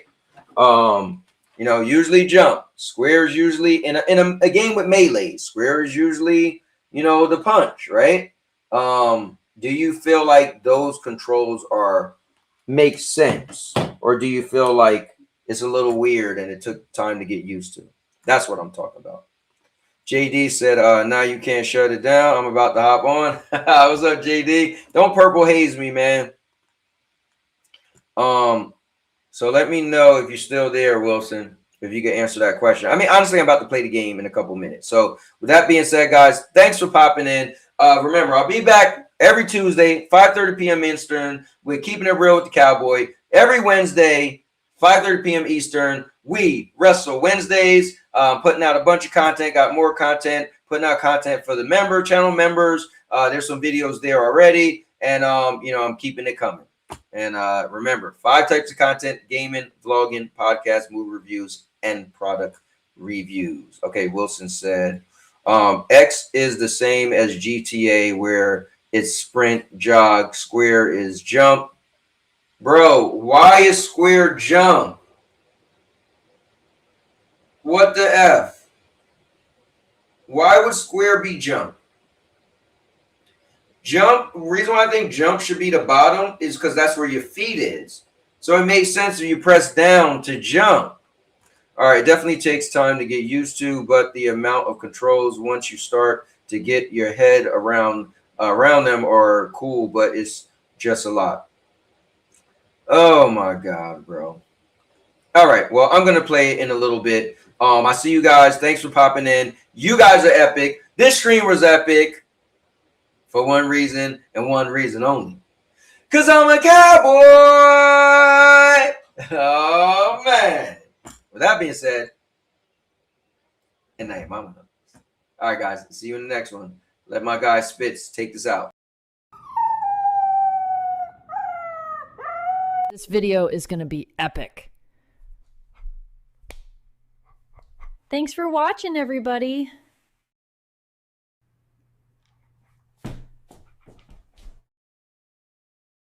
I'll make you famous. Because I'm a cowboy! Oh, man!